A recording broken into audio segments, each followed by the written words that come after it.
Tantor Audio, a division of Recorded Books, presents Murder Checks Out, a Blue Ridge Library Mystery by Victoria Gilbert. Narrated by Colleen Marlowe. Chapter 1. Ask a group of people a random question, and most of them will either shrug or toss off an answer, factual or not. But ask a librarian the same question, and they'll research it until they can provide a definitive response. Okay, I found something on the website sponsored by Clarion's Folklore Department, I said, holding up my cell phone.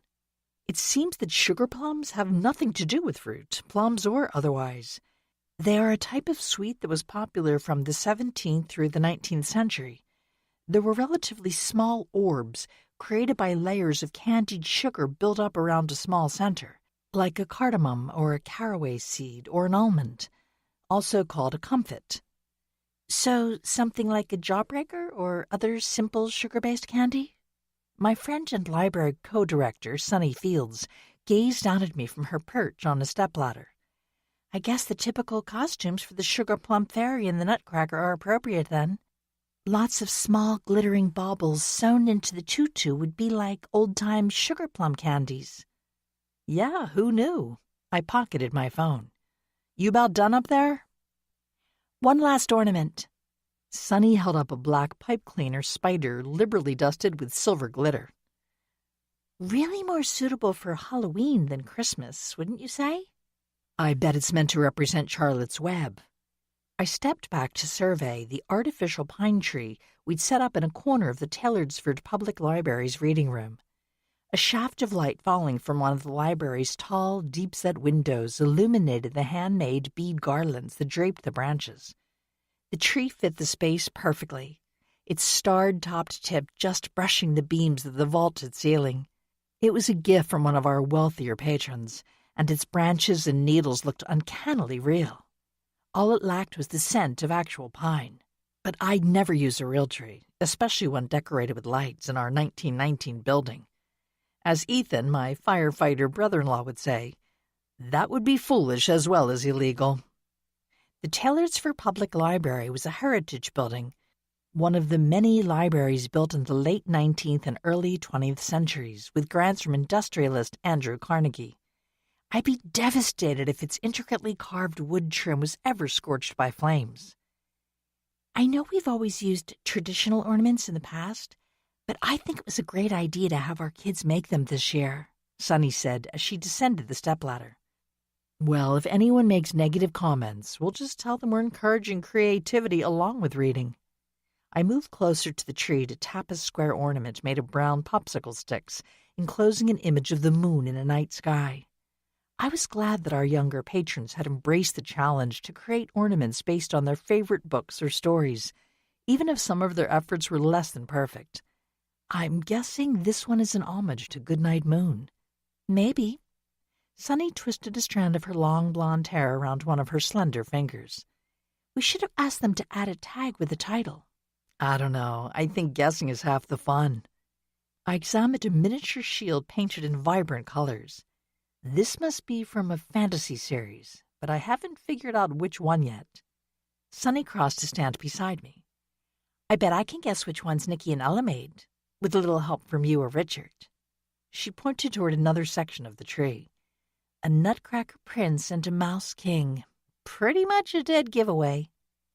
They are a teeny bit obsessed, I said, unable to repress a sigh. It makes sense, of course. Richard's new production of The Nutcracker is their first time on stage, and it seems they both have inherited their father's love for performing.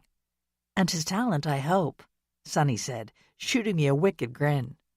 I was sure she meant rather than your lack of it. I wrinkled my nose at her, not really upset about her comment.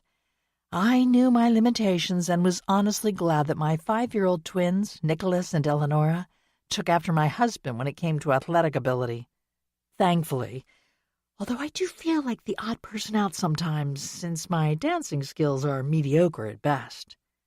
Oh, I don't know, Amy. You do okay dancing with Richard. Sunny studied the tree, her blue eyes sparkling with good humor. As would anyone. He's a great partner, I said. Anyway, now that Nikki and Ella are going to be in the Nutcracker party scene, they've been listening to the score nonstop. Which was okay the first 100 times. Sonny cast me another grin. Kids that age don't mind repetition, do they? I know our storytime kids are always asking me to read the same picture books over and over. I can recite several by heart. You and me both. I smiled, once again grateful that Sonny, who'd completed her Master of Library Science degree shortly after my children were born, had agreed to share the position of library director with me. It was an arrangement that allowed me to continue working and still have enough time for my unexpectedly expanded family. Fortunately, it was beneficial for Sonny as well. With her grandparents, Carol and P.J. Fields, now in their 80s, she'd taken over management of Vista View, the family's organic farm. The funds the farm generated were enough to supplement the director's salary she shared with me, especially since she lived rent and mortgage-free in the family home. Although the director's salary isn't that much, I thought, it was fortunate that my husband had a successful career as a choreographer and teacher, and that he'd inherited our historic 1920s farmhouse, so we were also mortgage-free. It was the only way I'd been able to afford having my salary. I agree with you about changing the decorations this year, though, I said. The vintage ornaments are beautiful, but it seems more appropriate to showcase our patrons' talents during the town's new festival. Building community spirit. Wasn't that the whole point of Winterfest to begin with? Sonny stepped back, her gaze fixed on the decorated tree, even if some people seem to have forgotten that part. You mean the festival chair? I shook my head. I don't know what the mayor was thinking, placing Wendy Blackstone in that position. He had to know what a pain she can be, if only from her antics when she's addressed the town council. Well, Marty hasn't really been a resident of Taylorsford that long, even if he has lived in the area for years. Sonny dusted glitter from her hands. And you know how it goes. Wendy was probably the only person who volunteered. It's a pretty big job, setting up a town festival. Most people wouldn't want to take that on. I was sure Sonny was right. Before going to grad school, she'd served as mayor of Taylorsford for a few years. She knew all about the difficulty of getting people to step into volunteer positions. Sonny flicked Nikki's Mouse King ornament with her finger, making the wooden spool and pipe cleaner figure bounce like it was dancing. Speaking of the Nutcracker, I picked up tickets for opening night yesterday. Will Fred be back in town by then? Or is it just you and your grandparents? Sonny glanced over at me. We're all going, although it will only be Fred and I on opening night. The Grands are going closing night. They said they wanted Fred and me to have our own date night, and they wanted one for themselves as well. The Grands adore Fred. You know. She rolled her eyes. They've been dropping little hints about a holiday engagement for months. I offered her a sympathetic smile. Sonny, who'd been dating private investigator Fred Nash for several years, still insisted that she had no plans to get married. I believed her, but it seemed her grandparents, once flower children living a vagabond life, had turned more traditional in their old age. I keep telling them they're devolving into fuddy-duddies, but I know they just want me to be happy. Which, as I also inform them regularly, I am. Sonny tossed her silky hair behind her shoulders. Although she was now 42 and a few laugh lines fanned out from the corners of her lovely eyes, most people assumed she was still in her 30s, especially since time hadn't changed her slender figure. Unlike me. Of course, for me, it's time and twins, I thought, ruefully tugging down the hem of my emerald green tunic top. Several inches shorter than Sonny, I'd always been curvaceous, which made it difficult to find clothes that didn't make me look heavier than I actually was. Not that I hadn't put on a few extra pounds since my pregnancy with the twins. It was a situation that no amount of walking or other exercise seemed to rectify. But I wasn't too concerned. I was healthy, and my husband still thought I was beautiful, which was all that mattered. At 41, I'd decided I was old enough to ignore other people's opinions. Well, that's done, and just in time, I guess. Sonny picked up the box that had held the handmade ornaments. Thanks for coming in this afternoon to help. No problem. Richard and the kids are at a rehearsal this afternoon, and Aunt Lydia's at the Garden Club's booth at the festival, so it worked out. Besides, I don't want you doing everything by yourself. You already worked after closing yesterday to put up the other decorations. Sunny lifted her down-filled winter coat off the back of one of the reading room chairs. Seemed like a good time to do it. Fred was out of town, and the Grands were planning to get takeout, so I wasn't needed to help prep dinner. According to Wendy Blackstone, we're already a day late. I shrugged as Sunny turned to me, her golden eyebrows arching. She sent me a text this morning reminding me that the festival actually started yesterday. That woman. Sunny yanked her arms through the sleeves of her coat. We had to wait until today because the library is only closed on Sundays. Surely she understands that. Which is why I didn't bother to respond, I said, as I slipped on my own more tailored cinnamon-colored woolen coat. Sunny looked adorable in her puffy turquoise jacket, but I knew that wasn't a style I could pull off.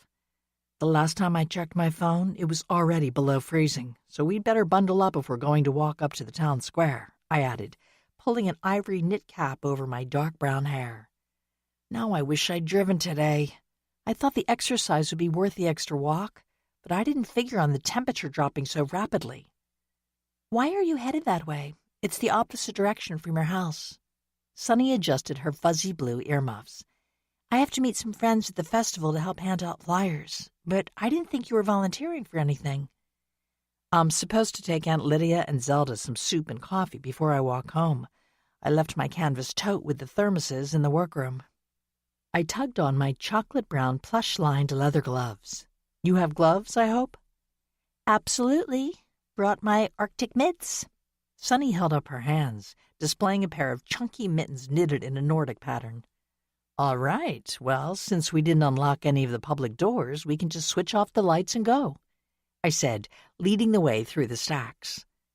When we reached the library's main entrance area, we walked behind the circulation desk, where we switched off all the lights except for those in the staff workroom, located just off the desk. Crossing the workroom, I grabbed a large canvas tote from the floor and allowed Sunny to push through the staff exit ahead of me before I turned off the workroom lights and made sure the door locked behind us. A brisk wind brought tears to my eyes as soon as Sunny and I walked around the side of the library. It's freezing out here, I said, wiping the moisture from my face with one gloved finger. Sunny's breath coiled up like smoke. It's supposed to be colder than usual all week, she said, increasing her stride when we reached the sidewalk that ran parallel to Tillardsford Main Street. Good for some of the festival activities, like the ice skating, I guess, but I feel bad for the people manning the booths on the square. That's why I'm toting this bag. Aunt Lydia and Zelda are in charge of the Garden Club's booth this afternoon, which they agreed to before seeing any weather predictions. I'm sure they'll appreciate some warm liquids.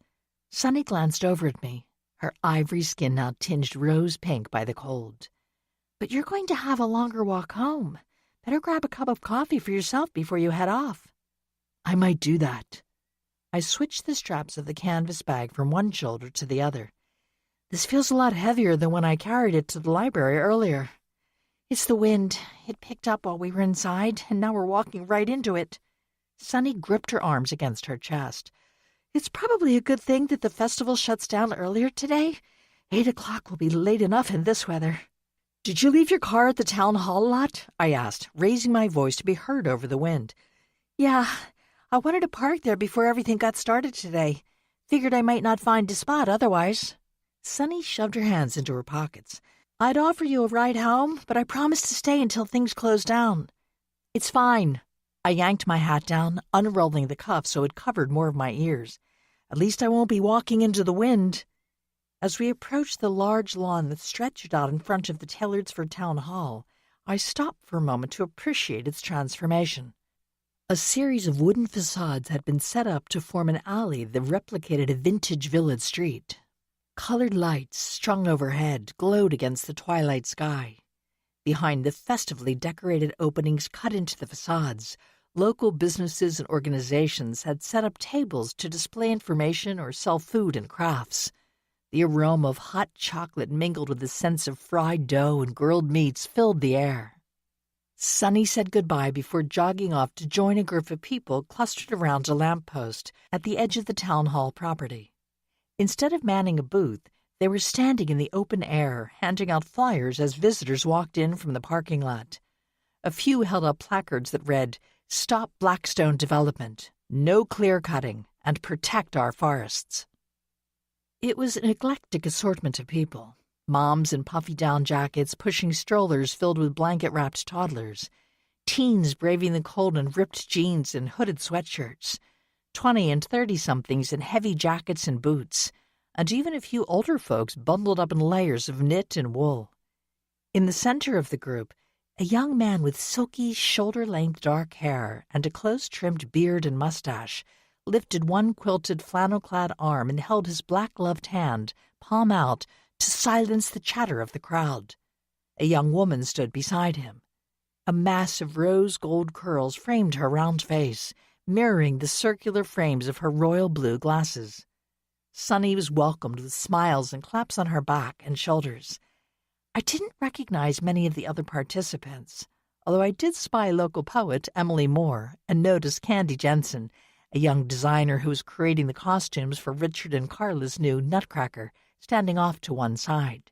"Ah, I see the opposition's troops are out in force," said a familiar voice behind me. Glancing over my shoulder, I had to tilt my head to look up into the rugged face of the speaker, and not only because I was rather short. Unlike many men of his age, 79-year-old Kurt Kendrick hadn't lost any of his impressive height over the years, nor had time taken his hair, which was as thick and snowy white as when we'd first met several years before. "Opposition to what?" I asked, looking away from his commanding blue-eyed gaze. "The new development on the mountain," Kurt said, moving to stand beside me. "You must have heard something about that, since the planned subdivision butts up against Ethan Payne's property." "Oh, is that what this is all about?" I frowned. Ethan owned a house and a few acres of land just outside of town, farther up in the Blue Ridge Mountains. It was the home my brother, Scott Weber, shared with him when Scott wasn't off on some clandestine mission for the secretive government agency he worked for. I guess it makes sense that Emily, like Sunny, would support efforts to block the project. "As former and current hippie flower children, you mean?" Kurt laid a hand on my shoulder. "I suppose that does come into it. Although I think Emily, like many others, is simply distrustful of Wendy Blackstone's promises, as am I." "How ironic," said a clipped female voice behind us.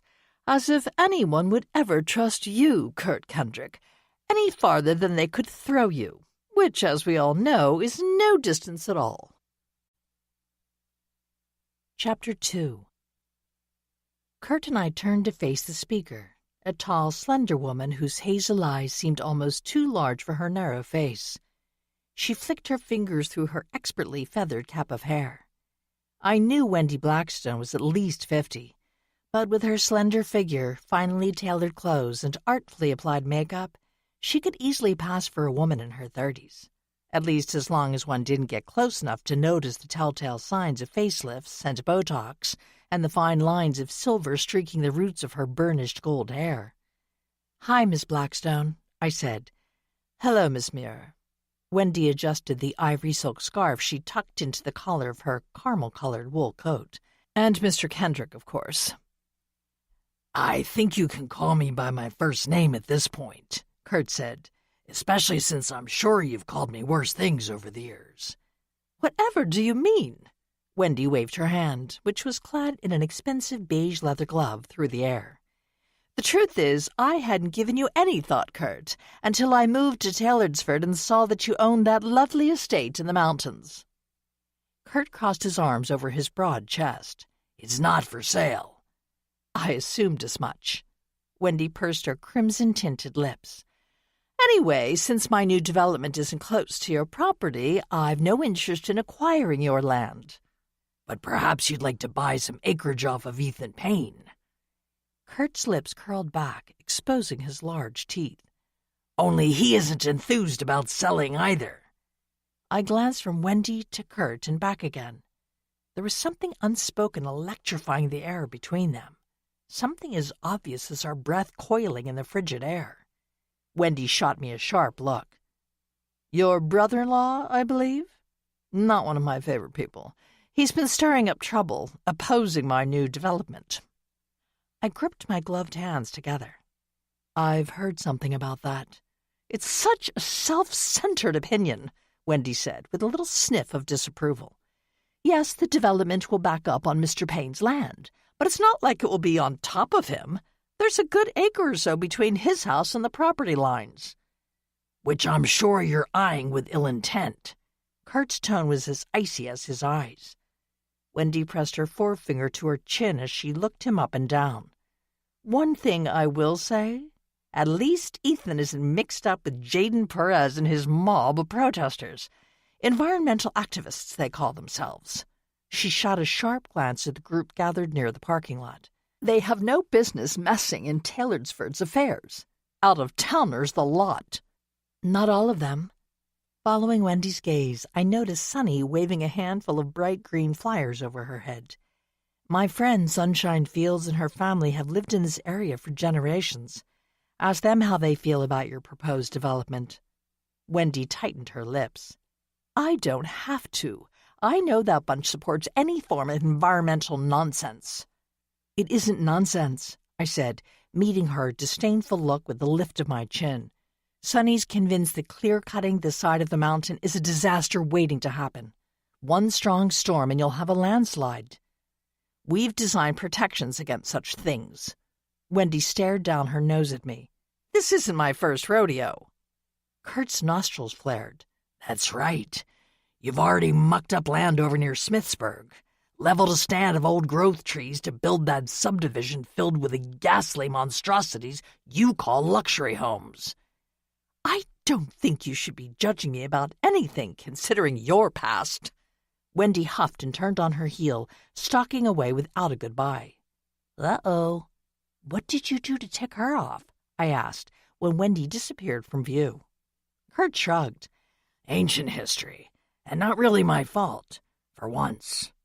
Laying a hand on my shoulder, he looked down at me with a smile. In the past, I might have rolled my shoulders, dislodging his hand, but we'd reached an understanding that made me accept this as a friendly gesture. I won't ask any questions then, at least for now. Oh dear, I know what that means. I'll get the 3rd degree eventually. Kurt squeezed my shoulder before lifting his hand. I decided to change the subject. I need to drop off this bag with Aunt Lydia and Zelda, I said. Care to tag along? Absolutely. I haven't spoken to Lydia in a few weeks. I should catch up with her. Kurt easily kept pace with me as I headed toward the garden club's booth. By the way, how are my godchildren these days? You'd know if you ever stopped by. I shifted the bag to my other shoulder. Kurt made a tutting sound. Sorry. I've been out of town, and I thought you might be too busy for visitors these days. What with the holidays and Richard's schedule. I know he has rehearsals almost every night. It is hectic, I admitted, glancing over at him. But Nikki and Ella always like to see you. It was true.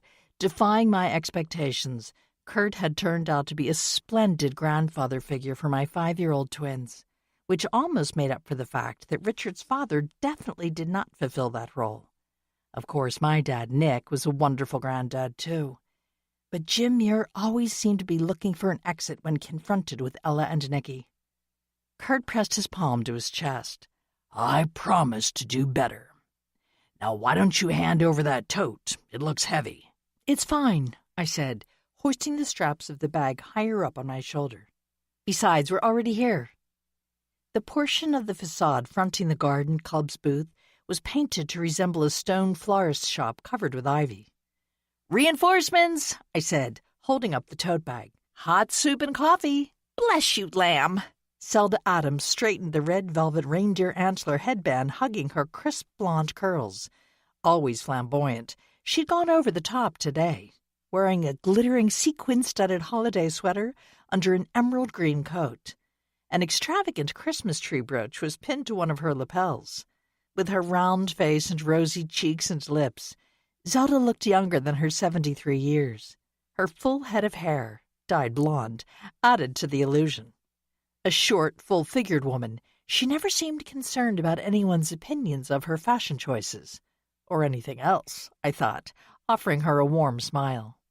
standing beside her childhood friend. My aunt provided the perfect foil to Zelda's Zoftig appearance. Elegant and slender, Aunt Lydia's perfectly coiffed white hair was only a few shades paler than the skin pulled tautly but smoothly over her high cheekbones. Tonight, she wore a tailored black wool coat over a simple burgundy sweater and white turtleneck. Unlike Zelda, her only concession to the holidays was the brightly enameled wreath earrings dangling from her ears. Well, one earring, I realized. The other appeared to be missing.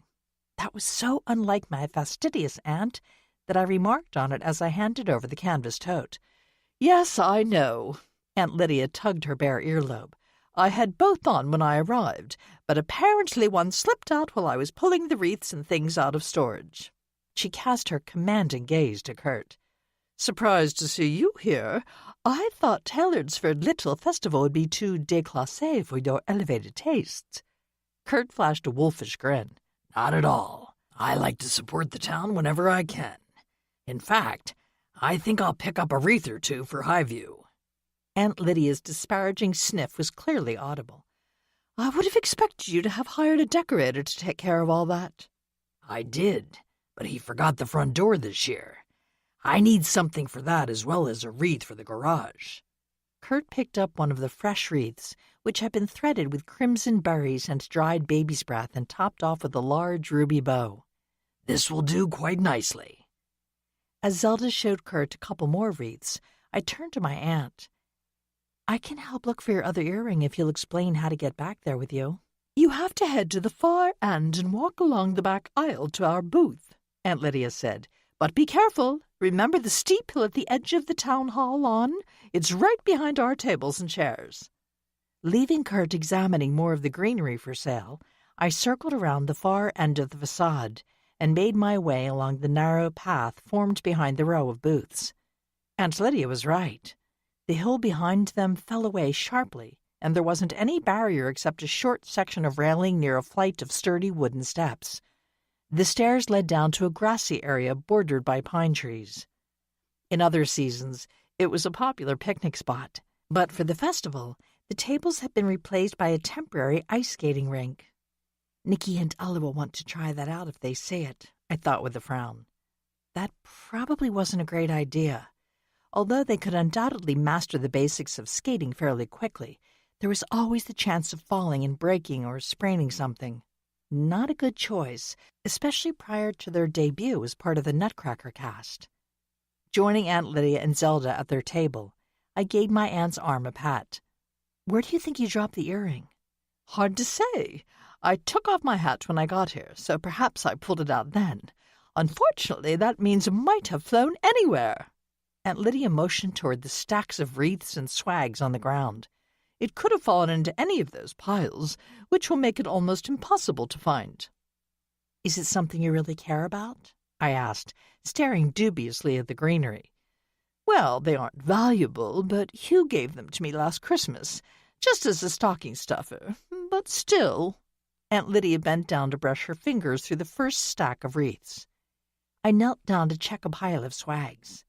Hugh Chen was my aunt's partner of many years.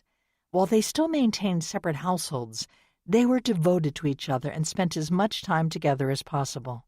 I knew Aunt Lydia would hate to lose one of Hugh's gifts. As I helped Aunt Lydia search for the lost earring, Zelda chatted with Kurt about his recent travels. "Buying more artwork for your galleries, I suppose?" "Gallery," Kurt said. "I sold the place in New York.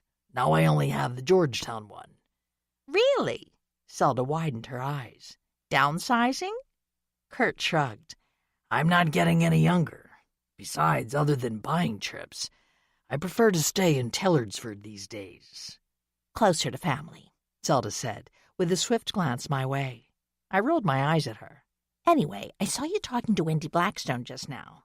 Didn't look to me like a friendly conversation." I shared a quick glance with Kurt.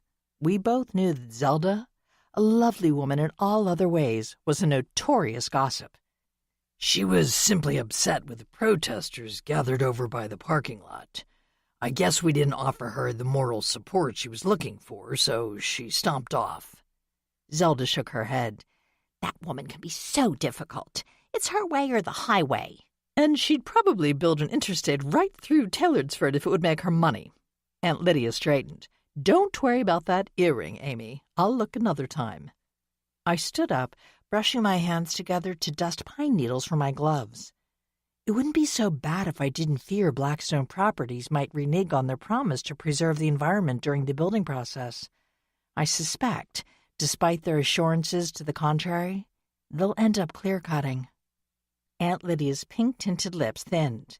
Which is just what we need. More opportunities for runoff into the local streams. Exactly. Kurt narrowed his eyes. Mary is opposed to the project, of course, even though the development won't impinge upon her property. She's adamant about protecting mountain land from overdevelopment. Mary Gardner, a local folklore expert, had been a friend of Kurt's ever since she'd worked at the orphanage where he'd spent much of his childhood. She was turning 100 in a few weeks, an event that had led Kurt, who had grown quite wealthy from his dealings in art and antiques, to become a major sponsor of Winterfest. He'd promised significant funds if the town council dedicated the festival to Mary, which of course they were more than happy to do. Well, on a more positive note, I was glad to hear that Mary feels well enough to attend the opening night of the Nutcracker, I told Kurt. She'll have to be in a wheelchair, but she'll be there, he replied, sliding 2 wreaths up his long cashmere-clad arm as he stepped back from the booth. He bent his elbow to hold the wreaths in place. Well, ladies, since I've bought what I need, I suppose I should get out of the way. I'm sure there are others who'd like to check out your group's wares. As he turned away, I noticed Wendy Blackstone standing at a booth across the way. It looked like she was staring directly at Kurt, her expression frigid as the winter air. I shifted my focus to Kurt's craggy face, which had gone still as stone. Okay, now, fess up. Is there some sort of bad blood between you and Wendy Blackstone? I asked, keeping my voice low so Zelda and Aunt Lydia, busy straightening bows on a few pine swags, couldn't hear. A failed relationship in the past or something? He looked down at me, his bushy brows drawn together over his hawk-like nose. Not exactly. It's true that she hates me, but that is her problem, not mine. And quite frankly, Amy Weber-Muir, no business of yours. He turned on his heel and strode away before I could think of a retort. Ooh, touched a nerve. Zelda's tea-brown eyes sparkled. Of course she'd noticed that interaction. I guess so. I have no idea why, though. Do you know Lydia? Zelda elbowed my aunt, who gave a final tweak to a bow before looking up. No, but then I didn't see Kurt for years and years. We only reconnected around 9 years ago. There's a large span of time when I didn't even know that he was still alive, much less what he was up to. A shadow flitted across my aunt's fine-boned face. He and Andrew remained good friends, though, even after you got married, Zelda said. Her expression was innocent enough, but I knew she was fishing for information. Yes, but I didn't know that, remember? Aunt Lydia's tone had sharpened to that razor edge she used to warn off anyone probing too deeply into her personal life. Right. Zelda turned away, busying herself with hanging some of the swags on a display rack. I laid my hand over my aunt's tensed arm. Andrew Talbot, her late husband, had died young, and I knew time hadn't dimmed her love for him, or her distrust of Kurt, who'd been Andrew's best friend when they were teenagers. And beyond, I reminded myself, even though Aunt Lydia hadn't known they'd stayed in touch until much later. Still, she'd always blamed Kurt, who'd been a dealer in the past, for getting Andrew into drugs, an addiction he'd struggled with all of his short life. And although the blame couldn't be laid entirely at his door, it was true that Kurt hadn't necessarily been the best influence on Andrew. It was something he readily admitted these days, but that didn't totally mollify my aunt. I think I'm going to head to the house, if that's okay, I told her.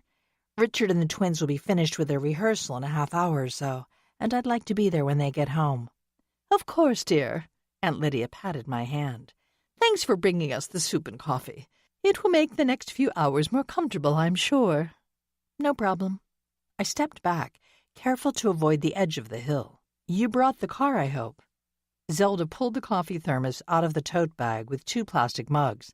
I have mine. Don't Don't worry, Lamb. I'll make sure Lydia gets home safely. Okay, great. Tell Walt hello for me, I added, before wishing them both a good day. Walter Adams, another one of Aunt Lydia's childhood friends, was now Zelda's husband. They'd loved each other when they were young, but because he was black and she was white, they hadn't pursued a relationship then, knowing that it wouldn't be accepted by the community at the time.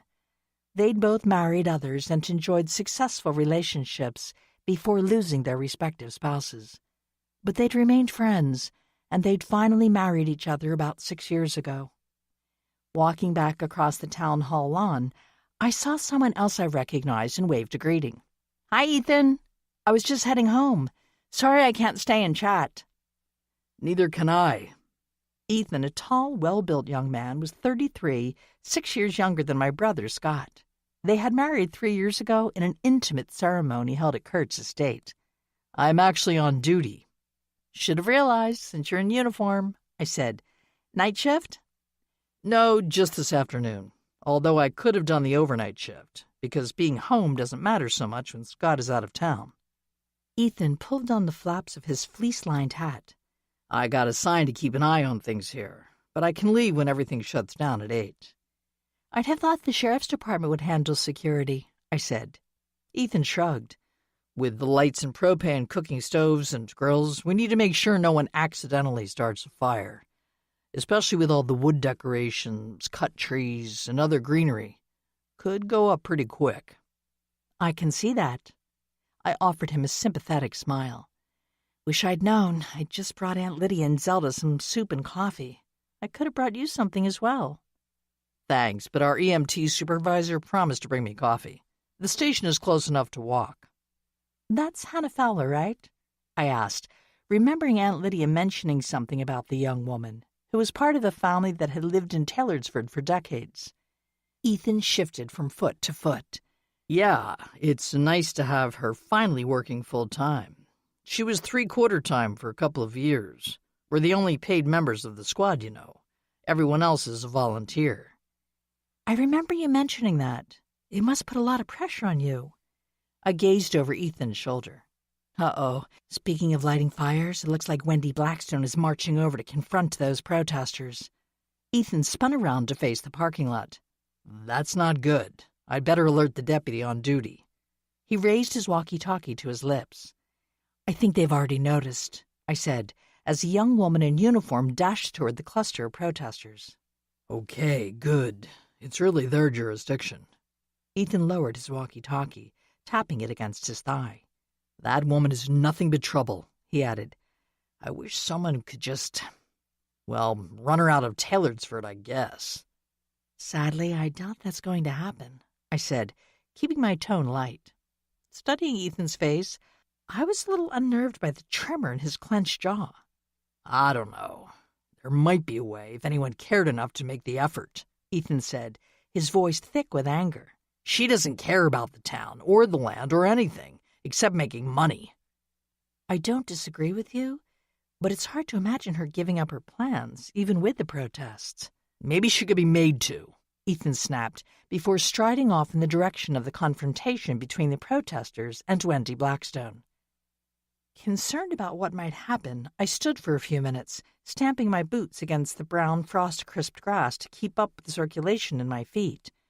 Wendy wheeled around to face off with Ethan as soon as he reached the cluster of protesters and launched into a tirade I couldn't hear clearly.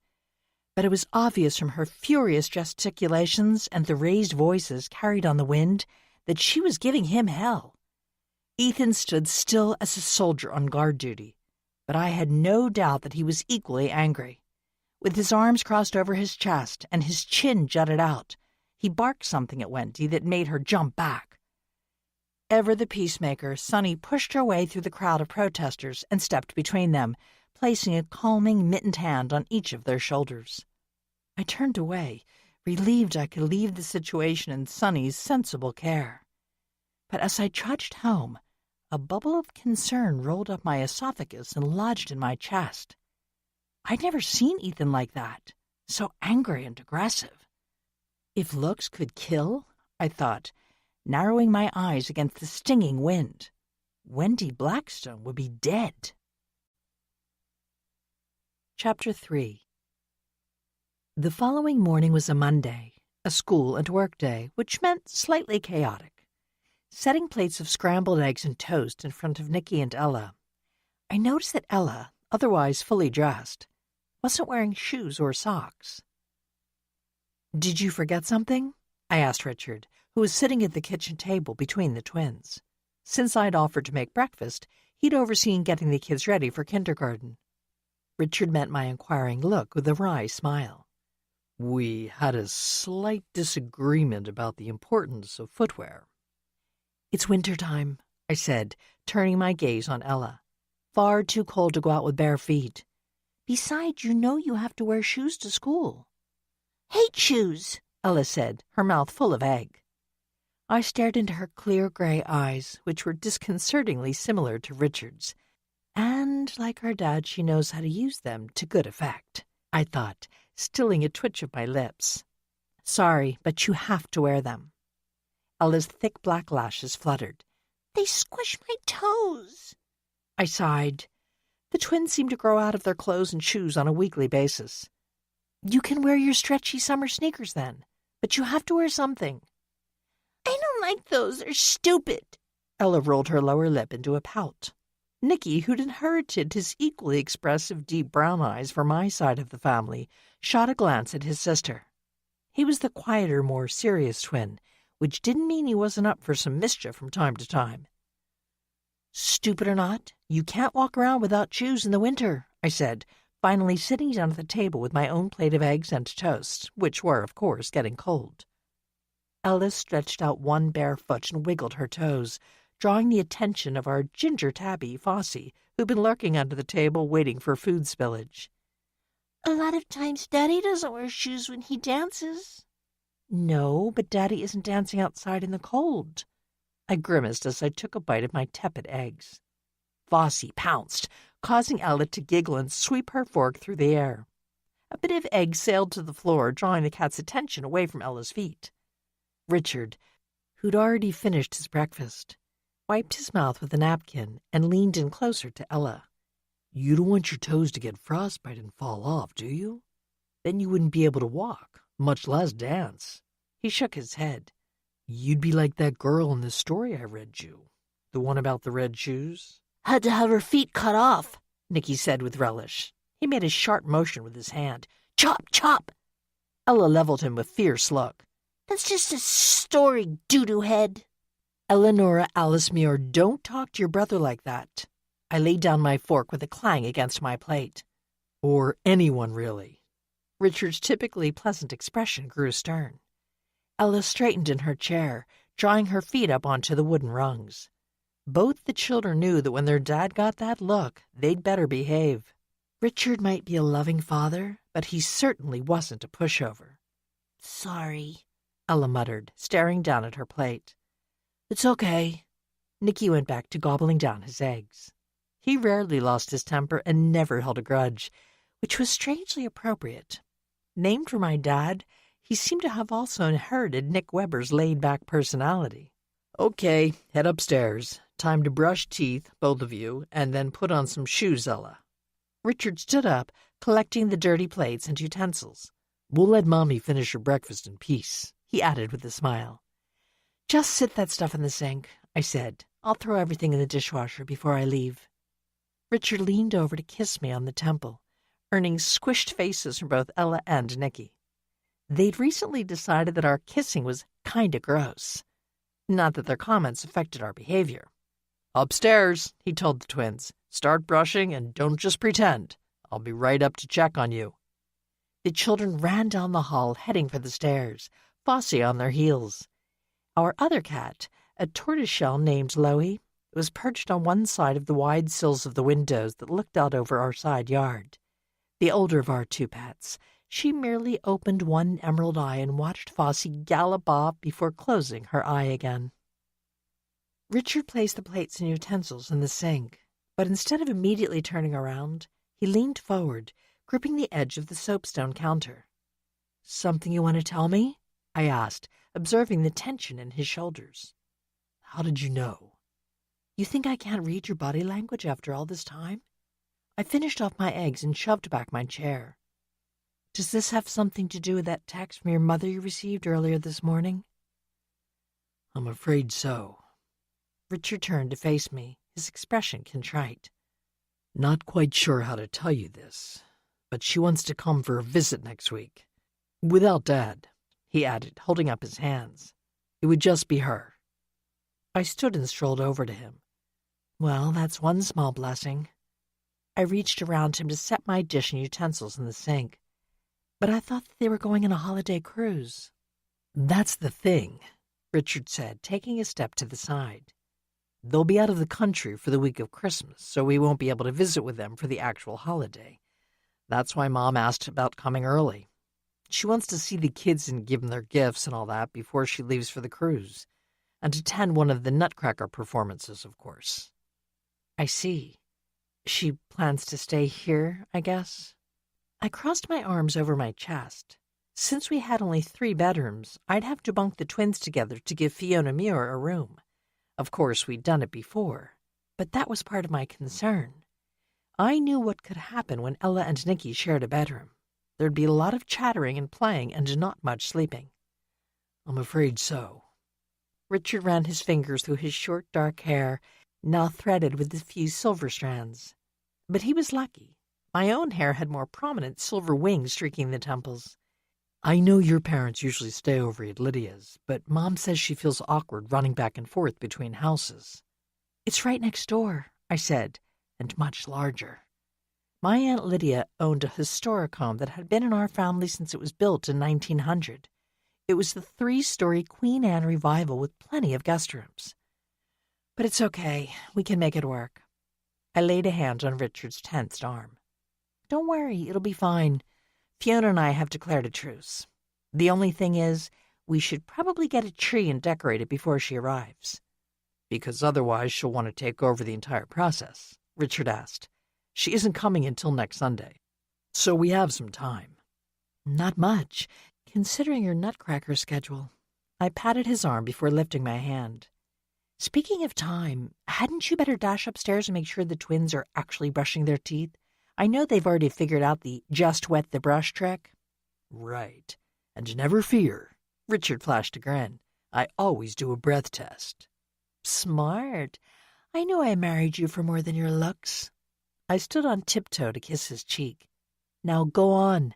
Kid wrangling can't wait. Richard kissed me back before turning and heading for the hall.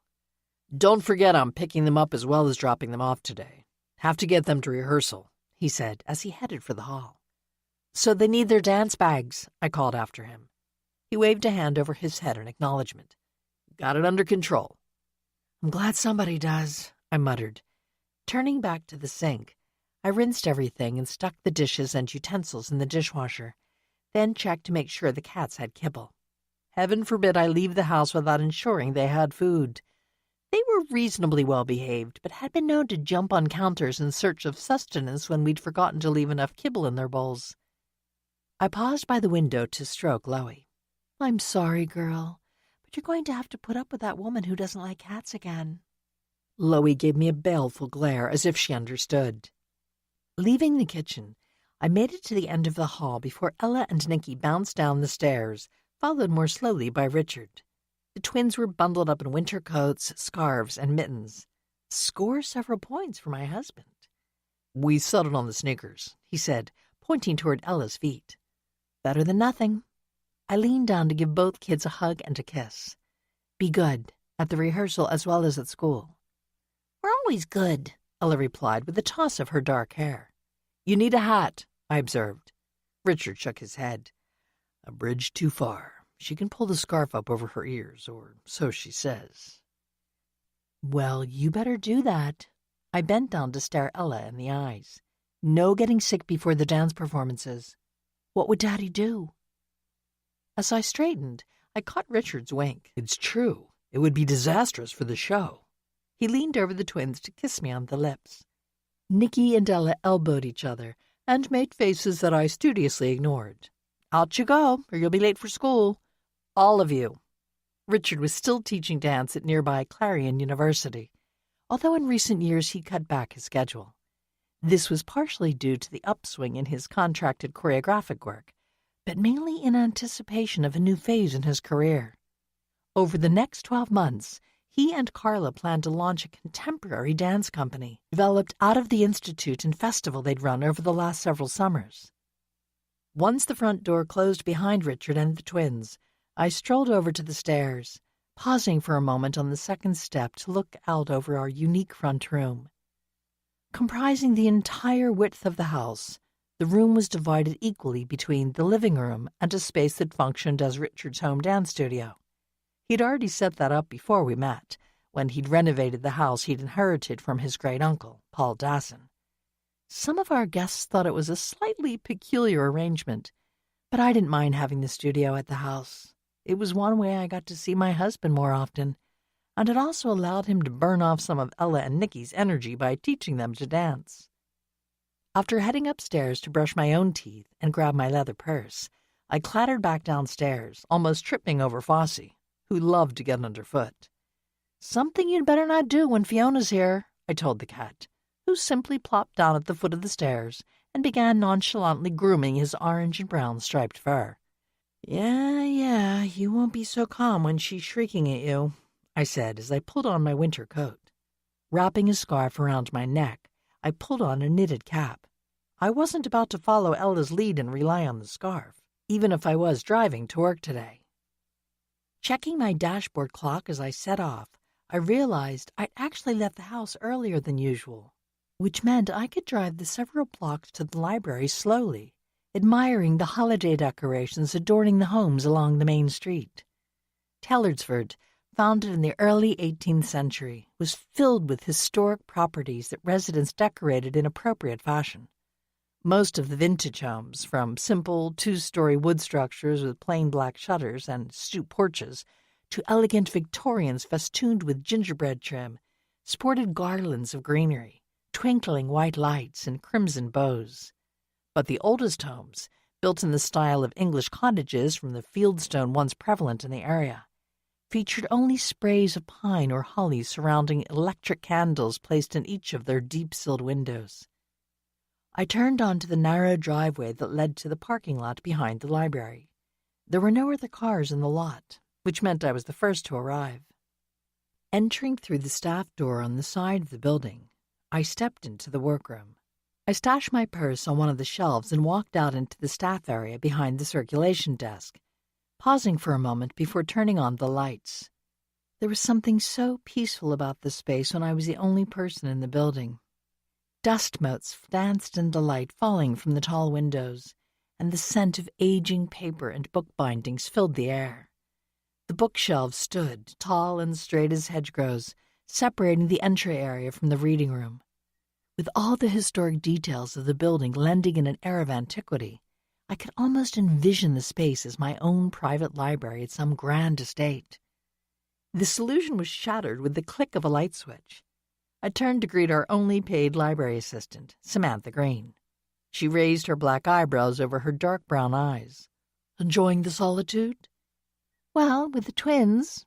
I turned on the desk computer as Samantha switched on more of the lights. "Say no more." Samantha, who'd raised her daughter, Shay, on her own, understood the challenges of combining children and mornings. Shay was now a senior in high school, but Samantha said that didn't necessarily make things any easier. Although Samantha had been able to start working full-time at the library once Shay had started high school, which was definitely beneficial for Sonny and me. Of course, it had meant a battle with the town council to get the proper funding for Samantha's salary. But when most of our patrons supported our request, we'd finally won the day. "I imagine Nikki and Ella are quite a handful these days," Samantha said while pulling the books returned late on Saturday from the book drop at the desk. "The holidays and the dance production." She cast me a sympathetic look. "Well, let's just say I don't envy you." I rolled my eyes. "And you shouldn't. Oh, by the way, I wanted to let you know that Richard says Shay is doing a wonderful job with her Nutcracker role. He told me she could have a career in dance if she wanted, but he knows she has other plans." "Just as well." Samantha placed the books on a reshelving cart. "Not that I'd oppose her going into dance, but we all know how tough a career like that can be." She met my nod of agreement with a wry smile. Anyway, if she ends up becoming an elementary school teacher, as she plans, the dance training will be useful. Something she can do with the kids to burn off excess energy. Not a bad idea, I agreed. Okay, if you'll finish setting up here, I'll go and check over the rest of the building. I glanced up at the large clock that hung on one wall of the library, and then unlocked the doors. Walking through the library, I made sure everything was in order, then collected a few books abandoned on a study table and turned on the computer workstations.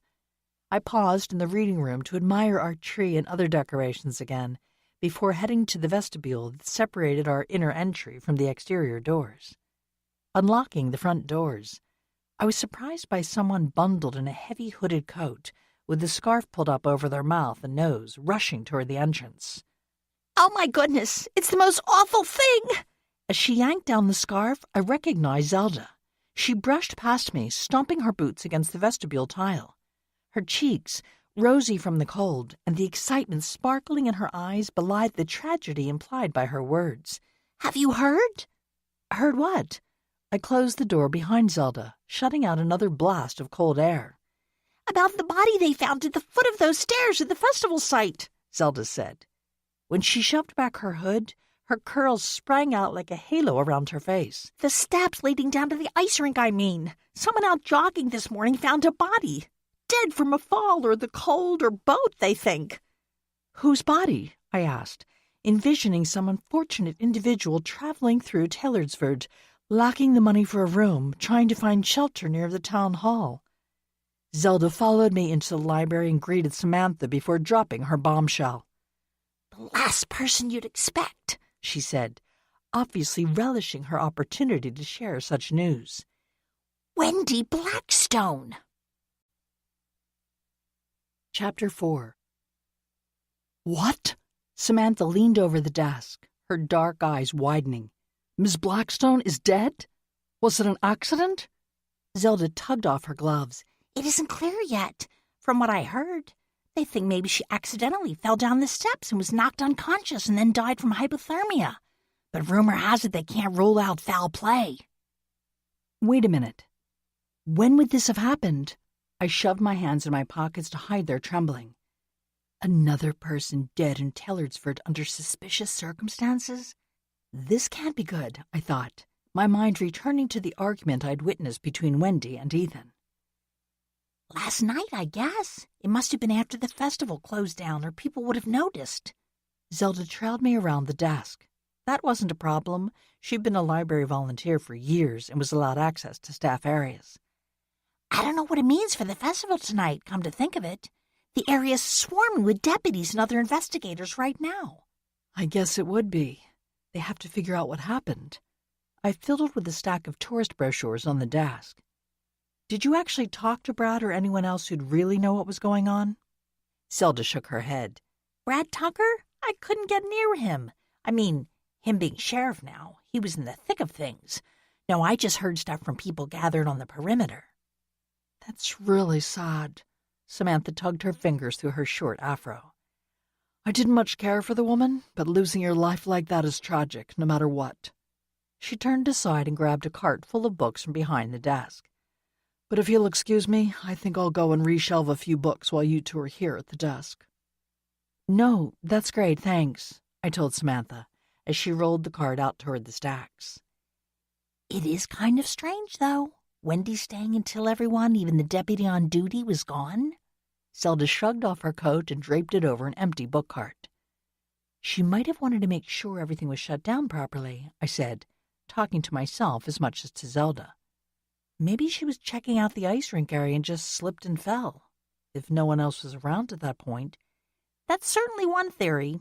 Zelda tugged off her bulky gloves. But you can't rule out someone giving her a little push. I mean, she had words with those protesters and a few other people yesterday. Including Ethan, I thought, taking a deep breath before speaking aloud again. What other people? I know she confronted Jaden Perez and his group. I saw that before I left. Zelda shoved her gloves into the pockets of her emerald wool coat. Well, there was plenty of animosity brewing between her and Kurt. Surely you remember that. Oh, that. I waved one hand through the air. I can't imagine Kurt shoving someone down a flight of steps. Not that he's an angel, I added, noticing Zelda's lips parting. But I think if he planned to kill someone, he wouldn't do it so publicly. True. Zelda's curls bounced as she nodded. I'm sure no one would ever find the body in that case. Her expression sobering, she shot me a questioning glance. Ethan was arguing with Wendy at one point. Pretty heated, it seemed like. I know, I saw it. I gnawed on the inside of one cheek. But honestly, Ethan, he's all about saving lives, not taking them. I agree, it seems unlikely, but I imagine he'll be questioned along with Perez and his followers. I suppose so. I droned my fingers against the pitted surface of our vintage wood circulation desk. I wonder when they'll announce the cause of death. That will clear up a lot, especially if it was accidental. Wendy could have easily fallen. That whole area along the hill looked dangerous to me. We both turned toward the front doors as a swoosh signaled the arrival of a patron. I stared at the young man for a moment, not recognizing him as a regular. It was only after he yanked off his toboggan hat, releasing his shoulder-length fall of dark hair, that I realized who he was. "Hello," he said, striding over to the desk. "Do you have a computer I can use? With internet access, I mean. My laptop is acting flaky, and I really need to look up some stuff." "We have several." I motioned toward the bank of computer stations across the open space, separating the circulation desk from the stacks. They're set up for public use, so your searches are wiped at the end of the day. But you can save your results if you have a thumb drive, or you can print out pages for a minimal fee. "That's perfect, thanks." The young man pulled off one of his tan knit gloves and thrust his bare hand over the desk. "I'm Jaden Perez, by the way. Nice to meet you." "Good to meet you as well.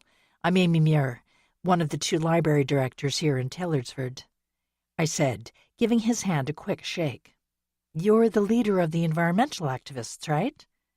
Jaden lowered his black lashes over his chestnut-brown eyes. "Technically, I'm a co-leader. Megan Campbell, who you probably saw standing next to me at the festival, and I are partners." "The young woman with the curly hair and glasses?" I asked. "That's her. We actually founded Environmental Advocates together." Ah, is that the actual name of your group? I'd heard it was something like that, but wasn't sure of the exact wording. Zelda clasped Jaden's proffered hand. My name is Zelda Shoemaker Adams. I used to run the local post office, but now I'm a library volunteer, among other things. How long are you planning on staying in Taylorsford? "I'm not sure," Jaden said, pulling back his hand. "Originally it was until we stopped Blackstone Properties from building their planned development. But now—" Zelda gave Jaden a knowing look. "With the owner dead, it might be a moot point." "Maybe and maybe not." Jaden lifted his sharp chin. "Ms. Blackstone had a business partner, Timothy Thompson," he added, wrinkling his nose as if he'd smelled something foul. "He might push ahead regardless, and her daughter Nadia's involved in the business too.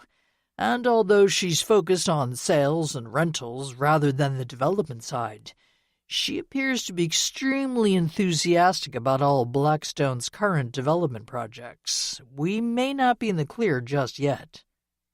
I studied Jaden's face for a moment. If what he said was true, then killing Wendy Blackstone wouldn't have been a surefire way to stop the development, which gave Jaden and his followers less reason to harm her.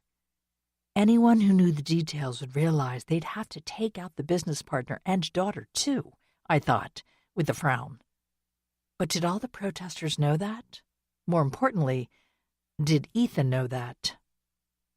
I hated to consider the possibility that my brother-in-law could harm someone, yet I had to admit that he did have a motive. And there was the anger that had radiated off of him when he'd faced off with Wendy on Sunday. I shook my head. "I'm just sorry that this terrible accident has happened, whatever the cause. I'm sure Wendy's daughter will be devastated, as well as her business partner." "Her daughter? Possibly, although I understand their relationship has been strained lately. Not so much Tim Thompson." Jaden glanced from Zelda's openly curious expression to my more circumspect one. There definitely wasn't a whole lot of love lost between Wendy Blackstone and Thompson, as far as I could tell. It was something we were working on, figuring out how to leverage their obvious differences. He slid his other hand free from its glove and bundled the gloves into a ball in his fist. If you ask me, if anyone killed Wendy, Tim Thompson will be the likeliest suspect. I wouldn't put such a thing past him anyway. Goodness, that's going to be a tangle for the sheriff's department to unravel, Zelda said, though I'm afraid they may be looking at your group as well, my dear. Jaden swept his silky lock of black hair behind one ear. Let them. We have nothing to hide. We're not the ones looking to destroy lives and property.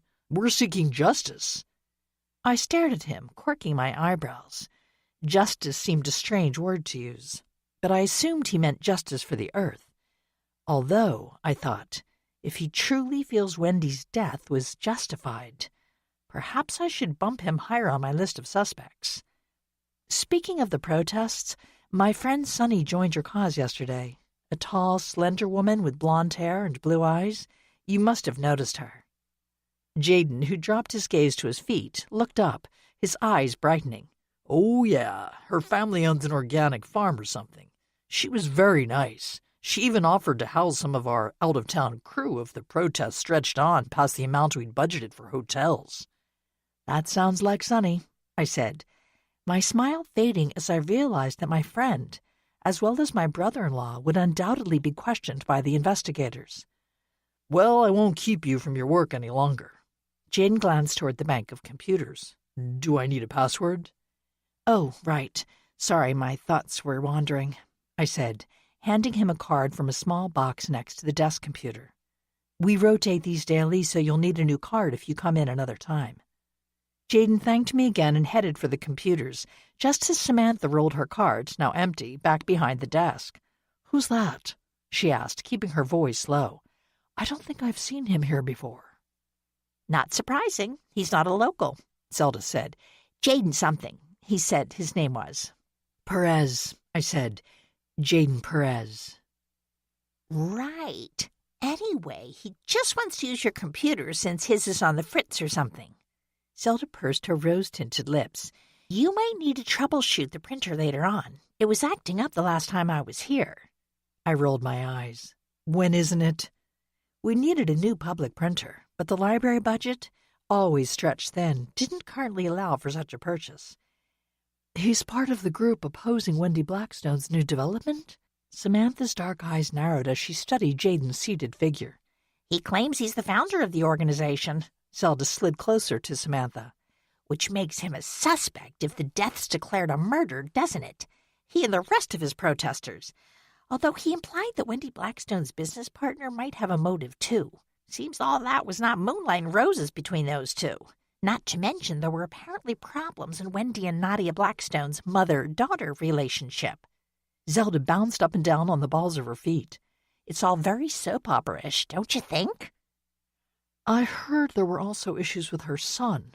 Samantha tightened her lips as Zelda's eyes widened. I really shouldn't say too much. It's just that Cicely Blackstone, Wendy's niece, is Shay's tennis coach. Former Mayor Bob Blackstone's daughter?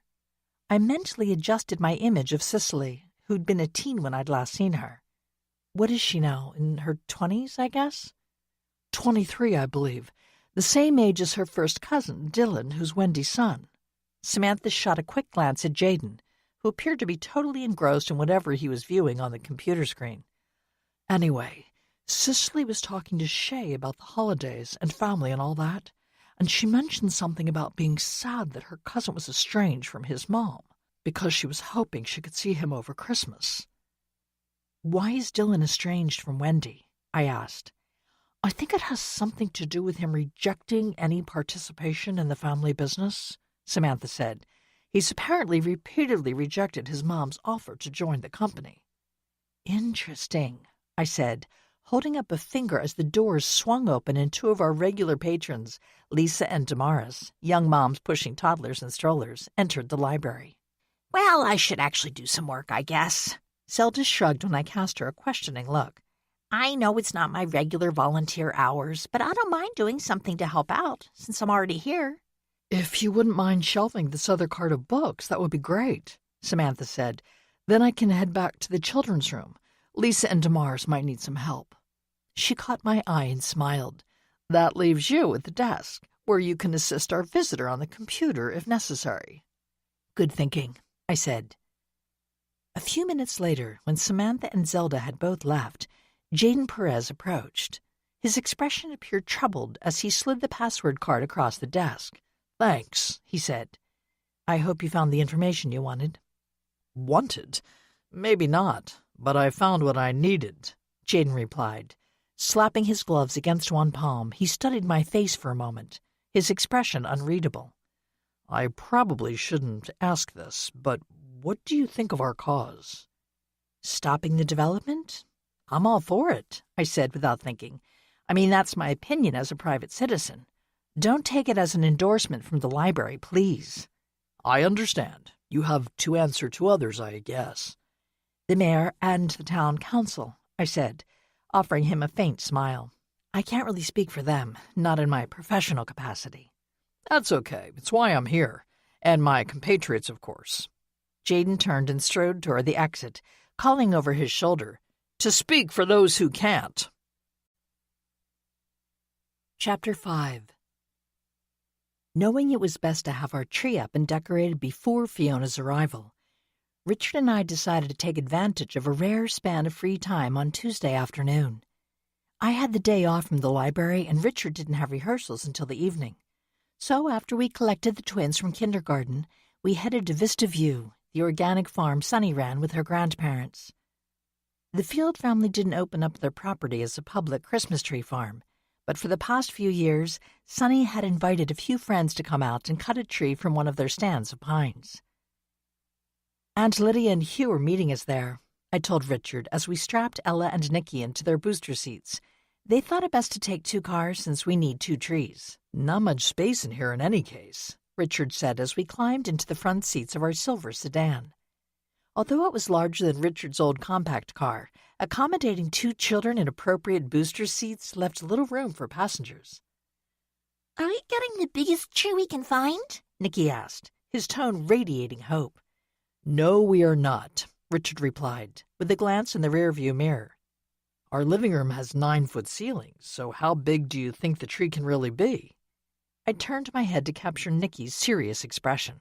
It was clear he was puzzling out the answer to this question. 8 feet. Ella kicked the heels of her boots against the lower portion of the seat. No, 'cause we need room for the star on top, Nikki said, and the thing that holds the tree up. The tree stand. Ella reached across to tap the edge of Nikki's booster seat. We just bought a new one with Mommy, remember? So maybe 7 feet? Nikki scrunched up his face in concentration. Or 6? I think 6 is best. Richard cast a quick smile toward the back seat. We don't want to have any problems getting the tree set up now, do we?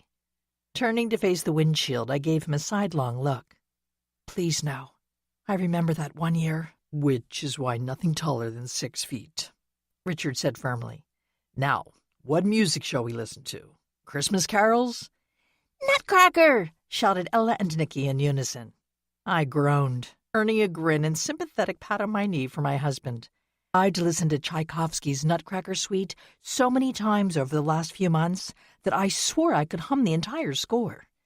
But, knowing it was useless to complain, I reluctantly pulled up the requested music on the cell phone plugged into the car's stereo system. We drove out of town enveloped in the soaring score, punctuated by the staccato chatter of the twins explaining every scene represented by the music. Richard shot me a few wry smiles as Ella corrected Nikki's descriptions of specific dance moves. You haven't been paying attention, she said, as Richard turned into the gravel driveway marked by a sign Sunny had painted several years back. Black text declaring the property to be Vista View, accented by a brightly colored graphic of a cornucopia filled with vegetables and fruit. He hasn't, has he, Daddy? Let's not get too bossy, Ella, Richard said, in a mild tone used to try to diffuse our children's bickering. I think he knows the steps, even if his terminology may not always be exactly right. Ella humped and crossed her arms over her chest. I know the right words. I glanced back at her. Bundled up in her puffy sapphire coat, with her dark brows drawn in over her clear gray eyes, she resembled a disgruntled bluebird. I stifled a laugh. Which is something to be proud of, I said, but not a good reason to pick on your brother. Turning back around just as Nicky stuck his tongue out at his sister, I focused on the brilliant green of the winter wheat planted in a field on my left and the meadow of sheared orchard grass on my right. Sunny and her grandparents didn't believe in raising animals for meat, so they didn't use much of the hay they baled from their fields. That allowed them to make a profit selling it to area horse farms, supplementing the income they received from sales of eggs and organic fruits and vegetables. Richard parked our car in a small gravel lot, near a battered farm truck and Sunny's iridescent blue Volkswagen, the last in a long line of brightly hued Beetles she'd owned over the years.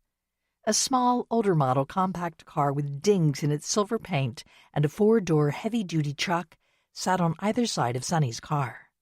The truck looked new, despite the dried mud caked on its wide tires. I don't recognize the silver car or the larger truck, I said, as I climbed out of our sedan. Sunny never said anything about buying any new vehicles. Must be other visitors, Richard replied. Removing the twins from the car was always an easier task when there were 2 pairs of hands involved. As we set the children down on a patch of brown grass next to the car, I shaded my eyes and surveyed my friend's family home. The Fields' 2-story farmhouse was a square box of a house, its simple wooden siding facade enlivened by vivid yellow paint and Delft blue shutters. Sunny, despite threats of turning the house into a Victorian painted lady, had ultimately decided to retain the original color scheme when she'd recently had it repainted. Don't stomp on my foot, Ella said, as Nicky, a little clumsy in his heavy coat, bumped into her. Nicky leapt to one side, rubbing his mittened hand under his nose.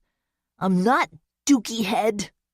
Yes, you were, and you're a booger boy, Ella tossed back.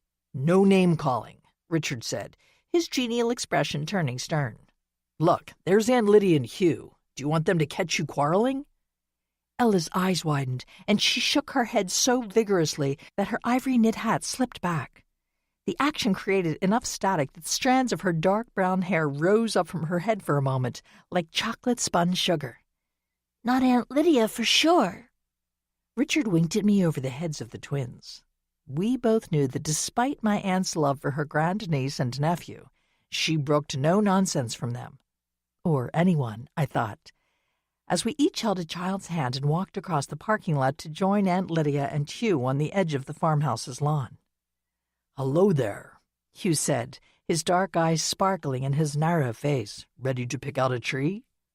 He was dressed in a tailored chocolate-brown coat that reached the knees of his sand-colored wool trousers. A flat cap in shades of tan, rust, and brown covered much of his short black hair. Next to him, my aunt was the template of winter-wear elegance in her slim black wool coat over charcoal slacks and a pearl gray turtleneck, set off by a vivid ruby scarf, hat, and gloves. Good heavens, I think I should have made more of an effort, I said, motioning toward my worn blue jeans. Don't be silly. Aunt Lydia's eyes glittered like aquamarine gemstones. We just came from that luncheon I told you about. I slapped my forehead with my knitted glove. I'd forgotten about the event, which was to honor Hugh's work with the National Gallery. An art expert, he'd often aided their efforts to authenticate works, exposing numerous frauds in the process. And not just at the National Gallery, I reminded myself, but all around the world. We didn't have time to change. Hugh pressed his kid-skin-gloved palms together. We didn't want to miss our outing with you, so we drove straight here from D.C. Okay, that makes me feel a little better, I said, adjusting the emerald velour scarf I tucked into the neck of my well-worn navy peacoat. Ella tugged on my hand. Come on, Mommy. Let's find our tree. A 6-foot tree, she added, gazing up at Aunt Lydia and Hugh. Daddy says it can't be any bigger. Really? Hugh shared a look with Richard. Wise man. Lydia is requesting a much taller tree, I'm afraid. Aunt Lydia lifted her chin. Because my home has such high ceilings, of course. That makes sense, although I don't envy you trying to transport it. Richard looked down at the twins with a grin. See, you can have your very tall tree, just at Aunt Lydia's house instead of ours.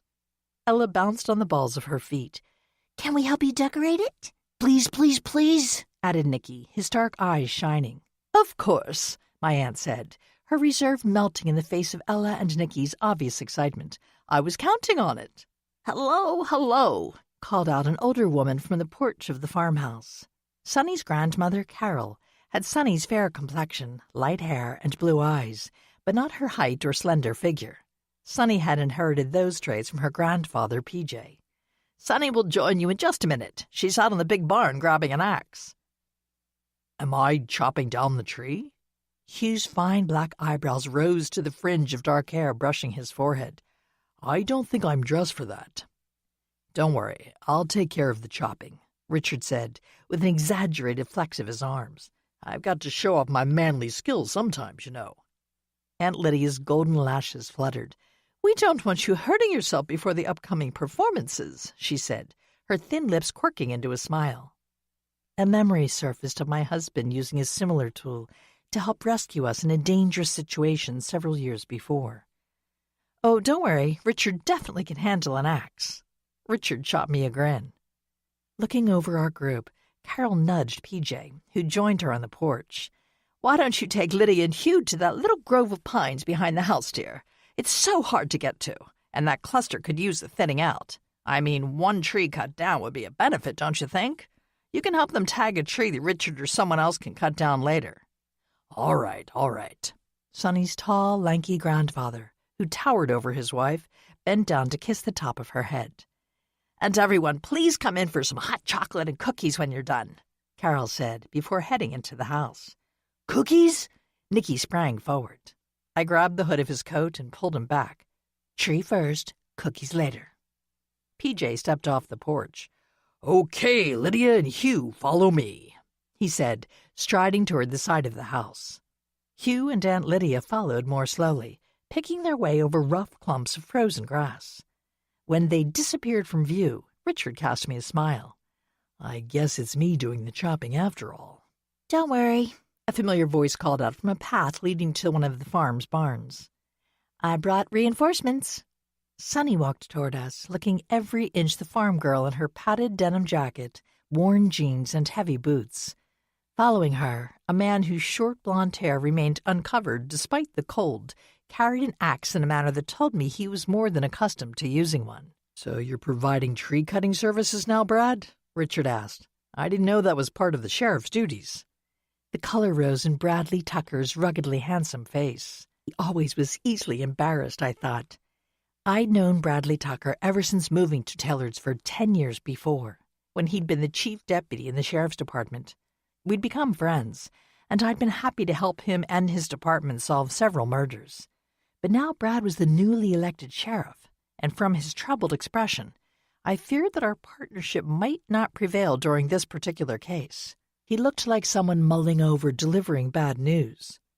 Not exactly, Brad replied, his pale lashes shadowing his blue-eyed gaze.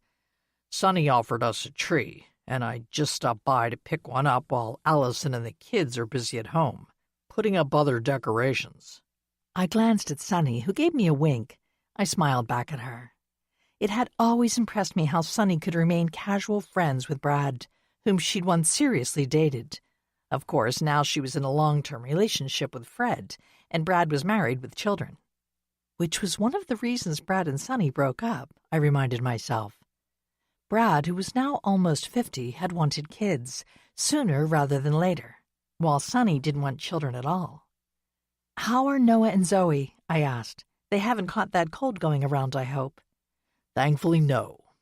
Brad shuffled his booted feet through the gravel of the parking area. I would have brought Noah along if I'd known Ella and Nicky would be here. Zoe, of course, is far too young to be tromping through the woods. I looked him up and down, observing how he kept fiddling with one of the buttons on his padded flannel jacket. If you have something you want to share, go ahead and say it. Might as well get bad news out of the way before we swing axes at anything. Aren't you going to get the tree? Ella asked, tugging on the sleeve of Richard's heavy fleece jacket. Richard cast me a swift glance. Maybe I should take the kids on out to the lot, he said, Can you lead the way, Sonny? I don't want to chop down the wrong tree. Sure thing.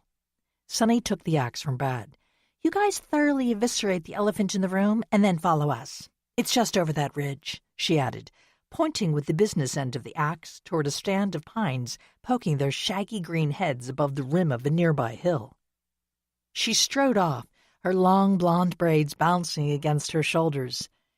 After sharing another knowing look with me, Richard took hold of Ella and Nicky's hands and followed her, leaving me alone with Brad. So, as Sonny suggested, maybe we should get the unpleasant stuff out of the way, I said. Do you have any more information on the Wendy Blackstone case? I mean, anything you can share, of course. Brad toyed with the button again. Well, I'm sorry to tell you this, Amy, but we've declared the Wendy Blackstone case a homicide. There's evidence of deliberate action taken by someone other than the victim. He shoved his hands into the pockets of his jacket and rocked back on the heels of his cowboy boots. This is all coming out at a news conference this evening, so it's not really a secret. As a deeply inhaled breath of the frosty air burnt my lungs, I coughed and cleared my throat. And do you have any suspects? I asked when I could speak. A few. The lines bracketing Brad's mouth deepened as he stared down at me. Including Ethan Payne, of course. Chapter 6. You can't really believe Ethan would kill anyone, I said. I know for a fact that he's risked his life several times to save others. He's not a murderer. Saving lives in the context of doing his job isn't any indicator of the capacity to kill in other circumstances. Brad pulled his hands out of his pockets and wagged a finger at me. After the many times you've helped me with research and informal interviews, you of all people should know that even the least likely person can commit a murder. I crossed my arms over my chest. Point taken. But still, why is Ethan a top suspect when other people had a grudge against Wendy Blackstone as well? Did I say he was a top suspect? Mirroring my action, Brad crossed his own arms. He's being questioned, but so are Jaden Perez and all of the protesters, as well as Ms. Blackstone's family and business associates. A clang of metal against wood rang out over the nearby field. I guess they found a tree. Seems like it. Brad dropped his arms, shaking the tension from his hands. But seriously, Amy, I'm not targeting your brother-in-law in particular. It's just that he was seen arguing with the victim on the day she was killed and had some semblance of motive. When I raised my eyebrows, Brad added, All right, to be perfectly honest, we've discovered he sent some rather angry emails to Blackstone Properties related to their proposed development's encroachment on his property. Not to mention the fact that it seems he was one of the last people to leave the Winterfest grounds before Ms. Blackstone was killed. I hadn't known that. According to whom? Jaden Perez, for one, as well as his partner, Megan Campbell. They apparently hung around until all the visitors and vendors left, gathering up any of their flyers that had been tossed. They say that Ethan was still around while they were clearing up that litter. My grip tightened on my upper arms. Of course, they could simply be saying that to cover their own suspicious actions. I did think of that, Brad said, his tone sharp as the sound of the axe. But Ethan confirmed their stories. He said he waited until all the vendors left to double-check that all the propane stoves and grills and so on were completely cool. Which is part of his job. The ringing blows of the axe faded away. I knew I should wrap up this discussion. Richard, Sonny, and the children would be back soon. Yes, but it means he was on the site later than most. Perez and Campbell and a couple of their followers claim he was still there when they left. I dropped my arms, shaking them out to relieve the tension, which I hope you took with a grain of salt. Of course. Despite what you may think, I'm not an idiot. Color had risen in Brad's face again. Jaden Perez has to be one of our top suspects, if only because I've discovered that he's been involved in a similar altercation before. Apparently, he got in a shoving match with someone during another protest. His opponent injured his knee when he was knocked to the ground by Perez. The only reason it didn't result in an arrest is that the injured man didn't press charges, and numerous bystanders claimed both men were equally culpable in the fight. But, of course, that means Perez has past history that will compel my team to look at him very closely. Not to mention we plan to interview everyone who could possibly have been involved, even people who weren't in the area that day. It's certainly possible that someone could have entered the picnic area from another direction. Because it's backed by a pretty significant stand of trees, I said, more to myself than to Brad. He nodded. I've had deputies searching the woods for any clues. Brad's taut face relaxed into a more genial expression. You have to realize that I'm only telling you all of this because you've helped out the sheriff's office in the past, Amy. Normally, I wouldn't share this much information with a civilian. Footsteps and the high-pitched voices of excited children filled the air. I glanced over to see Sonny leading the twins, followed by Richard dragging a newly cut pine by its trunk. "Thanks, I guess," I muttered, not quite ready to let go of my grievance. Brad's lips twitched. It's only natural to be protective of family. But just let us do our job, okay? I promise not to jump to conclusions. "All right, it's a deal," I said, extending my hand. Brad's calloused fingers snagged the thick wool of my gloves as he gave my fingers a reassuring squeeze. "Making a pact to remain friends?" Sonny asked as she approached us. The twins dashed in front of her. "You missed it, Mommy," Ella said, flinging her body at my legs. "Daddy did great with the chopping." Nicky hung back, waving his hand toward the tree, which, while not overly tall, was certainly full and lush. "We got the best one. Even Sonny said so." "It does look nice," I said, my arm draped around Ella's shoulders to keep her in step with me as I moved away from Brad. "Well, now that you have got the best tree, what's left for me?" Brad asked, his tone light. "Don't worry, there are plenty more." Richard paused, dropping the tree for a moment to wipe his brow with his gloved hand, freeing the strands of dark hair plastered to his forehead. "You actually might want to choose one with a slightly smaller trunk, unless you enjoy swinging an axe, that is." Brad offered Richard an understanding smile. "I don't mind it, although, unlike you, I won't have any help." "Help? Oh, right." Richard shot me a raised eyebrow glance over the heads of the twins. "We saw a spooky building too, didn't we, Daddy?" Ella looked up at him with a wide-eyed gaze. "It was some sort of old barn," Richard said. "Part of the old Wire family farm," Sonny said, after I cast her a questioning look. "You remember, Amy, old Mrs. Wire didn't have any family when she passed, so she deeded the farm over to the Nature Conservancy. They haven't had time to do anything with the land yet, but at least it's protected. Anyway, the original barn is right on the edge of our property, so you can see it now that the trees are bare. But no checking it out when you're running around Vista View." Sonny gave first Ella and then Nicky a stern look. "That's the place you want to stay away from. It hasn't been used in years, and who knows what wild creatures are living inside, not to mention how unstable the ceiling and floors might be." "We just thought it'd look cool," Nicky said. "We won't ever go inside, I promise." "Good, because I kind of like you guys." Sonny grinned at the twins, who smiled back. "Now here you go, Brad. Have at it. Anything in the lot just over the hill is fair game," she added, as Brad took the axe from her hand. "Meanwhile, why don't the rest of us head to the house for some of that hot chocolate and cookies?" The twins didn't have to be asked twice. They took off at a run, turning their dash to the house into a race. "I won!" Ella shouted as they reached the porch. "No, you didn't. I got here at the same time," Nicky said, elbowing his sister. Carol, who must have heard the ruckus, opened the front door.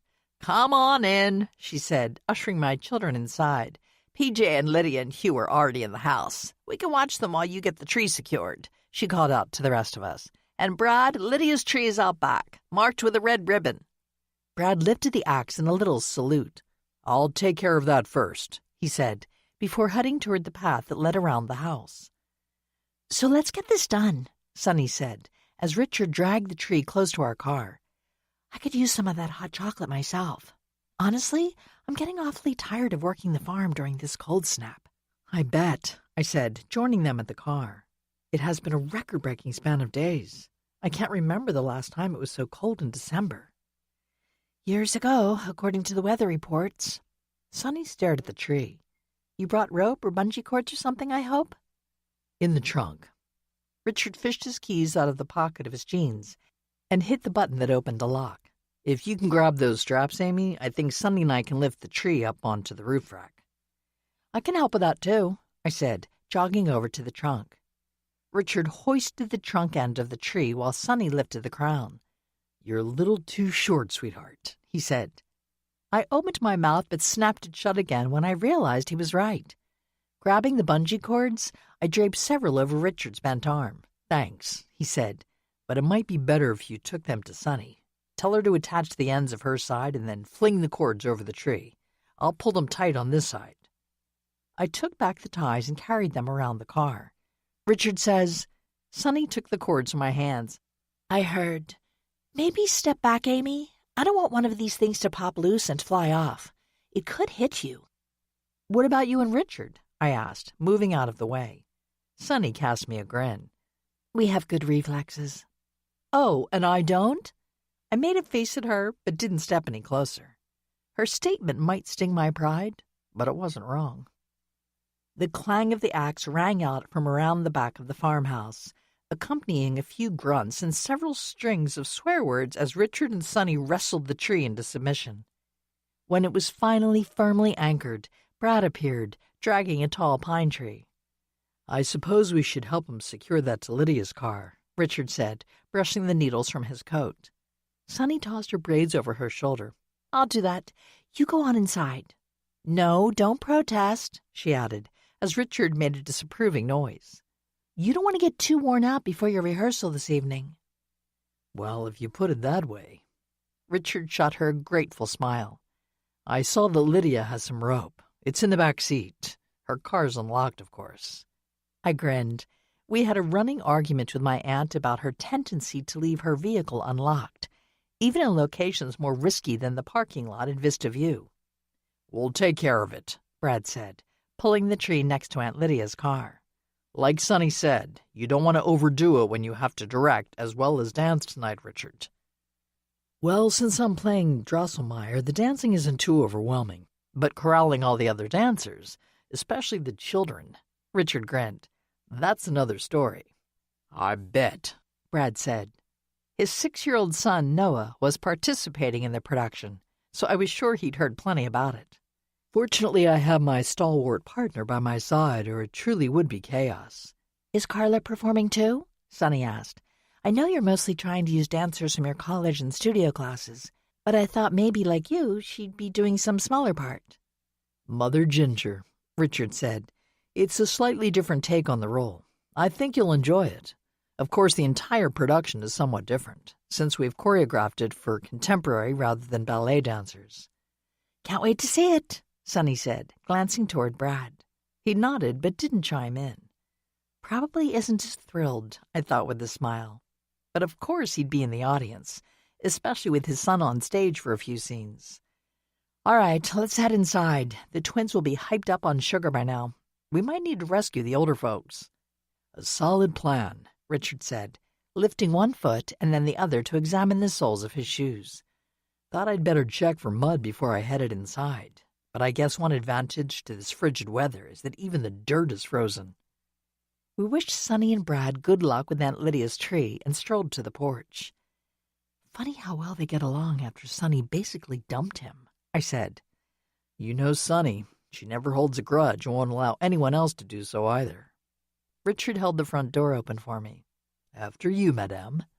Thank you, kind sir, I replied, leaning back into him for a moment after the door closed behind us. I glanced down the entry hall of the farmhouse, the lower half of which was paneled in pale yellow beadboard. The walls above the wainscoting were painted sky blue and included a long row of hooks hung with coats, hats, and other outdoor clothing, while the staircase that hugged one wall had a white balustrade and worn wooden treads. A shriek pierced the rumble of low voices rolling out from the kitchen. I knew that had to be either Ella or Nicky. Richard wrapped his arms around me and kissed my neck where my scarf had fallen down and exposed my bare skin. Maybe we should just wait a minute or two, just to give the kids sugar high time to start to fade. Aha, like that will happen until we remove them from the vicinity of cookies. I turned in his arms and looked up into his face. But if you wanted to kiss me again before we head into the kitchen, I wouldn't complain." "I should hope not," Richard said, before complying quite thoroughly with my request.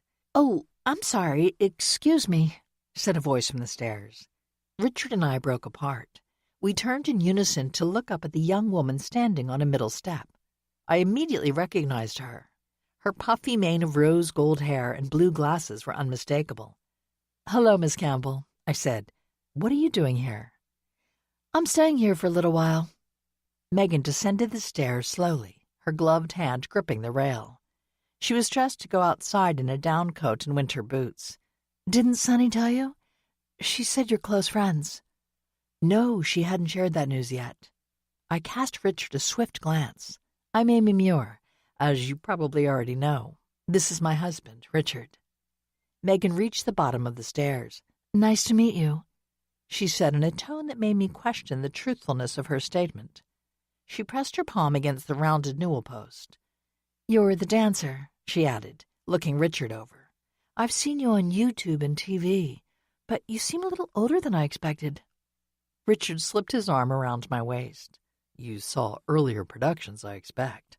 I don't do a lot of professional performing these days, unless it's for charity. I'm focused on choreography and teaching now." "Sorry, I didn't mean to be rude." Megan pressed her fingers to her lips for a second. "Sometimes I just blurt out what I'm thinking. It's a bad habit." "No harm done. We all get older," Richard said, his tone bright. Glancing up at his face, I noticed that his lips were thinned.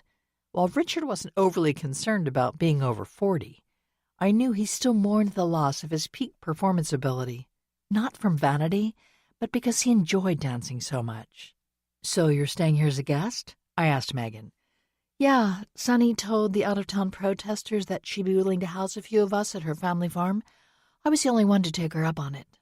Megan shoved her glasses up to the bridge of her nose. "I didn't see the point in paying for a motel room when I had another option." "Smart," Richard said, just as another squeal of laughter rolled out of the kitchen. "But if you'll excuse us, we need to go and wrangle a couple of overexcited children." He dropped his arm from my waist and motioned toward the end of the hall. "Those are your kids?" Megan asked, meeting my gaze. "They're cute." "And now hyped up on sugar," I said, giving her a smile. "Nice to officially meet you, Megan. I saw you the other day at Winterfest, but of course we weren't introduced." Megan stared down at her feet. "I was working. Environmental advocates is my job, not just a side gig." "Yes, I know. Anyway, good luck with everything," I said, before following Richard down the hall. As we entered the warm, sunny room, I was struck by two things. The fact that Aunt Lydia and Hugh were seated at the yellow formica-topped table next to the twins, and that each of my children was gripping a large sugar cookie. "And just how many cookies have you eaten?" I asked them, my lips quirking at the sight of the smears of chocolate and marshmallow streaking their upper lips. "First one," Ella said, waving the cookie through the air. "Uh-huh. Why don't I believe that?" Richard asked. He turned his gaze onto Aunt Lydia and Hugh. "How many?" "3 since I've been sitting here," my aunt said. "I don't know how many before that." "Oh, pish-posh, who keeps count, especially during the holidays?" Carol bustled over from the stove, gripping a steaming mug of cocoa in each hand. "Now sit down and warm yourselves up." She set the mugs down on the table across from my aunt, Hugh, and the twins. "PJ, pull up some more chairs." PJ muttered something under his breath, but dragged a couple of folding metal chairs over to the table. Richard and I thanked him as we sat down. I shrugged off my coat, hanging it on the back of the chair, and slipped off my gloves before taking a seat. "Now what's this I hear about Vista View being turned into a B&B for a few weeks?" Wrapping my hands around the mug, I enjoyed the warmth seeping into my fingers. "We met Miss Campbell out in the hall," I added when Aunt Lydia raised her eyebrows at me. "Oh, Sunny's just trying to do her bit to help keep that horrible company from building a subdivision on the mountain," Carol said, laying a fresh platter of cookies on the table. Richard grabbed one. "To be polite," he murmured. Inhaling the spicy scent of cinnamon and the tang of lemon rising from the plate, I picked up a cookie as well. "Why a horrible company? I mean, I don't like what they're doing either, but I don't think they're criminals or anything." PJ, who was leaning back against the pantry door, His thumbs hooked around the straps of his loose overalls, snorted. Blackstone Properties? Well, I've heard some tales, let me tell you. Horrible is a perfect word. What do you mean? Aunt Lydia asked, grabbing the back of Nicky's pants and pulling him into his seat as he leaned his entire torso across the table, reaching for the cookies. Yeah, spill the dirt, I said, pulling the platter closer to my edge of the table. Quick, before Brad shows up. He's not coming in. Sunny appeared in the doorway, stripping off her coat and gloves. She tossed them on top of a small cabinet. We got your tree secured on your car rack, she told Aunt Lydia and Hugh as she crossed to the stove.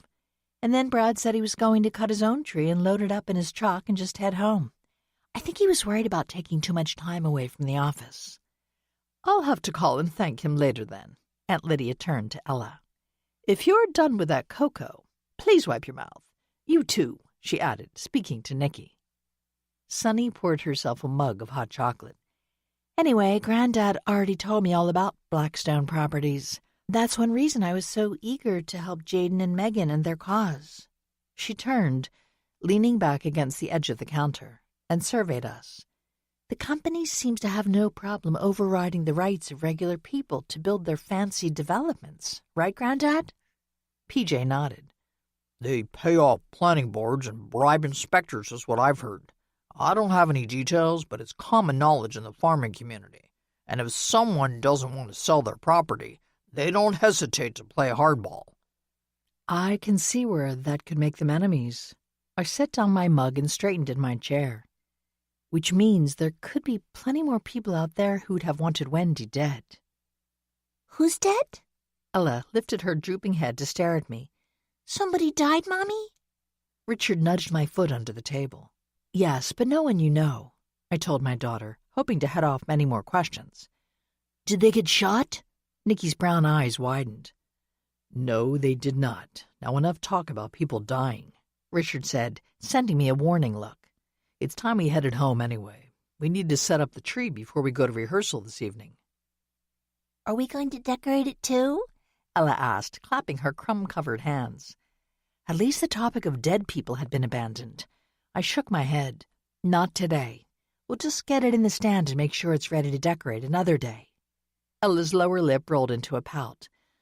All right, I said, pushing back my chair and rising to my feet. Let's get your coats and gloves and all that, and thank Miss Fields for the goodies. Thank you, the twins called out in unison. You're quite welcome, Carol said. Maybe some cookies to take home? I waved my hands. No, they're delicious, but we have enough sweets at home. This time both my children pouted. Ignoring this with all the haughtiness she could muster, my aunt joined Hugh in collecting the twins' coats and hats and helped Richard get them ready for the outdoors, while I crossed to Sunny and thanked her for offering up the tree. It's nothing, she said. I mean, why wouldn't I do that for my godchildren? I know I share the honor of godmother with Carla, but I do take it seriously. You spoil them rotten, I said as I gave her a quick hug. Well, she loves them. No one can doubt that. Carol tapped her finger on her apron, right above her heart. Sure you don't want some of your own, Sunny girl? Nope. Sunny motioned toward the kids, who were fussing about having to wear scarves and hats. She wrinkled her nose. These two are perfect. I can spoil them and then give them right back. Chapter 7. I was glad I was scheduled to work at the library on Wednesday. I wanted to find out more about Wendy Blackstone and her development company, and knew I'd probably have time to do a little sleuthing through digital resources while covering the circulation desk. After an influx of patrons returning and checking out books earlier in the day, there was a lull in the early afternoon. While Samantha took her lunch break and our volunteer Denise shelved books, I took the opportunity to commandeer the desk computer. I'd already spent the morning thinking through the problem. I knew that was a necessary first step because there were so many resources available and numerous ways to tackle any specific research question. If I didn't want to waste time, I had to narrow down my research path before I began. My initial search pulled up the website for Blackstone Properties. Not only would that give me a better sense of the company, it would probably also list past and current projects. The website was slick and dynamic, the kind that cost a good chunk of change to develop and maintain. There were biographies, glowing, of course, of all the principal players, including Wendy, Timothy Thompson, and Wendy's daughter, Nadia. Reading through background information, I realized that the company had actually been founded by Wendy's husband, Roger, who'd been the older brother of Taylorsford's former mayor, Bob Blackstone, but he seemed to have died young. Leaving the website open, I clicked on another tab to search out more details on Roger Blackstone's death. "That's really tragic," I said aloud. Samantha, returning from her lunch break, peeked over my shoulder. "What's that?" "Just a little personal research." "You're doing some digging to help Ethan?" Samantha met my wide-eyed gaze with a smile. "Not too hard to figure out. I've worked with you for a while now. I expected you to use your research skills to figure out more details about Wendy and determine who else could possibly be a suspect in the case." "I haven't gotten quite that far," I replied, sliding over so Samantha could stand next to me. "Just looking at some background info now, on the company mainly. One thing I've discovered is that Wendy experienced a tragic loss when her children were pretty young. Apparently, Wendy's husband, Roger, was an amateur pilot. He died at 39 when he crashed his Cessna while flying solo over the Blue Ridge Mountains." "That is sad." Samantha peered the digitized articles still filling the screen. "His daughter was 10 and his son only 4 at the time." "Yeah." I closed that tab, revealing the Blackstone Properties website. Now the daughter, Nadia, is 29, and like you mentioned before, she works for the family business. I clicked on her biography. She doesn't resemble Wendy at all, does she? "No, she must take after her dad. The Blackstones do tend to have dark hair and eyes. I wonder if the son looks more like his mom. He isn't listed on the website, of course." I studied Nadia Blackstone's photo. She possessed the coiffed hair and blindingly white, perfectly straight teeth all real estate professionals seem to have.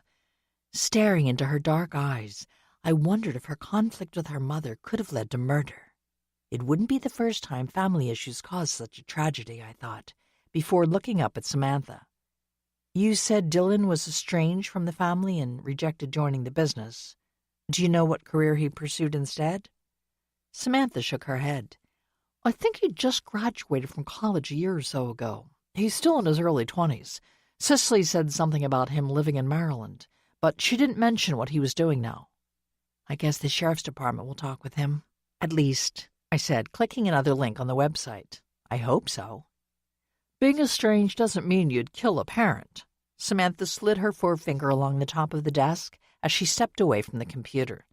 "I haven't spoken to my dad in years, but I don't have any desire to harm him."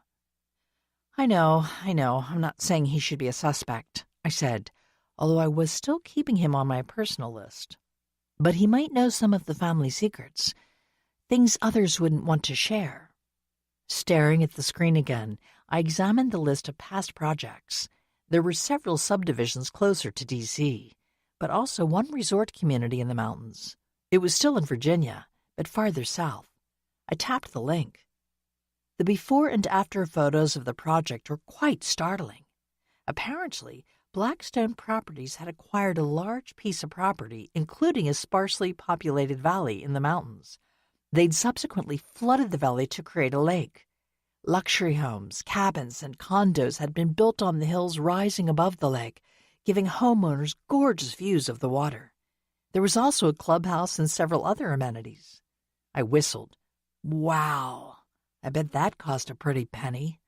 "Crystal Lake," I added, when Samantha shot me a raised eyebrow glance. "I've been there. Shay and I stayed at a rental cabin with some friends a few years back. It's nice, but very pricey. The restaurants and general store on site overcharge for everything."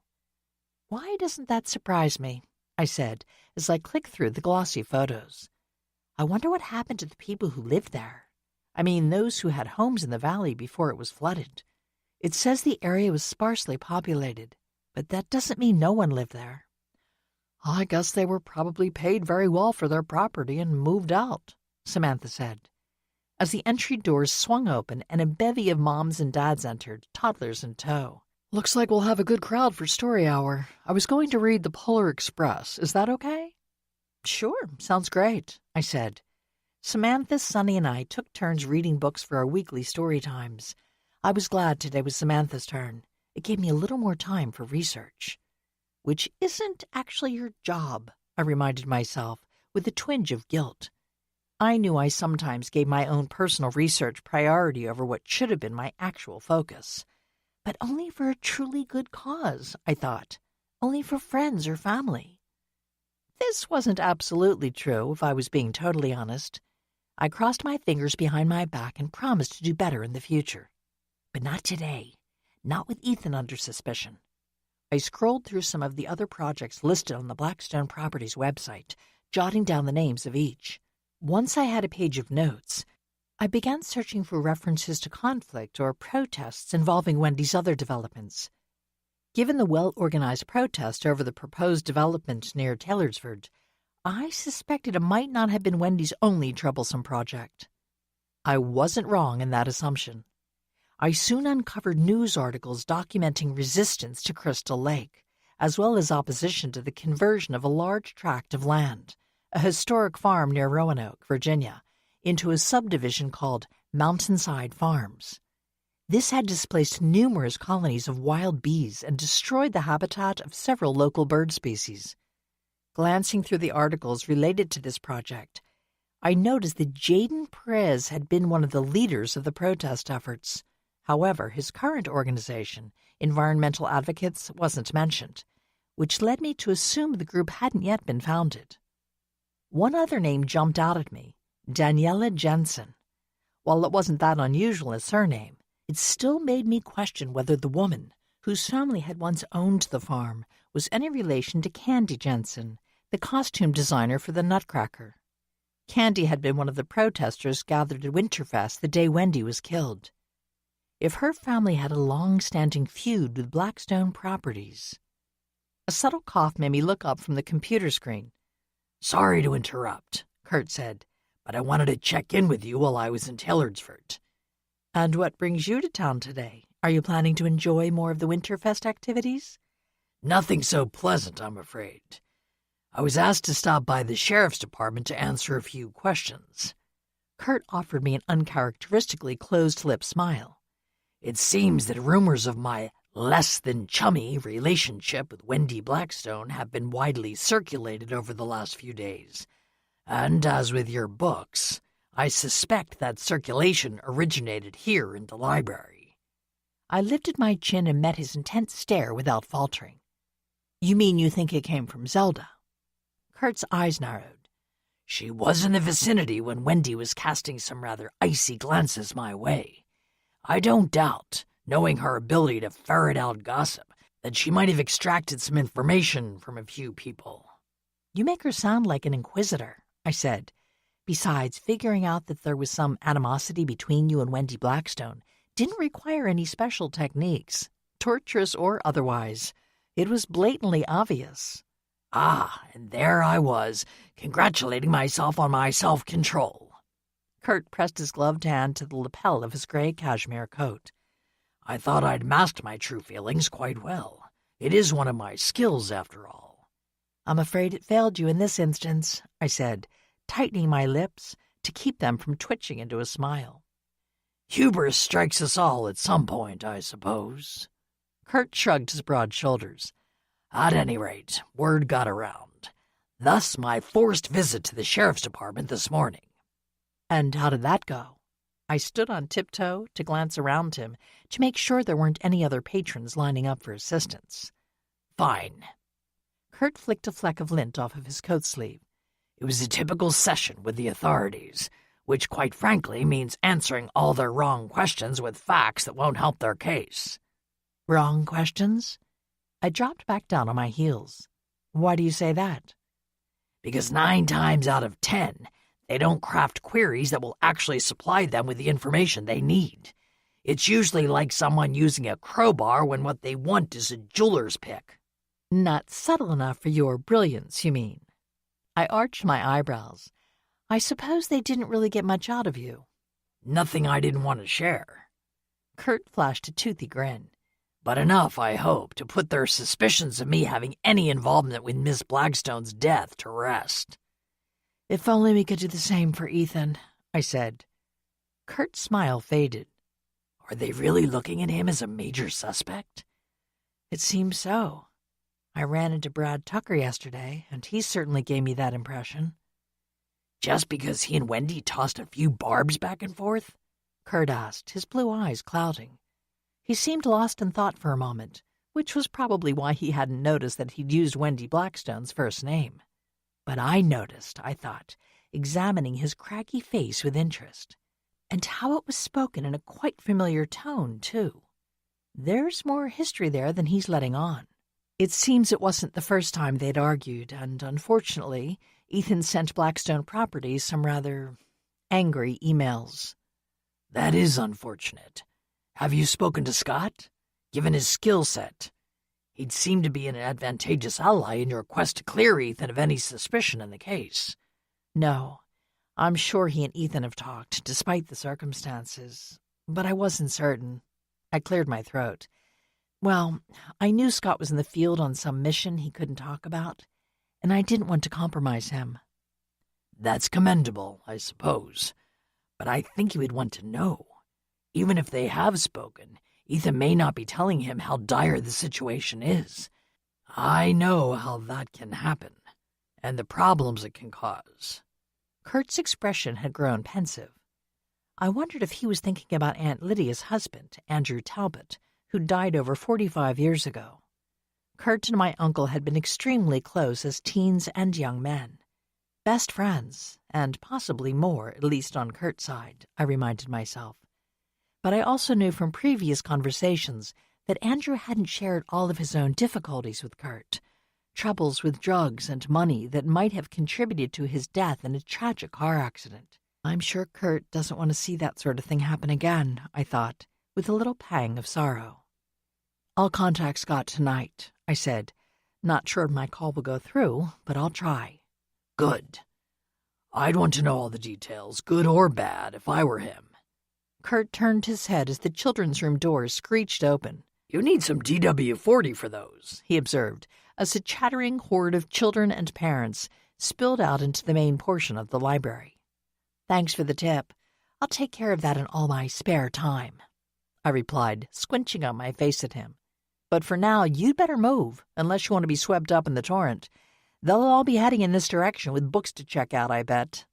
A wise choice, Kurt said, backing away. He caught my eye over the sea of adults and children who'd lined up in a haphazard knot in front of the desk. Let's talk again soon, he called out, before heading for the exit.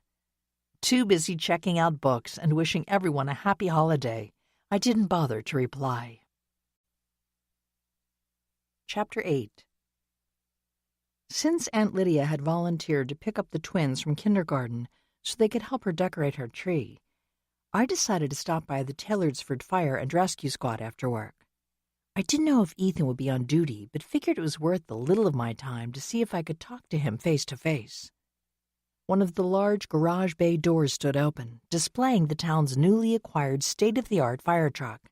It had taken considerable fundraising efforts to buy the new vehicle, a project spearheaded by former Mayor Walt Adams, who was on the squad's board of directors.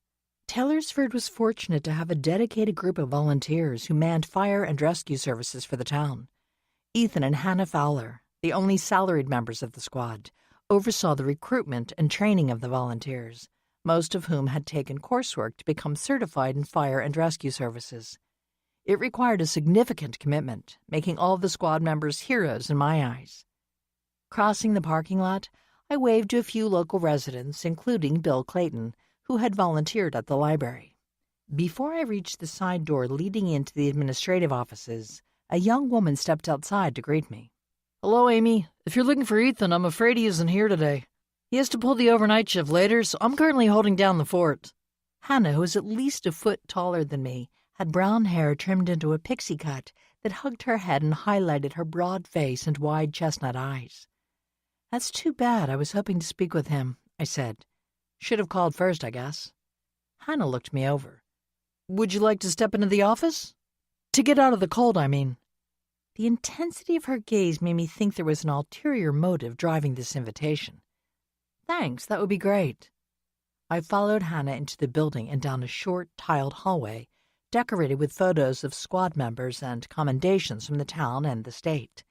As soon as she led me into the main office, she closed the door firmly behind us. Please have a seat, Hannah said, gesturing to one of the armchairs placed beside a small table. Would you like something to drink? We always have coffee on tap, but there's also hot water for tea. I sat down. No thanks, that isn't necessary. Hannah remained on her feet. You might be wondering why I brought you in here rather than talking outside. Well, the truth is, you wanted to tell me something that you didn't want the volunteers to hear? I settled back in my chair. That's my assumption anyway. A correct one, as it turns out. Hannah settled in the other armchair. There is something I want to share, but I don't want to start any rumors, which could happen if anyone overheard what I'm about to say. She pressed the fingers of one hand against the tabletop. Not that our volunteers are gossips or anything, but you know how it is. People start discussing things and expressing opinions, and before you know it, stories are circulating throughout the entire town. I have experienced that phenomenon, I said, offering her a wry smile. Anyway, Hannah drew in a deep, audible breath. The truth is, Ethan was quite late returning to the station after his shift at the Winter Festival the day Wendy Blackstone was killed. I didn't think anything of it at first. I thought maybe he'd stop to grab a bite to eat before he came back. He'd volunteered to stay that night, you see. I wasn't feeling too great as the day went on. Some little virus, I guess. Anyway, when I took him some coffee earlier in the evening, he noticed and said he'd take my overnight shift. We often switch around like that. Hannah lowered her eyes, staring down at her tightly clasped hands. I stirred uncomfortably on the hard cushions of my chair. So he was planning to go back to the station and stay all night? After working at the Winterfest that afternoon? Yeah, it wasn't the original plan. As I said when I took him coffee, he offered to cover my overnight shift because he could tell I wasn't feeling my best. Hannah shrugged. He said he didn't really care since Scott was out of town. Said he just had to run home and feed the dog and let her out for a minute. But then he'd head right back to the station to relieve me. So you expected him when? Around 8:30 or 9 that evening? That's right. Hannah lifted her hand and examined her short, blunt nails. Like I said, when he didn't show up by 9, I figured he might have taken a little extra time to pick up some dinner. But then Hannah dropped her hand into her lap. He didn't show up until around 10:30. Did he say something about why he was delayed? Honestly, he didn't say much of anything. Mumbled an apology and told me to head on home. It was odd because Ethan's usually so thoughtful about stuff like that. He didn't have any takeout with him either. Hannah pursed her lips. So I thought, okay, he stopped and ate somewhere instead. But then after I packed up my gear and was leaving, I saw him in the kitchen, scrambling some eggs. I slid to the edge of my chair, leaning forward. You'd told the deputies all this, I guess.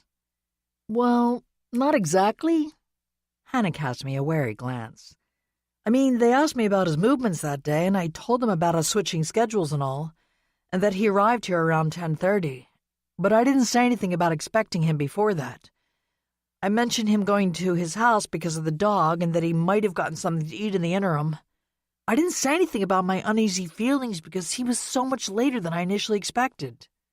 And I didn't mention fixing food when he got here. Maybe he was just hungry again, I said. Hannah frowned. Maybe, but Ethan generally doesn't eat anything after dinner. It's part of his whole health regimen. That's why I thought it was odd. I mean, if he took the extra time to either fix something to eat at home or grab something out somewhere. Hannah leapt to her feet and paced over to the large metal desk, filling one end of the office. The thing is, the more I think about it, the more confused I feel. She turned, leaning back, her fingers gripping the rolled edge of the desk. What do you think? Should I mention my concerns to the detectives or just leave it alone? I don't want to exacerbate the scrutiny focused on Ethan if I don't have to. Well, why tell me? I asked, rising to face her. Well, I know you've helped the sheriff's department with some cases in the past. I thought you might be able to have a better sense of whether these feelings of mine are really valuable as evidence or not. As evidence, maybe not, I said, my mind racing with the implication of her words. But I appreciate you mentioning it to me. I think what might be best is if I talk to Ethan and try to get him to clarify his exact movements that evening with the authorities. There may be a perfectly innocent reason why he arrived here much later than he originally told you, but if I voice my concerns first, it might not look so innocent. Hannah clasped her hands tightly at her waist. That's what I thought. It's better if Ethan is the one to explain things, rather than me stirring up questions. Of course, you could talk to Ethan directly if you prefer, I said, not wanting to force Hannah to accept me as her go-between. No, it will be better coming from you. I mean, maybe if I had said something right away. Hannah twisted her hands until her knuckles blanched. But at this point, I'm afraid it would look like I was falling into the suspicious-minded camp, and I don't want that. If you could just say something about me mentioning the timing and you finding it odd. So I can be the bad cop? I lifted my hands at Hannah's stricken look. No, it's okay. I get your point. I played amateur detective in the past enough times that Ethan won't be taken aback about me quizzing him on the details. That was kind of my thought, Hannah said, her expression brightening. And I don't have to work with him, which I'm sure is another benefit. I flipped the trailing end of my scarf over my shoulder. All right, don't worry. I was planning to talk to my brother later anyway. I'll see if I can find out when I'll be back in town. Soon, I expect, given the circumstances.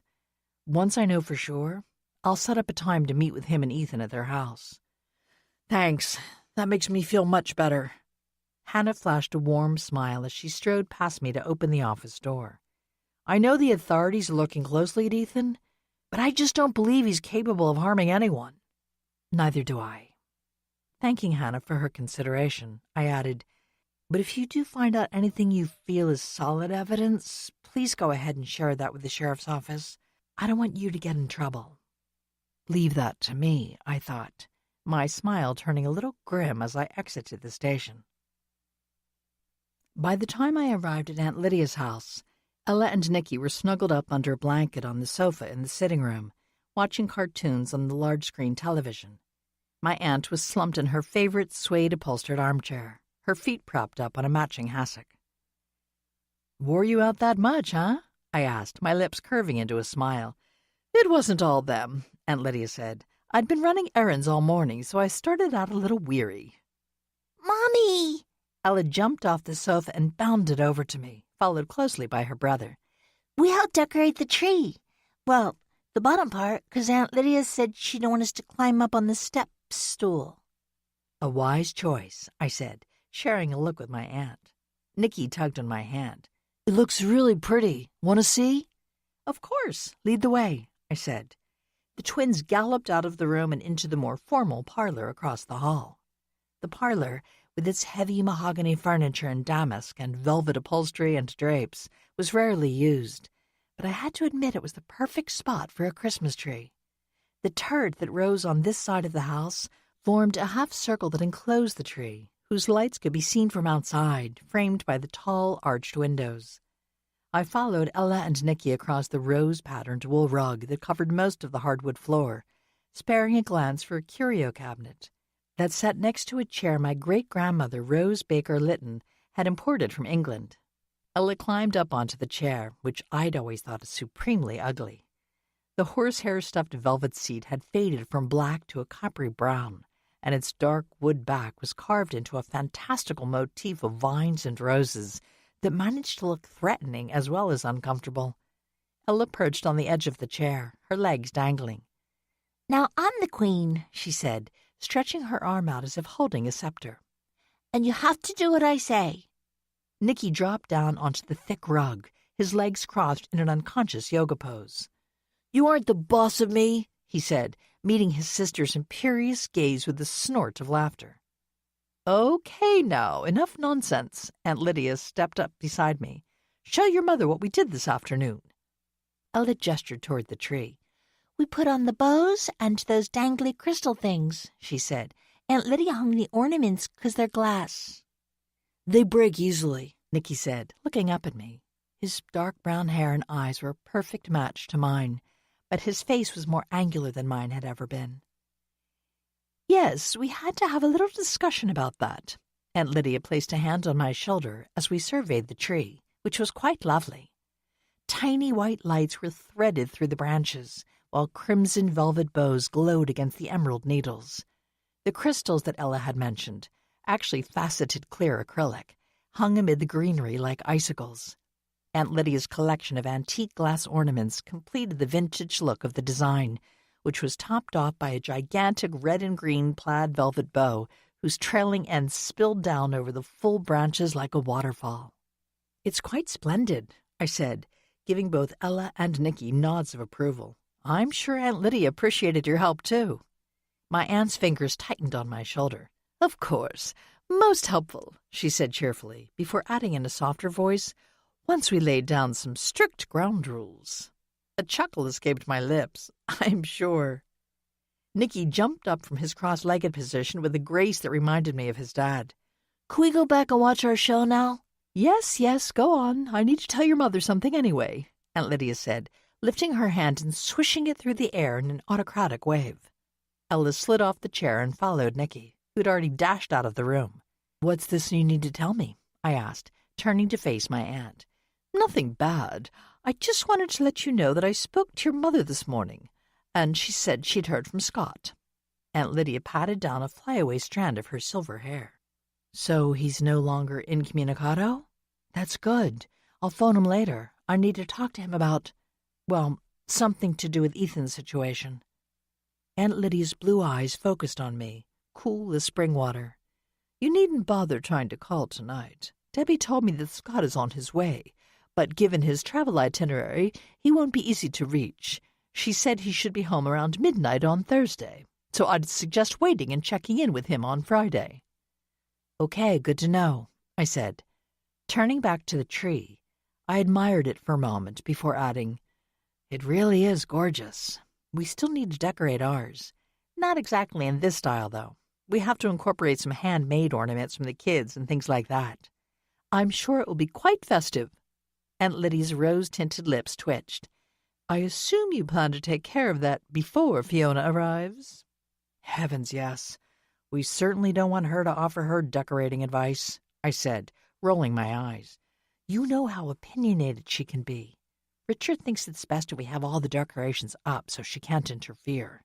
I mean, of course she'll probably put in her 2 cents about everything." "Undoubtedly," Aunt Lydia said dryly. "But once it's all done, she probably won't feel the urge to change anything." "Probably," I emphasized, as my aunt lifted her golden eyebrows. "Shall we place bets?" she asked. "No," I replied with a sigh. "I don't have that much money to spare." Chapter 9. I worked at the library again on Thursday, having switched days with Sunny so I could have both Friday and Saturday off. I really need a couple of days free in a row. For one thing, I must clean the house before Fiona arrives on Sunday, I told Sunny when asking for the schedule change. "You don't want to fail the white glove test?" Sunny had replied with a sly grin. "I probably will anyway, since it's impossible to keep a house perfectly clean when you have young children, but I do want to try to get it in the best shape possible. Richard will do some last-minute vacuuming on Sunday morning, I'm sure, but I need to tackle the dusting in the bathrooms and kitchen on Friday. And of course Richard and the twins have rehearsals mixed in there too." "Sounds terribly exhausting," Sunny had said. "Better you than me. I'd much rather run a farm in the library." So, in preparation for several days filled with cleaning, decorating, and helping to ferry Ella and Nicky to their Nutcracker rehearsals, I called in some orders to my friend Hani Abdi's catering business.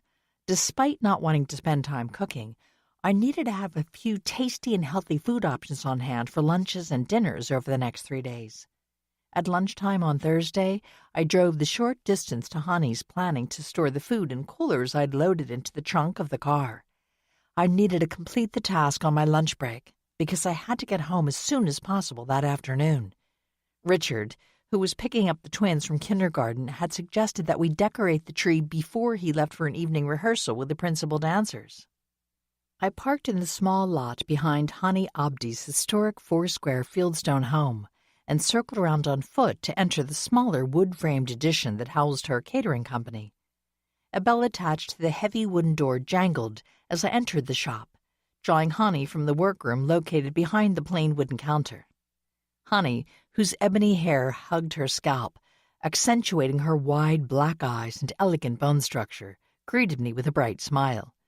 "Hello, Amy," she said, slipping off a pair of disposable plastic gloves and laying them on the white quartz countertop. "Are you parked out back? Why don't you slip behind the counter and I can help carry everything out to your car?" "That sounds good. But let me settle up with you first," I said, handing over my debit card. "Thanks, that makes sense." Honey rang up my order, consulting the invoice, which I had already confirmed over the phone. "So your mother-in-law arrives on Sunday?" "Yeah, you might get another order for me next week if I run out of ideas and time to make dinners that will suit her." "I won't complain about that," Honey said, handing back my card. "I hope the visit goes well," she added with another smile. As I studied her for a moment, the thought of her possible knowledge of town history crossed my mind. Honey had lived in Taylorsford ever since her parents had immigrated to the area when she was only 2, which made her tenure here much longer than mine. "I guess you've heard about the murder." "Of course. It's almost all anyone is talking about." Honey shook her head. "Such a shame. I know Wendy Blackstone wasn't everyone's favorite person, but she was always nice to me." "You did some catering work for her?" "Quite a bit, actually. Mostly business lunches and that sort of thing." I clipped my debit card back into my wallet. I know she moved back to Taylorsford a few years ago, but she also lived here when her husband was alive, didn't she? "Yes." Honey tucked the plastic gloves into the pocket of her apron. "As a matter of fact, my mother and father used to do some work for her and Mr. Blackstone. Gardening mostly, though Mom created some flower arrangements for the house as well. That was when I was still in college, so I wasn't asked to help. But I remember Mom saying the Blackstones were always polite, not to mention they paid quite well." "Didn't Wendy move away right after her husband died?" I asked, as Honey lifted up a wooden hinged portion of the counter, allowing me to join her. "She did, and it was very fast. Wendy bundled up the kids and moved out of their house within a month of Roger's death." Honey led the way into her commercial kitchen, which provided a vivid contrast to the vintage feel of the front of the shop. White tiled walls, metal shelving and work tables, and industrial mixers, ovens, and other equipment filled the space. "My parents heard that Bob Blackstone had to hire people to sell off most of the furniture and other household items, and that he was the one who actually listed the house." Honey opened the double doors of a large refrigerator. "Here we are. Your items are all marked, so if you want to grab a couple, I'll get the rest." "It seems like Wendy was pretty traumatized by her husband's death," I said, pulling out 2 of the smaller sealed foil containers marked Muir. "Well, there was some talk." Honey cast me a sidelong look as she balanced 2 larger casseroles in her arms and opened the back door. "Not to spread rumors, but some folks thought Roger's death was not an accident." "You mean they suspected that he deliberately crashed his plane?" I asked, clutching the foil containers to my chest with one arm as I fumbled for my car keys. Honey waited until I popped my trunk, then set her casserole containers inside the coolers before answering. "It was just a rumor, but I think that was why Wendy fled Taylorsford, because people could even think such a thing. I mean, that would sour you on a place, wouldn't it?" "That does put a different spin on it," I said, looking up at the sound of a vehicle barreling down the alley.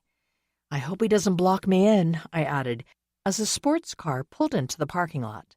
Honey and I stepped around the side of my car and waited until the cherry-red vehicle parked. "Well, that's everything," Honey said. "I suppose I should go in to greet my next customer. Anyway, I hope you enjoy." "I'm sure I will," I said, wishing her a good day as she headed back inside. Closing the trunk of my car, I studied the driver of the sports car as he climbed out of his vehicle. He was a slender man of medium height who looked no older than 45. He was wearing a finely tailored navy suit and a brightly patterned silk tie. Although I knew many of Taylorsford's residents from my work in the library and my family connections, I didn't recall meeting this man before, even though for some reason he did look vaguely familiar. "Hi," I said, as the man glanced over in my direction. The man brushed his fingers through the silver hair at his temples. The rest of his carefully coiffed hair was walnut brown, as were his eyes, which were so narrow he appeared to be squinting when he smiled. "Hello. I suppose you're availing yourself of Miss Abdi's delicious concoctions, too. Good move." "She's a fantastic cook and baker," I said. "Indeed." The man sauntered over to me, extending his slender hand. "I don't believe we've met. I'm Timothy Thompson, but please call me Tim." "Amy Muir," I replied, giving his hand a quick shake. Ah, that was it, I realized. I'd recently seen his photo when researching. "You're with Blackstone Properties, right?" "Yes, one of the partners." Tim's bright expression dimmed. "The only one now, I'm afraid." I shuffled my loafers in the gravel of the lot. "I'm very sorry for your loss." Thank you, Tim said, pressing his forefinger under one eye as if to brush away a tear. "It was quite a shock." "I'm sure," I said, noticing no trace of actual moisture under his eye. He looked me up and down. "Muir. I've heard that name. Is your husband the fellow producing the dance thing for Winterfest?" "Yes. He and his partner, Carla Tansen, are in charge of the Nutcracker performance this year." I noticed that Tim Thompson's pocket square was a perfect match for his tie. "And I'm also the director of the town's public library. Well, one of them. I co-direct with Sunshine Fields." "Of course," Tim said in a jovial tone that did nothing to convince me that he'd heard anything about the local library, much less me or Sonny. "Well, since you obviously need to pick up something from Honey's shop, I should let you go." "Just dinner for me and a few friends." Tim straightened the lapel of his sleek suit. "Wait a minute, Muir. Aren't you connected to that Kurt Kendrick fellow somehow?" I squared my shoulders and gazed up into Tim's rather vulpine face. "He was the foster son of my husband's great-uncle, Paul Dawson," I said, not wanting to bring Aunt Lydia or my late uncle into the conversation. Right. Tim tapped the toe of one of his expensive leather shoes against the gravel. "And if I've heard right, you live in Paul Dawson's old house, next door to that glorious Queen Anne Revival mansion." "Not exactly a mansion," I said, fighting to keep my tone pleasant. "Although it is large, as were many houses of the time. It was built by the Baker family back in 1900. I wanted to add, and it's not for sale, but thought better of it. Yes. I know Wendy admired it immensely, although she did say it needed a bit of renovation." Tim flashed a brilliant but insincere smile. "Anyway, since you know Kurt Kendrick, perhaps you can satisfy my curiosity." I instinctively took 2 steps back. "About what?" "Whether he ever mentioned his feelings about Wendy, that's all." "The subject hasn't come up," I said. That was a lie, but something about this man made me disinclined to share the truth. "Really? How interesting. Wendy certainly had plenty to say about him." I thrust my hands into my coat pockets. "Such as?" "Oh, heaven, she hated the man. Claimed he ruined her father, Stephen Barclay. Kendrick's never mentioned that name?" "Not to me," I said, glad to be able to speak honestly this time. "Apparently." Tim pressed his hand to his chest. "They were quite close friends, perhaps more than friends, if you get my meaning." My lips tightened. "What does that have to do with anything?" Tim shrugged. "It's just that Wendy thought her dad was obsessed with this Kendrick fellow, to the point where he lost all common sense. Wendy said her dad got involved in buying art just because Kendrick was a collector and dealer, and that's what ruined him. Stephen Barclay, I mean, not Kendrick." "Ruined him how?" I asked, curious in spite of myself. "He started chasing rare items, things that required dealing with some disreputable sorts. Criminals, really." Tim's eyes narrowed into slits. "Wendy thought Stephen did it to impress Kendrick, and that Kendrick probably even introduced him to several seedy dealers. Sadly, it was one of those deals that enticed Stephen Barclay into a back room in a run-down warehouse where he ended up dead." I blinked rapidly. This was news I hadn't seen in old reports. "He was murdered?" "Unfortunately. The killer was never found, and it was written off as some sort of organized crime hit. Well, not by the Barclay family. They obviously didn't want people to think Stephen was mixed up with the mob, so they made up some story about a random killing. Like Stephen was just an innocent bystander, caught in the crossfire. Tim pressed his finger to his narrow nose. Wendy was obsessed with the situation, I'm afraid. She was always bugging the cops to reopen the case, but without new evidence. Tim lifted his hands in a what-can-you-do gesture. There was no point. So she blamed Kurt, not for the murder, but for getting her dad involved with the wrong people? Exactly. And to be honest, I think she did eventually wonder if Kendrick had anything to do with her dad's murder. She was always trying to dig up dirt on him. Who knows? Maybe she did in the end. And perhaps Kendrick decided to silence her before she shared that evidence with the cops. I sucked in a deep breath. So now you're accusing Mr. Kendrick of murdering Wendy? No, of course not. Tim stared up and over my head. I'd never do such a thing. Although, he added, lowering his gaze to look me in the eye, I might have mentioned some of this to the detectives who kept pestering me with questions concerning the business and my relationship with Wendy and all that, just to make sure all bases were covered, you understand. I drew myself up to my full, if still unimpressive, height. I did understand. Tim Thompson was throwing Kurt into the snake pit of suspicion for some reason. Perhaps, I thought, to deflect from his own guilt. Whatever the reason, the man standing before me had now rocketed to the top of my own personal list of suspects. "Well, it was nice to meet you, Tim," I said, hoping my anger wasn't too evident in my voice. "But I must get home now, and I'm sure you want to collect your dinner and be on your way, too." I marched past him without waiting for a reply and threw open my car door. Sliding into the driver's seat, I slammed the door with a little too much force. Tim Thompson stepped away as I backed up my car. I couldn't tell for certain, but it almost looked like he was smiling. Chapter 10. I left work a little early, reassured by volunteers Zelda and Denise that they could handle the rest of the day. Carrying one of the coolers up onto our front porch, I opened the door and walked in on a truly adorable sight. Richard was seated on the sofa holding a children's book, while Ella and Nicky snuggled up on either side of him. Not to mention Fosse was sprawled across Ella's thighs and Loie was curled up in Nicky's lap. I paused for a moment, a wave of emotion flooding my chest. It was a feeling of love so overwhelming that tears welled in my eyes. In that moment, I knew I would do anything to protect my family. I'd even kill, I realized, a thought that reinforced the concept that anyone could commit murder, given the proper motivation. "Oh, hi there," Richard said, looking up from the book to meet my emotional gaze. "Everything okay?" Yes, it's fine," I replied, using my gloved finger to sweep away a tear. "But I could use a hand with a couple of coolers when you have a minute." Richard closed the book and leapt up from the sofa. "Of course. Just set that down." He turned to look down at Ella and Nicky. "Sorry, kids. Story time is over. I need to help your mom.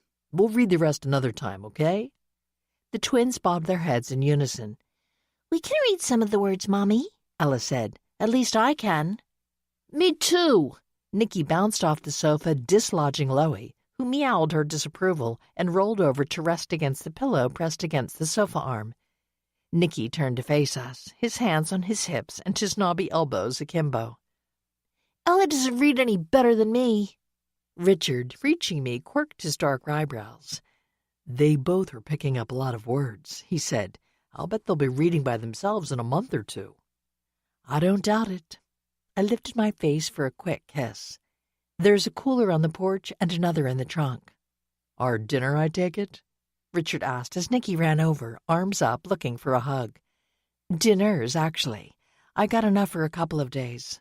I picked up Nicky and gave him a hug and kiss on the cheek. "Are you ready to decorate the tree?" A lock of dark hair fell into his eyes as he vigorously nodded his head. "Me too." Ella, who'd been soothing the cat's disdain at being dumped from laps, slid off the sofa and dashed over to join us just as Richard headed outside. I set Nikki down and picked her up for her own hug and kiss. As soon as Daddy brings in the coolers, we'll get started. What do you say? Yes! Ella wriggled in my arms. Setting her down beside her brother, I pointed toward the tree, which had been set up in one corner of the living room. Okay, let me take off my coat and stuff, and I'll open the ornament boxes. Both children turned and dashed to the tree. I want my nutcracker to go in the very front, Ella said, referencing the duplicate ornament she'd made when we created our contributions for the library tree. No, my Mouse King! Nicky faced off with his sister. Standing together, the resemblance was more striking. Especially when both of them are giving off those familial stubborn vibes, I thought with a little smile. Plenty of room on the tree for both to be front and center, Richard said, kicking open the door so he could use both hands to carry in one of the coolers. I grabbed the edge of the front door and closed it behind him. You guys did pick out a full tree. Lots of branches to fill. You know, that's how I like things. Nicely rounded out, but not too tall, Richard said, giving me a wink as he walked past me. I swung my right foot at him. He just laughed and headed for the kitchen. Ella stared at me, her gray eyes widening. Why did you try to kick Daddy? I didn't. I wouldn't. Just shaking out my foot, I said, as heat flushed my cheeks. Now let's start hanging some of the ornaments, shall we? Later, after the children were in bed and Richard had returned from his rehearsal, he and I settled on the sofa, enjoying a glass of wine and admiring our decorated tree. Flossie and Loie, curled up like a yin-yang symbol on the seat of an adjacent armchair, paid the tree no attention, which was a pattern I hoped would continue.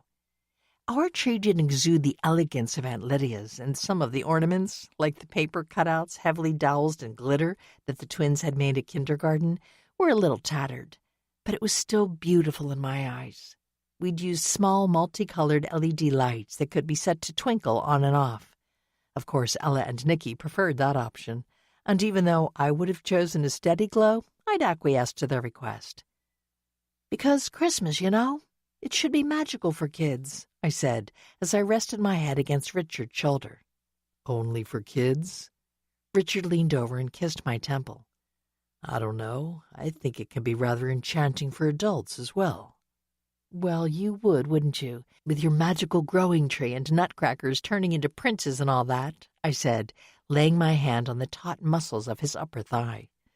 Please don't mention the tree, Richard said, pressing his hand over mine. We've been having some troubles with that. Blasted thing wants to get stuck every other time we test it. I'm sure you'll figure it out. I leaned forward to grab my wine glass from the coffee table. I do have an idea. It would be a drastic change, but it might be fun and a little more innovative, too, Richard said. I took a long swallow of wine. Oh, what would that be? I think I'll keep that as a surprise, Richard said, squeezing my hand before releasing it and picking up his own wine glass. Something you can look forward to when you see the full production for the first time. All right, that sounds like fun. I've seen the Nutcracker more times than I can count, so something different would be nice. You haven't seen this version. Richard sipped his wine for a moment. I hope people understand how we had to change things to make it work with contemporary dancers. We do have a few ballet dancers in the mix, but most of it is quite different, even though the music remains the same. I set down my glass and swiveled so I could look him directly in the face. It will be brilliant, of course. With you and Carla in charge, what else could it be? A disaster? Richard drank a gulp of the wine. That's just your perfectionism talking. I gently took the glass from his hand and set it on the coffee table, then leaned in to give him a proper kiss. Now listen, you. No doubting your genius. Or what? He asked, placing his hands on my shoulders and holding me at arm's length.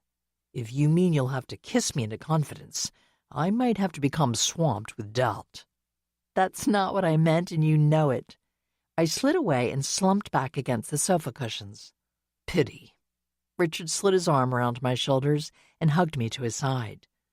Oh, by the way, speaking of Nutcracker, you need to take the kids in for a final costume fitting either tomorrow morning or Saturday. Really? I sighed. I guess I'll do it tomorrow, although I do need to clean this house before your mother gets here. I'll help with that. When will you have time? With the production going into Tech Week on Sunday, you'll barely be around. Not that it's your fault," I added, snuggling closer to him. "Anyway, I'm just going to do the best I can. If Fiona isn't happy with that, well, she can get a hotel room." Richard looked down at me, amusement sparkling in his gray eyes. "That would be a conversation I wouldn't mind missing."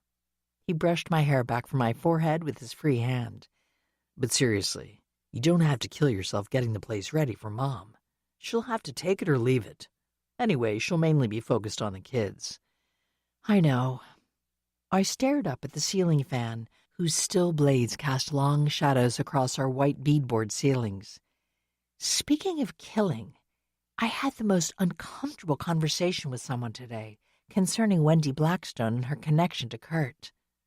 As I filled Richard in on the details of my encounter with Tim Thompson, his expression grew increasingly troubled. "I can't picture Kurt pushing someone down a flight of stairs and leaving them lying there, can you?" he asked when I finished talking. "Not really, but if what Tim Thompson says is true, Kurt did have a close relationship with Wendy's father, and she apparently blamed him for getting her dad killed. So there was a connection between them, and an antagonistic one at that." "If what Thompson said is true. From your impression of him, I can easily imagine that he was lying to cover his own tracks," Richard said. "Which means he's someone who needs a closer look." I slid to the edge of the sofa cushion. I wonder if there are any reports of conflicts he might have had with Wendy. Sure, they were partners, but that doesn't mean they always got along. In fact, when I spoke with Jaden Perez, who stopped by the library recently, he said they were often at odds. "I'm certain you'll be digging into that possibility as soon as you can." Richard stood, gazing down at me with concern. "Just be careful, Amy.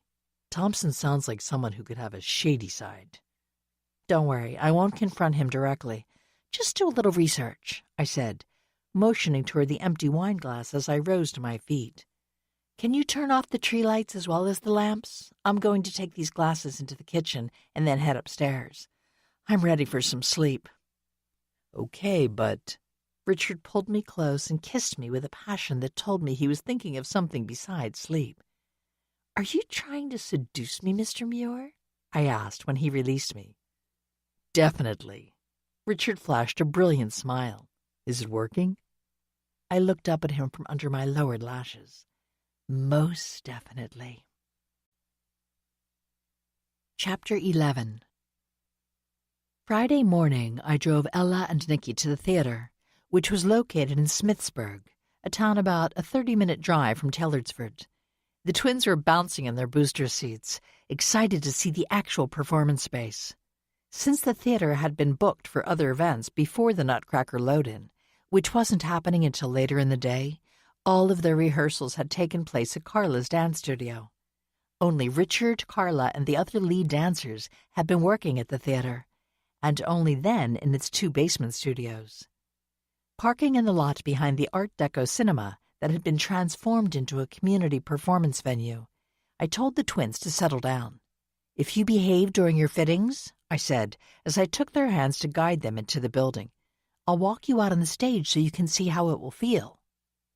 The costume shop had been set up in a former office space on an upper floor of the theater building, so we took the elevator up to that level. As soon as the doors slid open, the twins bounded forward, heading for the one open door at the end of the hall. "Hey, I said you need to behave," I called out, picking up my pace to catch up with them. "It's fine, I've got them corralled," said the young woman who stood at the edge of a large table covered with bolts of fabric and rolls of trim. She had one of her arms, which was covered in tattoos, stretched out to block entrance to the area of the shop where metal racks held a festive display of costumes. "Hi, Candy, how's it going?" I asked as I latched onto Ellis and Nikki's hands. Candace Jensen had been an MFA student in Clarion University's theater department when Richard and Carla had first hired her to work on one of their major productions. Now she was the head costumer for their summer institute and also designed pieces for many of Richard's other choreographic works. Her ability to allow dancers free and unfettered movement while still providing evocative visuals was, according to both Richard and Carla, a unique skill. Candy dropped her arm. "Now let's see," she said, looking Ella and Nikki up and down. bet you're in the party scene, is that right? The twins nodded, both apparently fascinated by Candy's short-cropped strawberry blonde hair, whose spiky tips were dyed a vivid purple. Is that your real hair? Ella asked. Yep, it's all mine. Candy tugged on a short strand. Just colored a little different. For fun, you know. Ella turned her gaze on me. Can we color my hair, Mommy? Candy, squatting down so that she could look at Ella directly, pressed a finger under her own kohl-rimmed eyes. Your hair is so pretty, I really hate to see you change it. And anyway, it's a lot harder when you have very dark brown hair like yours. Besides, Candy straightened, we need to keep your hair like it is for the show. I'm a party guest, Ella said. I get to dance around with a toy. I think mine is going to be a stuffed rabbit. Nicky puffed out his chest. Me too, but my toy is a sword. A fake one, though. I know. I work with all the other designers, you see, Candy said. Maybe your dad told you how we all get together and discuss the production, so our designs will mesh together? The twins bobbed their heads, totally enthralled. Having been raised watching dance and theater, they were fascinated with anything to do with the stage, especially the more magical aspects of performances. Okay, so Deeka's going to take you back to the dressing rooms, Candy said, motioning for a slender young man standing in the corner to step forward. Looking up at me, she added, a couple of the dance moms are in the back. They'll help the kids get into costume. I can help too if needed, I said. Nah, have a seat. Candy patted the top of a stool pulled up to the cutting table. I'll have the kids come out to give you a proper fashion show. Deke, who I assumed was one of the Clarion MFA students Candy had hired as assistants, shepherded Ella and Nicky down a short hallway that led to a set of dressing rooms. I cast Candy a sympathetic smile. You look a little tired, but I guess that's to be expected. It's a big show. It is that. Just a minute. Candy hurried down the hall and gave instructions to whoever was working in the back. Reappearing, she flashed me an apologetic smile and plopped down on a stool across the table from me. Sorry, I wanted to make sure they'd pulled the right pieces. You didn't make everything, did you? I mean, I know you had a little help with the assistants and some volunteers, but that seems like it would be totally overwhelming. I wish, but no. Candy rested her elbows on the table, showing off her tattoo sleeves, which were intricate and vivid depictions of flora and fauna done in the style of Celtic illustrated manuscripts. I'd love to have the staff to design and build everything from scratch, but it just isn't practical. You know how it is. We always have to count our pennies. Having observed Richard and Carla wrestling with tight budgets plenty of times, I nodded. So you make some pieces and buy and rent the rest? Pretty much. I mean, I do tend to add my own touches, even with the rental items, Candy said with a smile, just to make sure things look cohesive. Capture the vision, I said. Yeah, that's it. Candy swiveled on her stool at the sound of feet pattering against the shop's wooden plank floors. Ah, there they are, Mom. Don't they look splendid? I examined the twins, who'd been transformed into slightly abstract versions of well-to-do 19th century children. I knew from conversations between Richard and Carla that they weren't going with absolute verisimilitude in the design. Because they were reworking the Nutcracker to feature contemporary rather than ballet dancers, they'd also wanted to create a different feel for the design, less realistic, with an emphasis on evocative lighting and impressionistic sets. The costume designs appeared to be in keeping with that style. Ella's dress, while maintaining a Victorian silhouette, was made of a diaphanous material layered over sheer lace petticoats rather than heavy velvet and starched cottons. It's floaty. As Ella spun around, the light layers lifted, displaying her legs, which were clad in ivory-colored tights. It is certainly that, and very pretty, too, I said. What do you think, Nicky? My son tugged down his jacket, which was also a softer material than those used in most Nutcracker productions I'd seen. Worn with matching breeches and cream-colored tights, the indigo-blue outfit had the lines of a Victorian boy's outfit without the stiffness of that style. Even the high collar didn't appear constrictive. I like the buttons, he said, giving one a tug.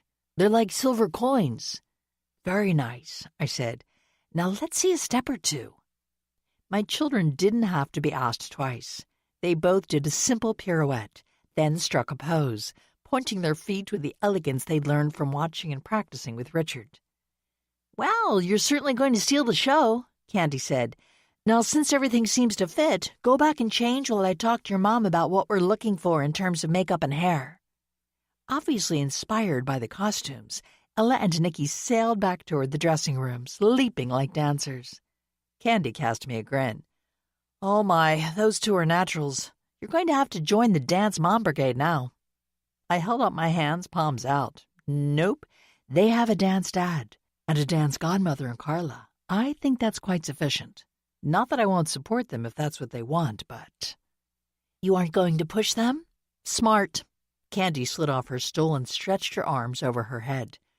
"It's a challenging life," I said. "No question. Your husband works harder than anyone I know, and I can see it wears on him sometimes." "Well, as he'd be the first to tell you, he's not getting any younger. Although, of course, he's still more talented and energetic than most people half his age." I picked up a length of rose-tinted satin ribbon and wrapped it around one of my hands. "Changing topics, I noticed you in that group of protesters at Winterfest the night Wendy Blackstone was killed. I assume you're a supporter of environmental advocates?" Candy's expression grew wary. "I am, especially when they're fighting against Blackstone Properties because, well, that's a bunch of ruthless users and takers if ever there was one." "They seem to have made a good number of enemies," I said, keeping my tone light. I was doing a little research on them in light of Wendy Blackstone's unfortunate death, and ran across mentions of protests at some of their other projects, too. Candy sat back, crossing her arms over her chest. "I guess you saw the one connected to me?" I wasn't sure it was connected, but I did notice there was a development built on a farm once owned by a Jensen family. "My grandparents," Candy said, her eyes narrowing. "When they died, the farm was in debt. My family worked with some people, including Jaden, although that was before he created environmental advocates, to raise the money to buy the land. But we ran out of time, and the bank sold it to Blackstone Properties." "Who raised everything and turned it into a subdivision." I slipped the coil of ribbon off of my hand. "I can understand why that would rankle." "We had a group of people fighting for us. They wanted to take over the property and turn it into a communal organic farm, a place where area residents could also rent garden plots. They even had plans to set up a training program for disadvantaged youth. But despite us raising enough funds to counter any offers, the bank sold to Blackstone. We figured Wendy and her team twisted the arms of some local politicians." Candy's lips curled into a sneer. "More taxes would be generated by a bunch of homeowners than they could squeeze out of a farm, you see." "So you've worked with Jaden Perez before?" "And Megan Campbell. Now don't get any wrong ideas." Candy dropped her arms and leaned over the table. "No one in the group advocates violence. We wouldn't be the ones shoving Wendy Blackstone down a flight of stairs, no matter how much we were tempted." Remembering Brad's comments about Jaden injuring a man in another shoving incident, I wasn't convinced her assurances could be trusted. It seemed Jaden had enough of a temper to lose control from time to time. What if one of those times was when he'd confronted Wendy at the top of a flight of stairs? But there was no point in antagonizing Candy with my suspicions. I wasn't accusing anyone. I closed my mouth when Ella and Nikki dashed back into the room. "You said you'd take us out on the stage if we were good." Ella tugged on the sleeve of my jacket. "And we were, so can we go?" Nikki, standing behind Ella, waved one hand over his head. Okay, as long as we're done here," I said, glancing over at Candy. "Sure, I'll just give you this." Candy plucked a single sheet off a stack of papers and slid it across the table to me. "It has suggestions and instructions so the parents can take care of the kids' hair and makeup. We're trying to keep it simple, to allow you to do it at home." She lifted her hands. "We don't have a ton of dressers, so having the children ready to simply slip on their costumes when they arrive will help a lot." "That's fine," I said, folding the paper and tucking it into one of my pockets. "All right, kids, let's allow Ms. Jensen and her team to get back to work. Say thank you for the lovely costumes, please." The twins enthusiastically thanked Candy as I stood up. "I wasn't asking questions because I suspect you," I told her while grabbing Ella's and Nikki's coats. "You just want to find a way to take the focus off your brother-in-law?" Candy cast a swift glance at Deke, who scuttled back down the hall. I get it. But you should be careful, Amy. The only person I saw lay hands on Wendy that day was Ethan Payne. What? I thrust their coats at the twins, giving them a quick instruction to put them on. I saw them arguing, but that was all. This was later when the festival was closing down, Candy said, raising her voice to be heard over Ella and Nikki's loud chatter, right as our group was heading for our cars. You saw Ethan attack Wendy? I asked, my voice squeaking on the last word. Not attack, but he grabbed her arm. It looked like she was trying to yank it away, but he apparently had a tight grip. Candy swept her hand through her short hair. Sorry, Amy, but that's what I saw. I didn't think anything of it at first, but when the deputies questioned me a second time, it all came back to me and I felt I had to tell them. Okay, well, we should be going, I said, rounding up the twins and herding them out the door. Something wrong, Mommy? Nicky asked, his brown eyes filled with concern. No, everything is fine. Come on, let's see that stage. I took hold of his hand, then Ella's, and led them to the elevator. They were thrilled when we slipped past the black curtains that hid the backstage area, then stepped out onto the wide stage. I allowed them to explore for a few minutes, keeping my eye on them as I turned Candy's words over in my mind. She'd claimed that Ethan had not simply argued with Wendy on the day she was killed, but he'd also physically assaulted her. Between that and Hannah telling me that Ethan hadn't returned to the station at the time she'd expected, it certainly looked suspicious. But in Candy's case, I thought, as Ella and Nicky bowed for a non-existent audience, is she simply trying to divert attention away from anyone associated with environmental advocates? Because she, along with Jaden Perez and Megan Campbell, and maybe others, had history with Wendy Blackstone too. And who knows if that history was even more volatile than it first appears. I puzzled over this the entire drive home, so absorbed in thoughts of all the individuals who had legitimate beefs with Wendy Blackstone that I didn't even notice the extra car parked in Aunt Lydia's driveway. It was the twins who alerted me to the visitor standing on our front porch. "Uncle Scott!" they shouted as they raced to be the first to reach him. I followed more slowly, my gaze fixed on my brother's face. Although he smiled as he bent down and wrapped Nicky and Elle in a bear hug, I spied something in his expression that made me catch my breath. "What is it?" I asked, opening the door to allow the twins to run inside before I turned back to face him. Scott took hold of my hands and stared at me. His eyes, shadowed by the lenses of his glasses, appeared damp. "Ethan is missing," he said. Chapter 12. What? Wait, come into the house where we can talk properly. I shoved open the front door and followed Scott inside. After Scott spent several minutes chatting with the twins and reassuring them that he'd be around for Christmas, I sent them upstairs to play in one of their bedrooms. "Nicky's room," I reminded them as they clattered up the steps. "We need to keep Ella's room clean for Grandmother Fiona, remember?" Scott, sitting down in one of the armchairs in the living room area, cast me a questioning look. "Fiona's visiting?" "Starting Sunday, for about a week," I replied, dropping down onto the sofa with an eye roll that coaxed the faintest of smiles from my brother. "Now what's this about Ethan being missing?"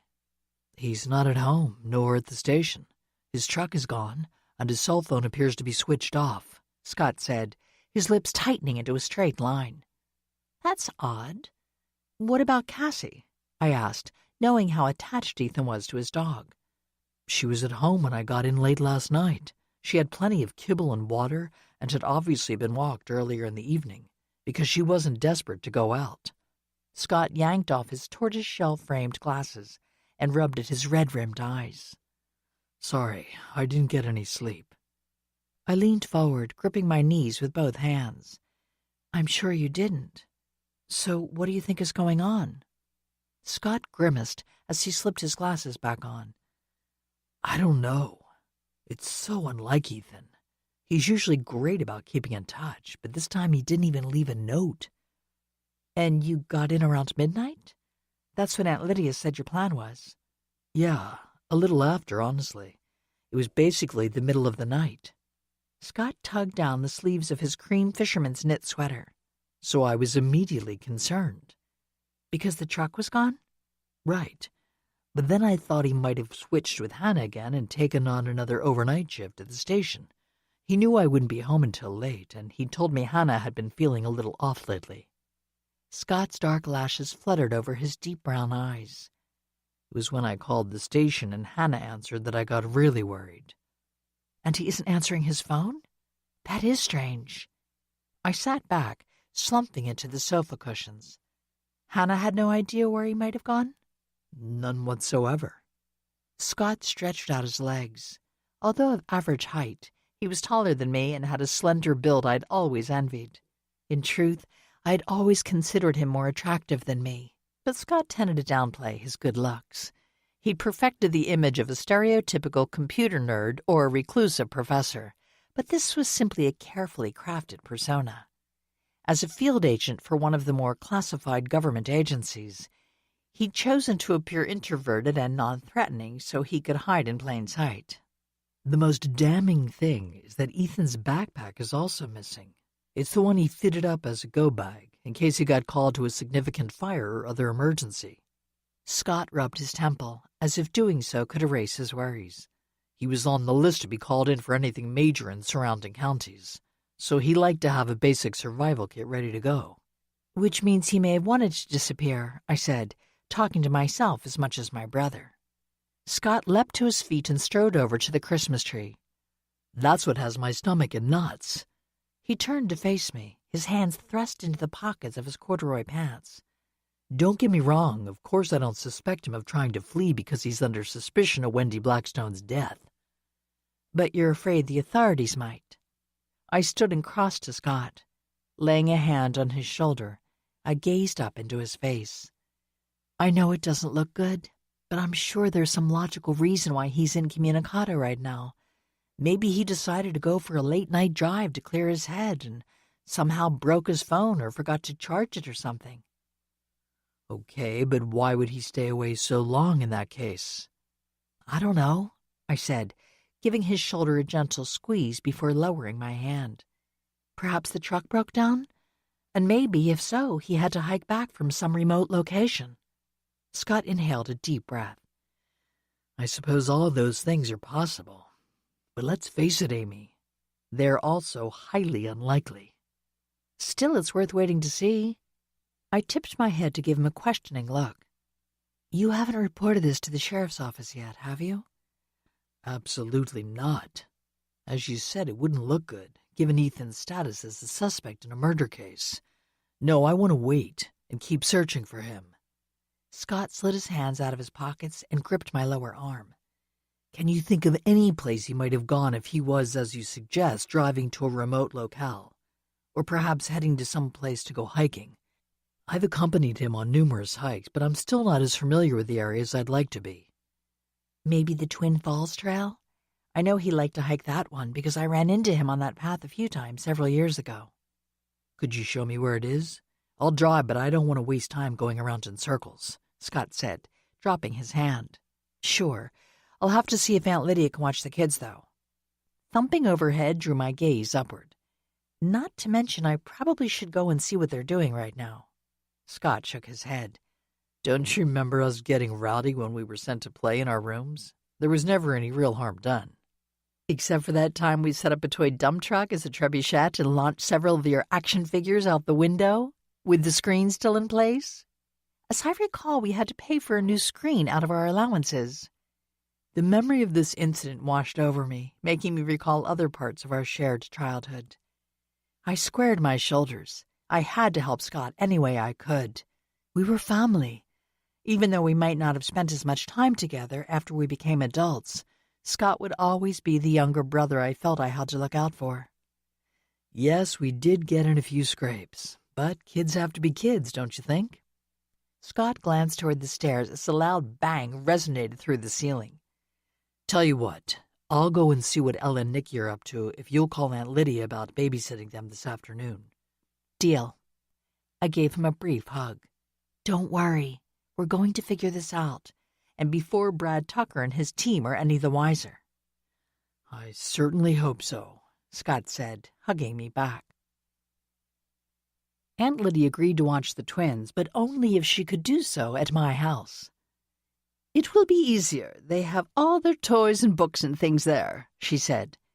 Once she'd settled in, with Nicky and Ella playing with a few of their favorite toys in the living room and the television tuned to a public broadcasting children's program, Scott and I headed out to search for Ethan. As we drove outside of town, I texted Richard to let him know what was going on. We soon reached the head of the Twin Falls Trail, but not seeing Ethan's truck in the small parking lot or anywhere along the nearby road, we turned around and explored some other options. "This seems to be a hopeless quest," Scott said, as we left yet another trailhead. "If Ethan did decide to go hiking in the middle of the night, he had to have parked the truck somewhere. And we've yet to see a grill or bumper or anything that even faintly resembles it." Maybe we're approaching this all wrong.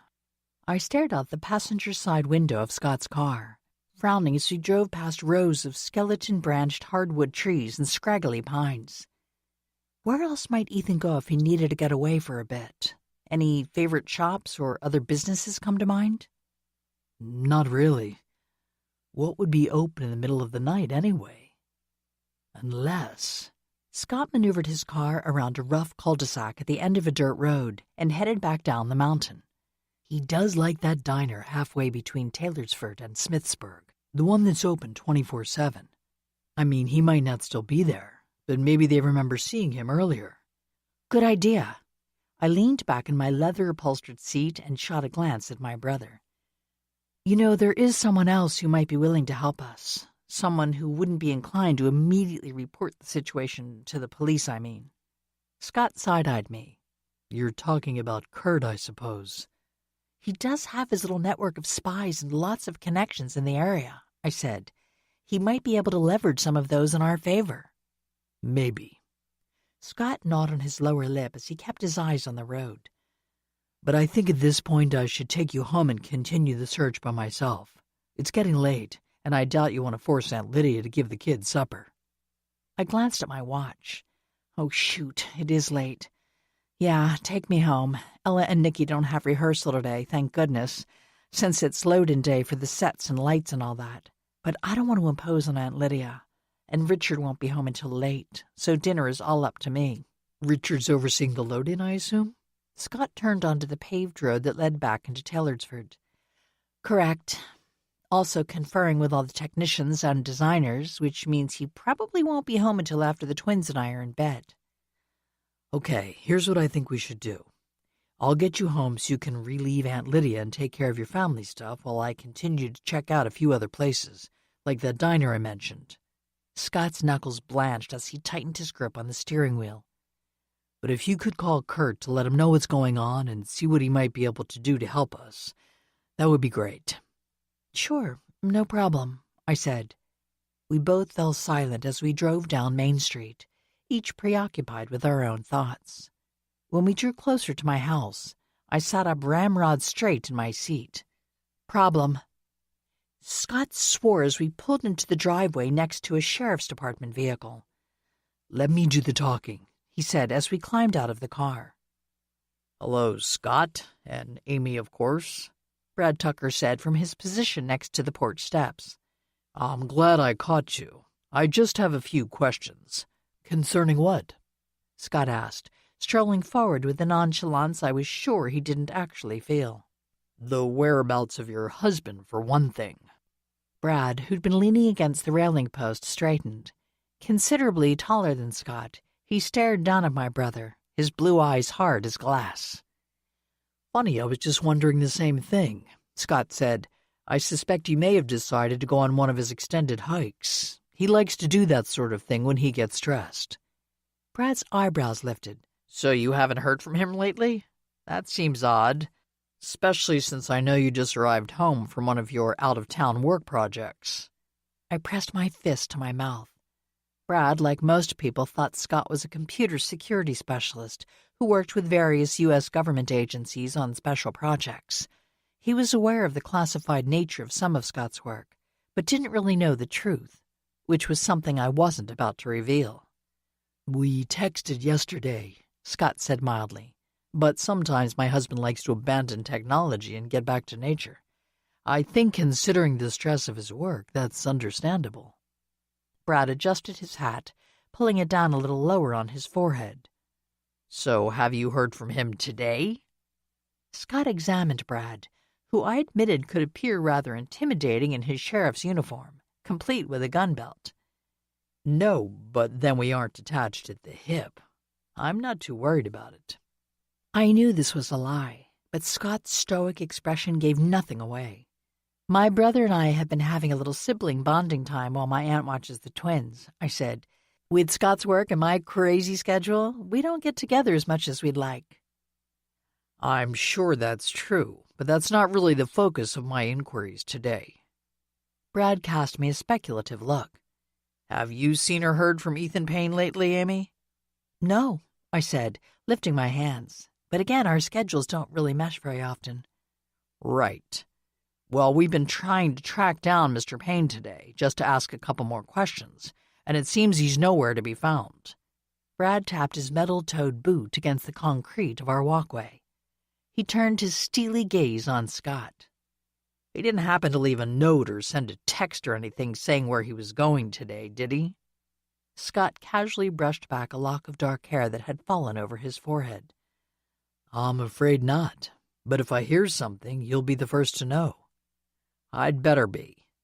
Brad strode past my brother and me, pausing at the edge of the driveway. I'm pretty sure you both understand what obstruction of justice means. Please keep that in mind. I'd hate to see you have to deal with any consequences arising from a misguided sense of loyalty. Not sure loyalty can be misguided in this case, Scott muttered, too low for Brad, who was getting into his car, to hear. I'm afraid he's already decided that Ethan is guilty, I said, as Brad fired up his vehicle's engine and backed out of the driveway. I know, which means there must be more evidence than I'm aware of, or at least, Scott's expression darkened, more people willing to offer testimony, true or not, that links Ethan to the case. I thought of Candy Jensen's comments about seeing Ethan manhandle Wendy on the evening she was killed. That does seem possible. The question is, are those reports being provided to authorities because the witnesses want to see justice done, or because they're looking to protect themselves? Scott linked his arm with mine. Excellent point. Ethan might simply be the easiest person to scapegoat. When we'd climbed the steps to the front porch, I slid my arm free and turned to face him. Before we go inside, tell me one thing. Do you think there's any possibility that Ethan could have hurt Wendy? Not deliberately, but accidentally, like shoving her during an argument or something. Scott lifted his chin and stared up at the porch ceiling for a moment. It's possible, he said at last. Lowering his head, he gazed into my eyes, his expression racked with sorrow. He does have a temper. He would never do anything premeditated, but in the heat of the moment, who knows? And if he had made that mistake, in the heat of the moment, as you say, is it also possible that he might make a run for it? I mean, he's an outdoorsman. He knows how to navigate the woods and survive in the wilderness. Would he try to escape and disappear? Scott's eyes welled with unshed tears. Leaving me? He said, his voice cracking on the final word. Maybe, because he could never bear to live in a cell, closed off from nature, with no views of the earth and sky. That would kill him, I think. I pressed his hands between mine for a moment. I just wondered. I thought that might be true. So that scenario is one we do have to consider. Yes, I know. Scott lifted his glasses and dabbed the dampness from his lashes with the tip of one finger. Regardless, I still need you to fill me in with anything you know, Amy, no matter how irrelevant you may think it to be. I will, I said, unlocking the door. But let's do that while I'm heating up some dinner, and over a glass of wine. I'm honestly not hungry, Scott said, and I'd better skip the wine if I want to keep searching for Ethan this evening. However, he added, as I began to protest, I will come in and hear what you've learned about the case from your research. And spend a few minutes with Ella and Nicky, I said firmly. That too. As a matter of fact, I'll keep them entertained while you call Kurt. Deal? Deal, I said, and led him into the house. Chapter 13. Scott didn't stay for more than 30 minutes Friday afternoon. He lingered long enough to speak briefly with Aunt Lydia before she headed back to her house to hear what I'd learned about others who could have had a reason to harm Wendy. But when my first attempt to call Kurt resulted in reaching his voicemail, Scott said he had to go. "I'll keep trying," I reassured Scott as he left to continue his search for Ethan. The remainder of the evening I focused on Ella and Nicky, who were both a little upset that Scott had departed so quickly. "Don't worry, he'll be back, and he said he'd be here for Christmas," I told them as they sulked at dinner. "Now come on and eat. Remember what Daddy says about needing good fuel for dancing. You have a lot of rehearsals starting tomorrow, so you want to have plenty of energy." Not that they ever lacked energy, I thought with a wry smile. But my encouragement did seem to have the right effect. The twins cleaned their plates, making a game of it to see who could finish first. After dinner, I supervised their baths before we settled down on the couch to read more of The Hobbit, which Richard and I had been reading to them, in short sections, every evening over the last few months. The readings were interrupted by many questions, which was fine with me. It was a way for us to bond as well as for them to learn new words and concepts. Once the twins were safely tucked up in bed, I returned to the sofa with my laptop to do more research. I hadn't really investigated Tim Thompson since our run-in yesterday and wanted to see what I could find out about Wendy Blackstone's business partner. At first, all I discovered were the usual puff pieces discussing Blackstone Properties and its development projects. A little more digging turned up Thompson's recent contentious divorce from his wife of 20 years and an older lawsuit that had been filed against him for misleading business practices. I noted that this was before he'd partnered with Wendy. He also appeared to be one of those people who liked to join service organizations like the Rotary Club. But when I searched for any evidence that he was actually active in his club's projects, I came up short. It seemed to me that he had only joined these organizations so he could list them on his resume. But it was in pursuing the photos from a charity gala held by one of the clubs that I discovered an extremely interesting photograph. It featured Tim Thompson standing in front of an elaborate floral display. He had his arm around the waist of a younger, dark-haired woman I thought I recognized but couldn't name. Reading through the accompanying article, I realized the woman's Wendy's daughter, Nadia Blackstone. Don't jump to conclusions, I told myself, although of course I was wondering how they might be connected. Doing a little mental calculation, I realized that Nadia would be around 29 now, while Tim had to be at least 45. Perhaps she had simply accompanied Tim to the gala because they worked together at Blackstone Properties. Or perhaps there's more to it than that, I thought, as my cell phone buzzed. I picked it up off of the coffee table and checked the number before answering. "Hello, Kurt." "Hi, Amy. Sorry I didn't ring you back earlier, but I was haggling with someone over a painting for what seemed like hours," he replied. "Did you win?" "Naturally." Kurt's voice brimmed with humor. "But enough of my successes. I actually called to see what I could do to help Ethan, and by extension, Scott." "Convince the new sheriff that Ethan isn't the #1 suspect," I sighed.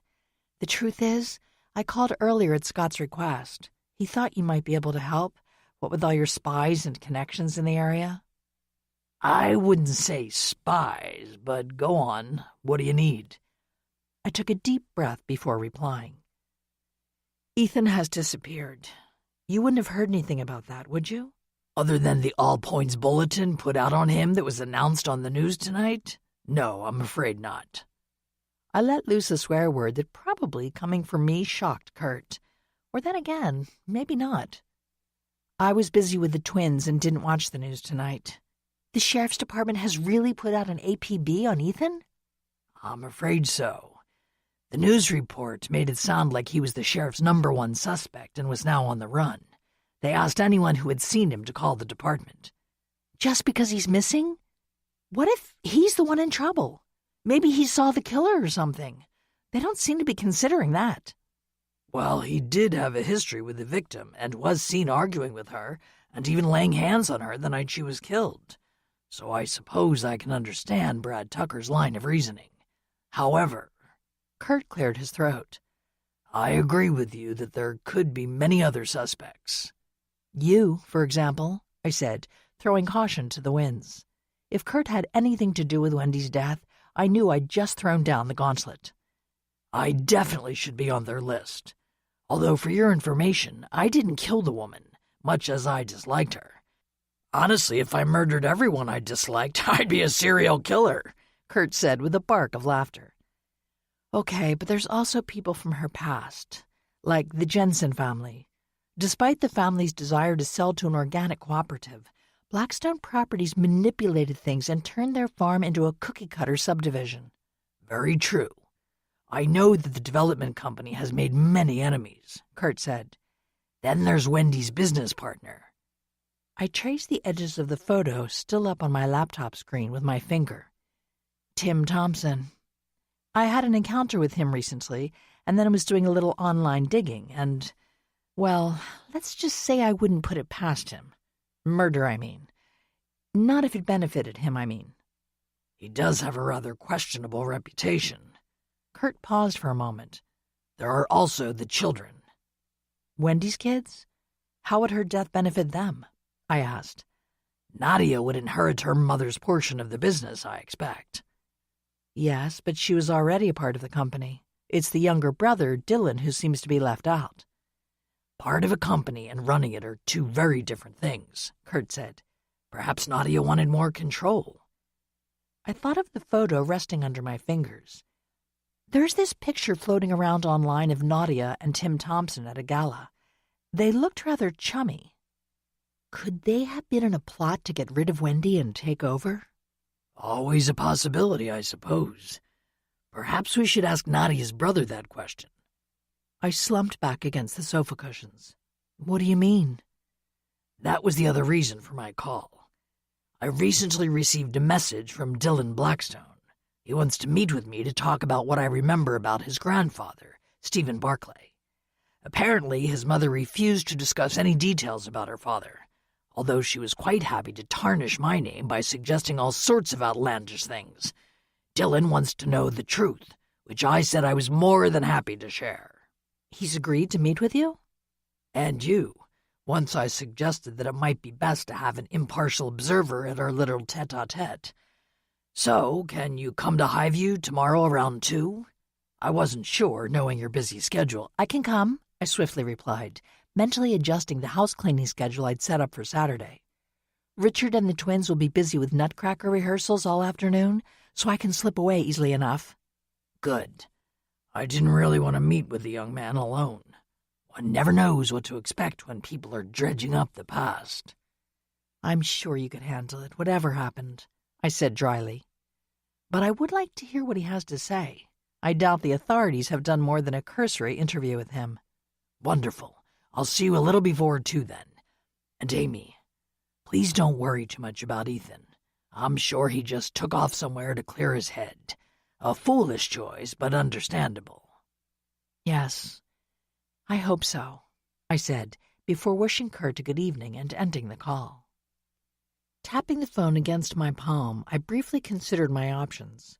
I could wait until tomorrow to do any more digging into the case. Perhaps I should enjoy a glass of wine and watch something light on the television and simply relax. Of course I didn't do that. I returned to my laptop and began searching for more information on Blackstone Properties and the family that had founded it. I didn't find anything particularly useful, except for one interview with Nadia where she spoke of her interest in branching out into coastal developments. Ambitious, I thought, as I scrolled through the article. Perhaps she felt her position in the company was holding her back? Or maybe her mother refused to support Nadia's efforts to expand Blackstone Properties, resulting in a feud that led to Wendy's death. These were certainly the sorts of questions I intended to ask her brother the following day. Chapter 14. Saturday morning passed in a blur of house cleaning. Fortunately, Richard took charge of Ella and Nicky, making sure they had a nutritious breakfast and lunch before the three of them left for the theater. I'll bring them back after their portion of the rehearsals, Richard said. I know your plan is to continue cleaning as well as visit Kurt. Although, sweetheart, please don't exhaust yourself trying to please Mom. He arched his dark eyebrows. You realize that's an impossibility no matter what you do. I know. Anyway, I'll make sure to be home by 5:30 since you have to head back to the theater before you drop off the kids. That's fine. I'll probably be closer to 6 anyway. Richard gave me a kiss and ushered Ella and Nicky out the door. Left alone with the cats, who vanished the moment I rolled the vacuum out of the hall closet, I used my cleaning time to work through all the theories and questions I had about Wendy's death. Ethan disappearing is the real mystery, I thought. I just can't picture him fleeing without any attempt to clear his name. Unless, of course, he is guilty. That was the real sticking point. As I showered after completing my whirlwind house cleaning, I recalled Scott's words about Ethan fearing any sort of physical confinement. My brother knew Ethan better than anyone, so I couldn't dismiss his fears that his husband might become a fugitive rather than face prison time. But he left Cassie behind, I thought as I dried my hair. Would he really abandon his dog? Slipping on a pair of jeans and a loose sweatshirt, I had to admit that Ethan might have made that choice because he loved his pet.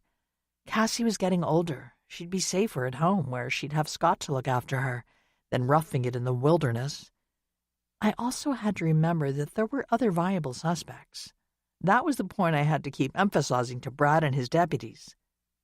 As I drove out of town, I reminded myself of all the reasons the killer could be someone like Tim Thompson, or even Nadia Blackstone, not to mention the many people like Candy Jensen whose families had been impacted by Wendy's business practices. And then there was Jaden Perez, a man with a temper that had led him to shove and injure someone before. It certainly wouldn't be totally out of character for him to have hit and shoved Wendy during an angry encounter at the festival grounds. Kurt's historic estate, Highview, was located up in the mountains just outside Taylorsford. The gravel road that led to the entrance of the estate was riddled with potholes and ridged like an old washboard, but all that changed as soon as I turned onto the driveway. Stone pillars topped with urns sat at either side of a metal gate. I lowered my window and leaned out to press the buzzer on the intercom embedded in one of the pillars. As soon as I gave my name, the gate swung open. The driveway was paved, its blacktop surface smooth as a satin ribbon. Surrounding the trunks of the bare-branched hardwood trees that lined the driveway, azaleas and rhododendrons, their glossy leaves still clinging to their interlaced limbs, provided a pop of midnight green amid the brown and gray winter landscape. Sunlight flooded through the windshield as I rounded a corner, making me slow the car. Set in the middle of a large clearing, Kurt's home was old enough to look like it had sprung up as a natural part of the landscape. The 3-story central section was constructed from variegated fieldstone that had once been prevalent in the local fields. Tall windows with wavy antique glass punctuated the expanse of mottled gray stones. The 2-story wood-framed wings were painted a pale jade green and extended from either side of the central structure like welcoming arms. Square windows framed by black shutters gleamed against the wood siding, and a lacy veil of ivy draped the stone chimneys. As I parked in the circle of blacktop at the end of the driveway, I noticed another car. An older model compact sedan with an angry scratch marring the navy blue paint of its passenger side door. Dylan Blackstone must have already arrived, and judging by his vehicle, he was definitely not taking advantage of his family's money. I crossed to the small roofed porch with its Grecian-style pillars. One of the wreaths Kurt had purchased from the garden club hung on the forest green front door. The only other decorations visible from outside the house were the sprays of evergreens and hollyberries surrounding stout pillar candles, undoubtedly electric, given Kurt's valuable art collection, filling each deep windowsill. Kurt greeted me, opening the door before I even pressed the doorbell. "Heard your car," he said, as he led me into the wide hall that ran from the front to the back of the house. Unlike the understated exterior, the hall had been lavishly decorated. Fresh pine garlands hung from the wide white moldings and draped each doorway. The garlands were festooned with crimson berries, ruby velvet bows, and pine cones, and laced with tiny white lights. This decorative style continued into the large living room, at least in terms of the tables and sideboards, as well as the stone fireplace that dominated the outside wall. But there were no decorations placed anywhere near the numerous paintings that hung on the ivory plaster walls. Of course not, I thought.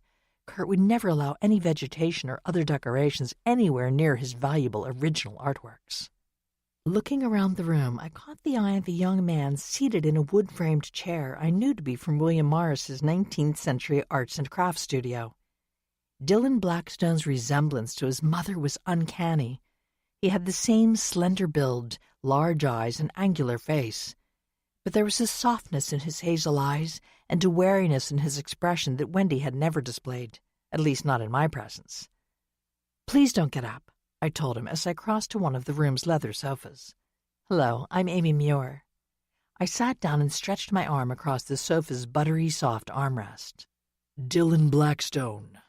He clasped my hand for only a second and then immediately sat back. Mr. Kendrick told me that you're related somehow? Settling onto the sofa across from me, Kurt flashed a wolfish grin. In a roundabout way. Kurt was the foster son of my husband's great-uncle, Paul Dasson, I said, shooting Kurt a questioning look. He leaned back, stretching his long legs out across the Persian rug that covered the hardwood floor between the sofas. That's one connection. I also knew Amy's aunt, Lydia Talbot, or Lydia Lytton as she was known then, when we were young. As a matter of fact, I was good friends with her husband, Andrew Talbot. The artist? Dylan gripped the wide wooden arms of his chair. I saw an exhibition of his paintings in the lobby of the Smithsburg Theater not long ago. Kurt stared over my head, avoiding my direct gaze. Ah, yes. To be honest, I actually set up that particular show. I like to keep Andrew's work alive in the public consciousness when I can. Because you were good friends? Dylan's knuckles blanched as his grip tightened. Like you were good friends with my grandfather? Not exactly. Kurt turned his icy gaze on Dylan, who slid back in his chair. Stephen Barclay and I were friends, but it was hardly a lifelong relationship. My mother would never provide any details about that, although she was always bitching about how you ruined her father's life, and by association hers. Releasing his hold on the chair arms, Dylan dropped his hands into his lap. That's one reason I wanted to talk to you, Mr. Kendrick. I've heard so many half-finished sentences and vague accusations related to you over the years. To be honest, I've always wondered what Mom was hiding. I'm not sure if she had anything to hide. I certainly don't. Kurt's laconic tone didn't fool me. I could sense the intensity behind his words. You never knew your grandfather? I asked Dylan. No, Granddad Barclay died when my mother was only 13. Dylan glanced at me. He was killed in some random shootout. Wrong place, wrong time. But you probably already know that. Mr. Kendrick said you were a librarian and obsessed with research. I nodded. I heard something about it. It was connected to an art deal gone wrong. Yeah, that's the story the family always told anyway.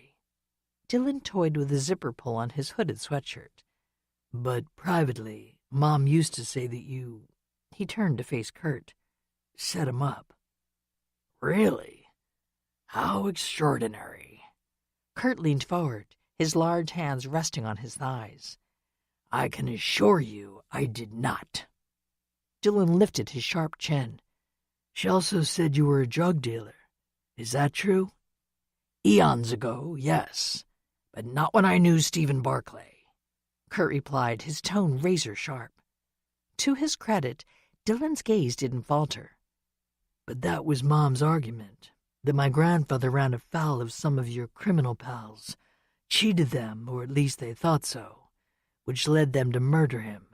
And according to Mom, you did nothing to stop it. Your mother was quite mistaken. Kurt sat back, crossing his arms over his broad chest. In point of fact, I actually warned Stephen to stay away from certain people, but he refused to listen to me. He was too eager to prove... something. Dylan sniffed. You got him into dealing art, though. I won't deny that, but only because he desperately wanted to get involved. I didn't think it was a good idea, but Stephen and I were friends, so... Kurt shrugged. I overruled my own better judgment and agreed to help him start buying and selling a few pieces. I admit that was a mistake. He was too eager to make a big score, too easily and too soon. Kurt examined Dylan with a quizzical expression. What else did your mother tell you about the situation? Dylan's eyes narrowed. Nothing really, but I always thought there was more to it, and it's made me wonder.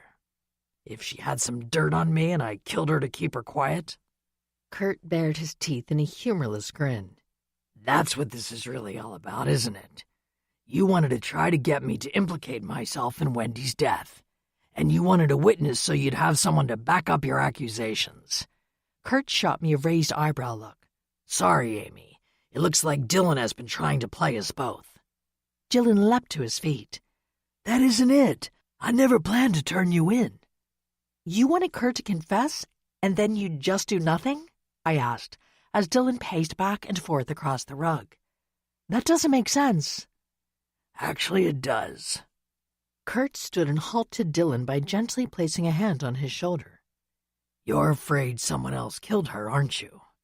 You were hoping to hear me say I was at fault so you could set your mind at ease. Dylan jerked his shoulder free. I don't know what you're talking about. Is it your sister? I've heard a few rumors that she and your mother were recently at odds. A lot of shouting was mentioned. Kurt looked down at Dylan with a sympathetic smile. Families can have serious issues, and when money is involved. Nadia had nothing to do with Mom's death. Dylan spoke forcefully, but the tremor in his lips told me he wasn't entirely sure this was true. Wait, was your sister even around on the night your mom died? I rose to my feet and cast Kurt a warning look. I mean, if she has a solid alibi, it doesn't matter how many arguments they'd had. To be a viable suspect, she'd need opportunity as well as motive. Dylan took a step back and swept his shaggy, dark blonde hair away from his face with both hands. I don't know. I was at work. He sent me a sidelong look. I work at the County Humane Society and do a lot of overnight shifts. That's where I was the evening my mom died. So I have no idea where Nadia was, or Tim Thompson for that matter. They were in Idaho, weren't they? Nadia and Thompson, I mean, I said, earning a swift, surprised glance from Kurt. Yeah, I thought it was gross. I mean, Thompson's so much older, and he's such a snake. I didn't understand what she saw in him. Dylan shook his head. I think it was just that he had all these ideas on how to expand the company and make even more money. And that's what attracted her. That's what Nadia really loves, you know. Money. She can never seem to make enough of it to satisfy her. While I'm assuming you aren't that interested in it, judging by your choice of job. That's right. Dylan cast Kurt a derisive sneer. I bet you can't understand that. Just like Mom never could. I'm not money hungry. I want to make a positive difference in the world. My current job has shown me the changes that are needed. I plan to go back to school for an advanced degree, learn enough to work with an organization that's trying to stop species extinctions and save animals. My mom thought that was nonsense. Hence the estrangement, Kurt said. And despite my wealth, son, I do understand. Really? Dylan's gaze swept the room, taking in the expensive furnishings and priceless artwork. I doubt that. But anyway, I didn't want anything to do with the family business, which drove Mom nuts. Sure, she had Nadia on board, but she was still old-fashioned enough to want her son to eventually take over. He cast me a sardonic smile. Trust me, that drove Nadia up the wall. She hated the fact that Mom preferred me as an heir apparent. But even if I was interested in real estate, which I'm not, there are things about my family's business practices that I don't like. Such as? I asked. Dylan must have caught something overeager in my expression. He shook his head. I won't go into that right now. I don't have all the facts yet. So much for extracting more information about Nadia or her plans for expanding the business from him, I thought. What about Tim Thompson? I asked, sitting back down on the sofa. Didn't he want to be in charge? Dylan strolled over to the fireplace. He did, or at least that was my impression. I think that's why he went after Nadia. He got a divorce not that long ago, so now he's free to marry her. He turned to face Kurt and me. So yeah, maybe I'm worried that Thompson convinced my sister to do something crazy, like shove Mom down a flight of stairs. I wouldn't put it past him. Or maybe Tim Thompson was the one to give Wendy that push, Kurt said. I think that might be more likely. If Nadia's covering for him. Dylan looked from me to Kurt. She'll still get in trouble, won't she? Aiding and abetting and all that. He lifted his hands. There's 6 years between us, and we don't always get along. But she's the only family I have left. Kurt's expression softened. Look, son, I wouldn't worry too much. Personally, I doubt your sister was involved, at least not knowingly or willingly. But as Amy said earlier, I have some sources who might be able to provide more helpful information. I don't mind using them to look into the matter. He thrust his hands into the pockets of his tweed trousers. And while I can assure you that I had nothing to do with Wendy's death, I don't mind remaining under suspicion if it helps widen the investigation. If they aren't focused on just one individual, they may come across more pertinent information. I caught Kurt's eye and offered a wan smile. Let's hope so anyway. Okay. Dylan took a deep breath and crossed over to stand in front of Kurt. I really just wanted to meet you to see if you were the ogre my mom always said you were. I thought if I talked to you, I could make up my own mind. And have you? Kurt asked. Yes. Dylan thrust out his hand. She got it wrong somehow. I don't believe you had anything to do with the death of my mother, much less my grandfather. I think that was all in her head.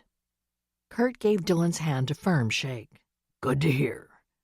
Now, if that's all, let me show you out. Apologies, but I do have some other business to take care of this afternoon. Dylan told me goodbye and followed Kurt out into the hallway.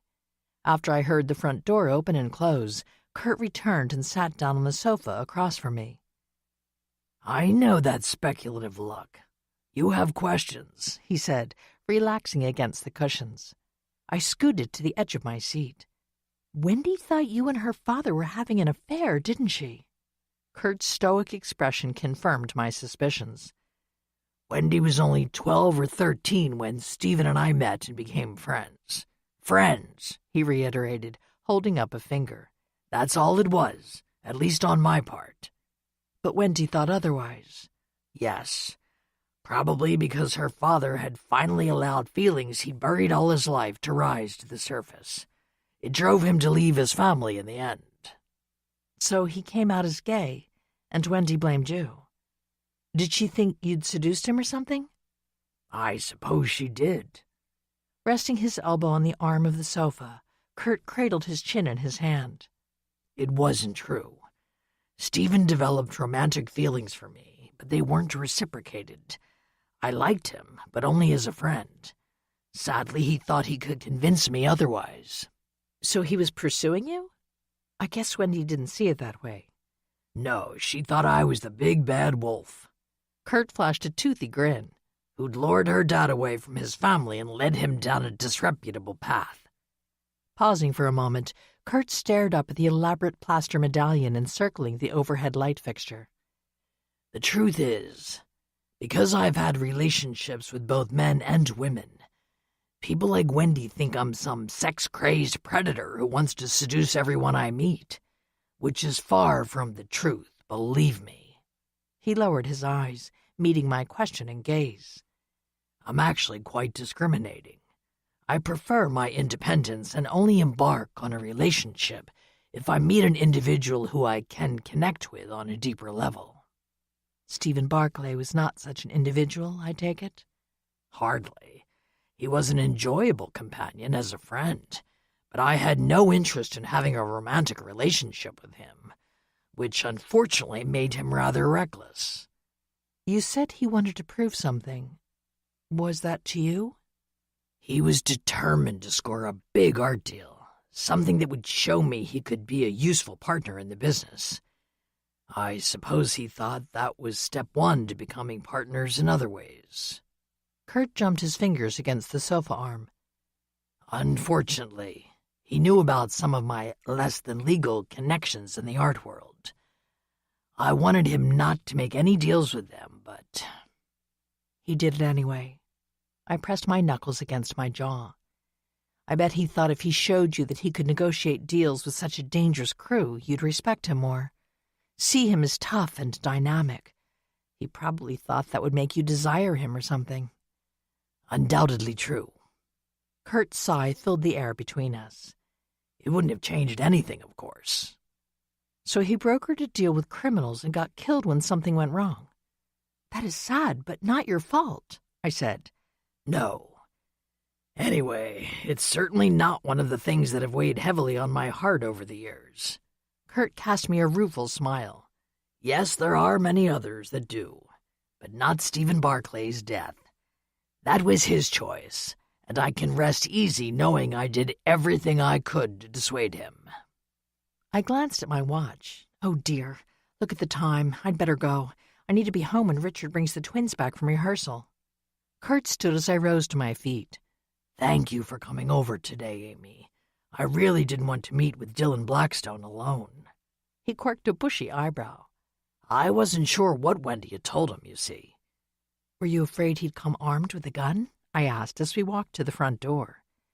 The thought did cross my mind, Kurt said, opening the front door.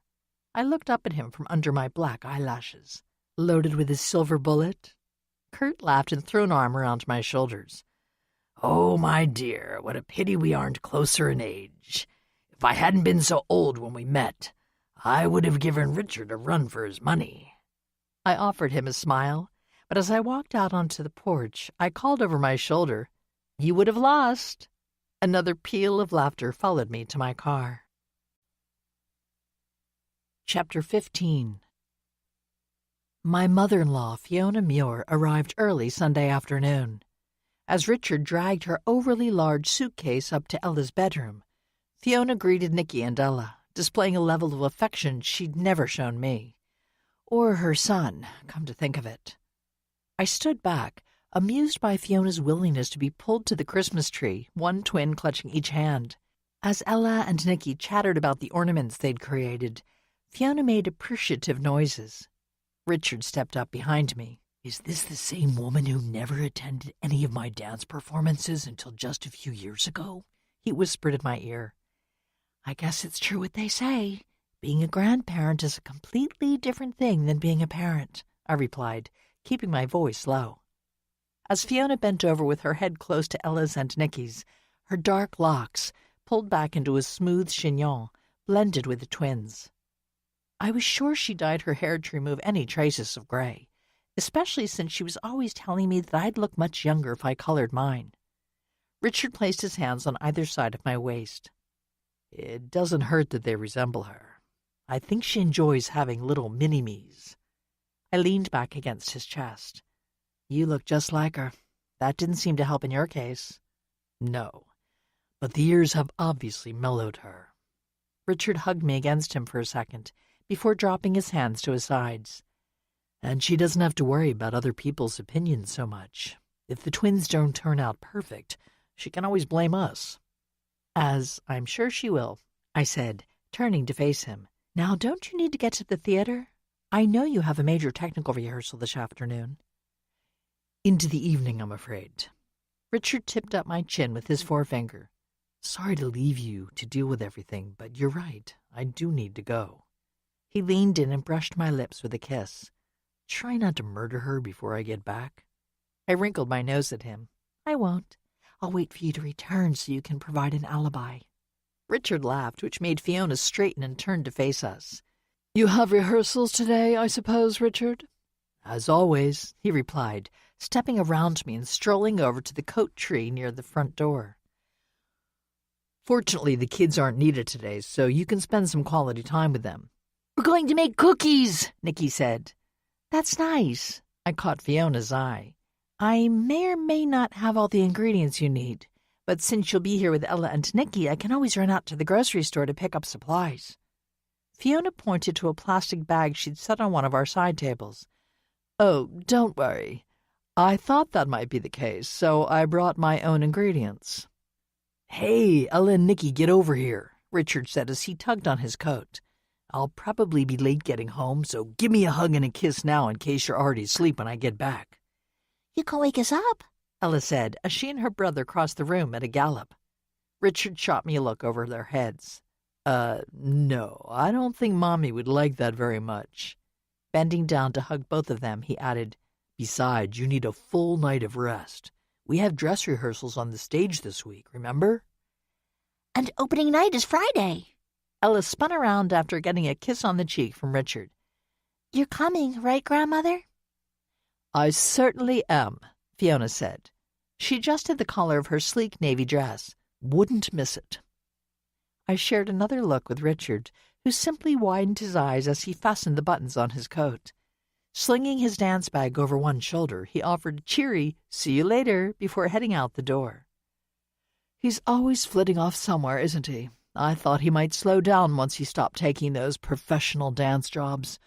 But he's just filled it in with other related stuff." Fiona tucked a loose strand of her silky hair behind one ear. "I'm sorry you have to put up with that, Amy. But I suppose you knew what you were getting into when you married him." "I did, and I really don't mind," I said, keeping my tone mild. "Now, if we're going to make cookies, would you like to change into something less dressy? The twins tend to be a little messy when we bake together." "Just an apron will be fine." Fiona unbuttoned the crisp white cuffs of her dress and rolled back her sleeves.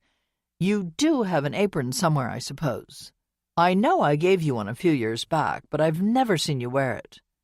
"I do," I said, after relaxing my gritted teeth. "It's hanging on the back of the pantry door." "Well, come along, children. Nicky, please carry that bag for me." Fiona set off down the hall that led to the kitchen. "Of course, we must wash our hands before we start making anything," she said, motioning toward the hall bathroom. "I'll use the kitchen sink, but you two can use the powder room." She took the bag from Nicky as the twins obediently dashed into the bathroom. Sounds of splashing water and jostling followed. "I'll use the powder room too, I guess," I said. "That will give me a chance to clean up any messes in there once the twins are done." "Oh, you don't need to worry, Amy." Fiona swept her hand free through the air in a graceful but dismissive arc. "The children and I can handle the cookies. No need for you to get involved. I know where all your pans and utensils and things are from when I've helped out before." "Okay, then."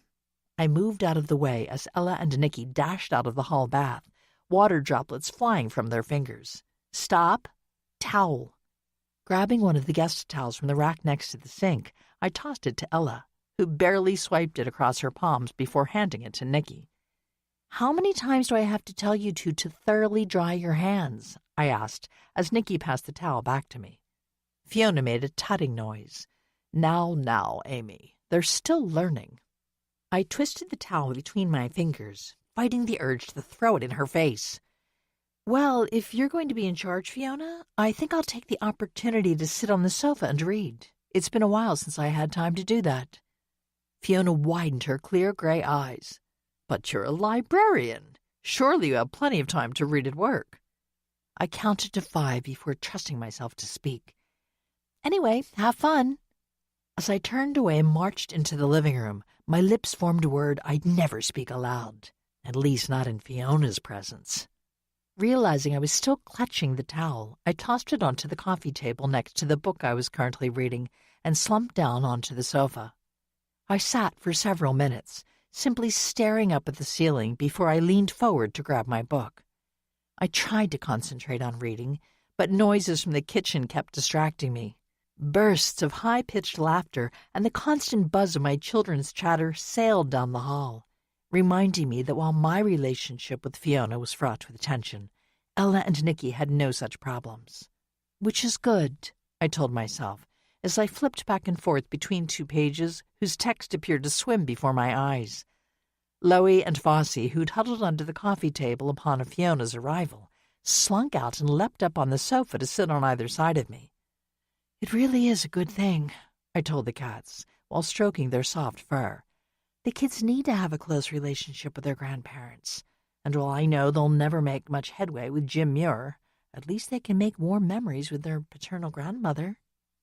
The fact that Fiona had never really created a loving bond with Richard, much less me, was something I needed to let go. Or so I told myself as I slammed my book shut and laid it back on the coffee table. Rising to my feet over the protests of the cats, I strode down the hall into the kitchen, the delectable aroma of baking cookies drawing me forward.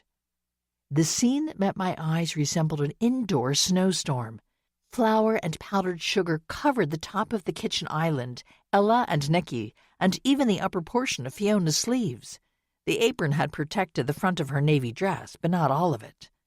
I surveyed the 3 faces beaming at me. All 3 radiated joy. Even Fiona's, which was a first, at least in my experience. I placed my hands on my hips. "Well, well," I said, "so who's going to clean up before it's time to fix dinner?" Fiona and the twins shared secretive smiles. You? Suggested Ella, her gray eyes widening. I shook my head. Think again. Fiona waved me off. Go back to your reading. We'll take care of this mess. Right, children? As Ella and Nicky bobbed their heads, white puffs of flour and sugar filled the air. I fixed my gaze on Fiona. Okay, but while I make dinner, I know a couple of bakers who are going to need baths. She looks happy, I thought, as she volunteered to supervise the twins' bath time. Maybe it's being around the kids, although she spent time with them before. But I narrowed my eyes as I watched Fiona direct Ella and Nicky in some cleaning efforts. Not without Jim. So maybe it's her husband who makes her so tense and reserved. Knowing him, I could see how that could happen. As if in confirmation of my thoughts, I earned a faint smile when I thanked Fiona for offering to take care of the cleanup, of the twins as well as the kitchen. Later, after Ella and Nicky had gone to bed, with Flossie and Lois snuggled up beside them, much to Fiona's dismay, I asked my mother-in-law if she would like to join me in a glass of wine. I don't mind if I do, she said, settling into one of the living room armchairs. I prefer red if you have that. Merlot? Cabernet Sauvignon? Pinot Noir? I asked, smiling when Fiona arched her feathery dark brows. These days we have quite a collection of wine. You should know that your son has become something of an aficionado over the last few years, and I don't mind a glass or two in the evening either. Fiona looked me up and down. A Cabernet Sauvignon, then. I brought back 2 glasses of the wine from the kitchen and handed one to Fiona. Sitting down on the sofa, I took a long swallow from my glass. It's been a day, I said when Fiona cast me a questioning glance. Suppose it has. Fiona delicately sipped her wine for a moment before adding, Have you heard anything from your brother-in-law? I know you're all anxious about him. No, not yet. I took another gulp of wine. Thanks for asking. No problem. I can't imagine what I'd do if someone in my family went missing. Fiona kicked off her leather pumps and wiggled her toes inside her stockings. It's hardest on my brother, of course, especially with all the rumors floating around. I imagine you may have already heard that Ethan is one of the suspects in Wendy Blackstone's death. I mean, it's nonsense, but now people are saying he must be guilty because he's made a run for it. I have heard some people say that, but honestly, Fiona held up her still full wine glass. I'd be much more inclined to suspect Wendy's business partner or even one of her children. Oh, what makes you say that? I asked, sitting up straighter. Even though Wendy has been living just outside of Tellardsford recently, Blackstone Properties' home office is still based in my hometown, so I've heard things from friends. Gossip, of course, but I do believe there's a kernel of truth behind it. I set my glass on the coffee table. You're talking about Tim Thompson when you say business partner, I assume? Yes, not one of my favorite people. Fiona pursed her lips. We don't actually know one another, but I've encountered him at a few charity functions. One of my old friends throws a gala each year to support the local children's hospital. She's always invited Wendy Blackstone and Tim Thompson because they were good for a check. Fiona took another sip. A rather small check, considering their profits. But it was something, I suppose. That doesn't surprise me. I recently met Tim Thompson and was not impressed, I said. He seems very slimy or something. I always called him the used car salesman, which Jim told me was rude. Fiona stared into the depths of her wine. But Thompson did give off that vibe. And then there was that time he showed up with Nadia Blackstone instead of Wendy. Well, I was appalled with the way he was hanging all over her, to be honest. Fiona set her glass on the side table next to her chair. I saw a photo from that event when I was doing research on the company, I said. Or at least from some event where Tim Thompson and Nadia Blackstone looked like a couple. Fiona sniffed. Disgraceful. The man is almost old enough to be her father, and for him to carry on like that with his partner's daughter just left a bad taste in my mouth. But then again, I've heard rumors that Nadia and Wendy didn't have a very good relationship. From what people have told me, it seems Nadia was desperate to gain more power in the company. You said children, but Wendy's son isn't really involved in the business. No, but that's another story. Fiona crossed her ankles and tucked her feet up close to the chair skirt. Dylan Blackstone had serious issues when he was a teenager. He even had to go live with a friend's family for a while. Why? I asked, leaning forward. Fiona picked up her glass. He publicly accused his mother of driving his dad to suicide, she said, before taking a sip of wine. I don't know that there's any truth to that, but it was common knowledge in my hometown. A lot of my old friends shared the drama with me while it was happening. So Dylan does have a reason, right or wrong, to hate his mom, I said, talking more to myself than Fiona. I'd say that was a possibility. Fiona held up her empty wine glass. I wouldn't mind another. Sure. I grabbed my own glass as I stood up and crossed to Fiona. Gripping the stems of both glasses in one hand, I hurried into the kitchen, pondering Fiona's words. They confirmed some of the information I'd already collected, which made me even more convinced that Brad and his team should be looking more closely at Tim Thompson as well as Wendy's children. You know, Fiona said when I handed back the wine glass, I'd be happy to find out more about Blackstone Properties, as well as all of the people involved with Wendy and the company. I do have solid connections who may be able to offer some insight.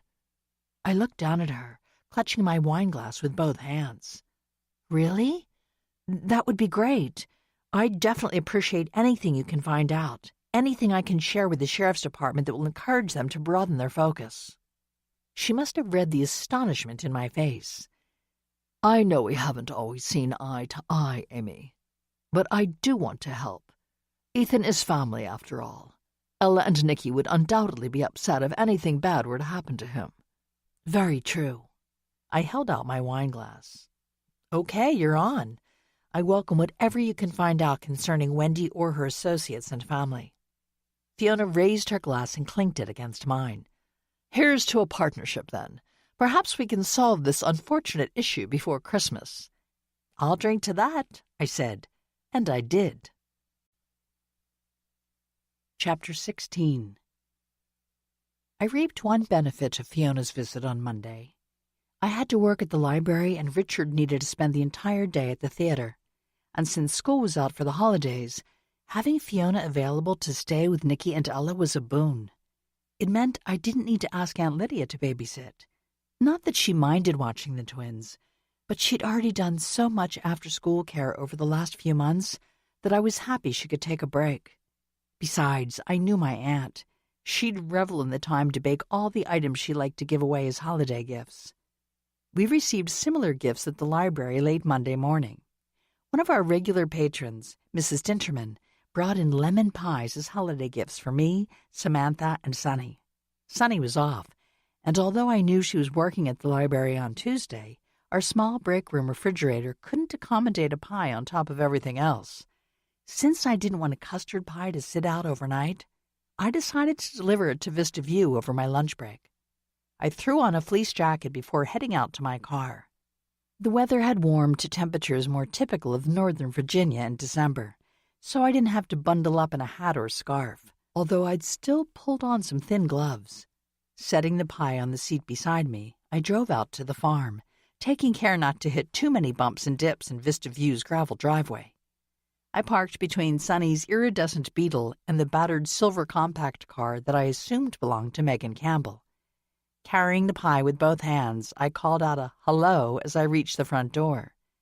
Carol appeared, wiping her hands on her apron. Hi, Amy. What have you got there? A gift for Sunny from Mrs. Dinterman, I said, striding into the house as Carol held the door open. I didn't want to leave it out all night, so I thought I'd better make a delivery over my lunch hour. Thank you, dear. How sweet. Carol took the pie out of my hand so I could peel off my gloves and jacket. I shoved the gloves into the pockets and draped the jacket over my arm.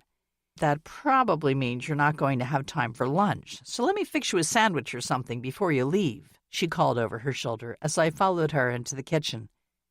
Megan Campbell was standing over the chrome-edged yellow formica table that filled the center of the room, packing plastic-wrapped sandwiches into a large brown paper bag.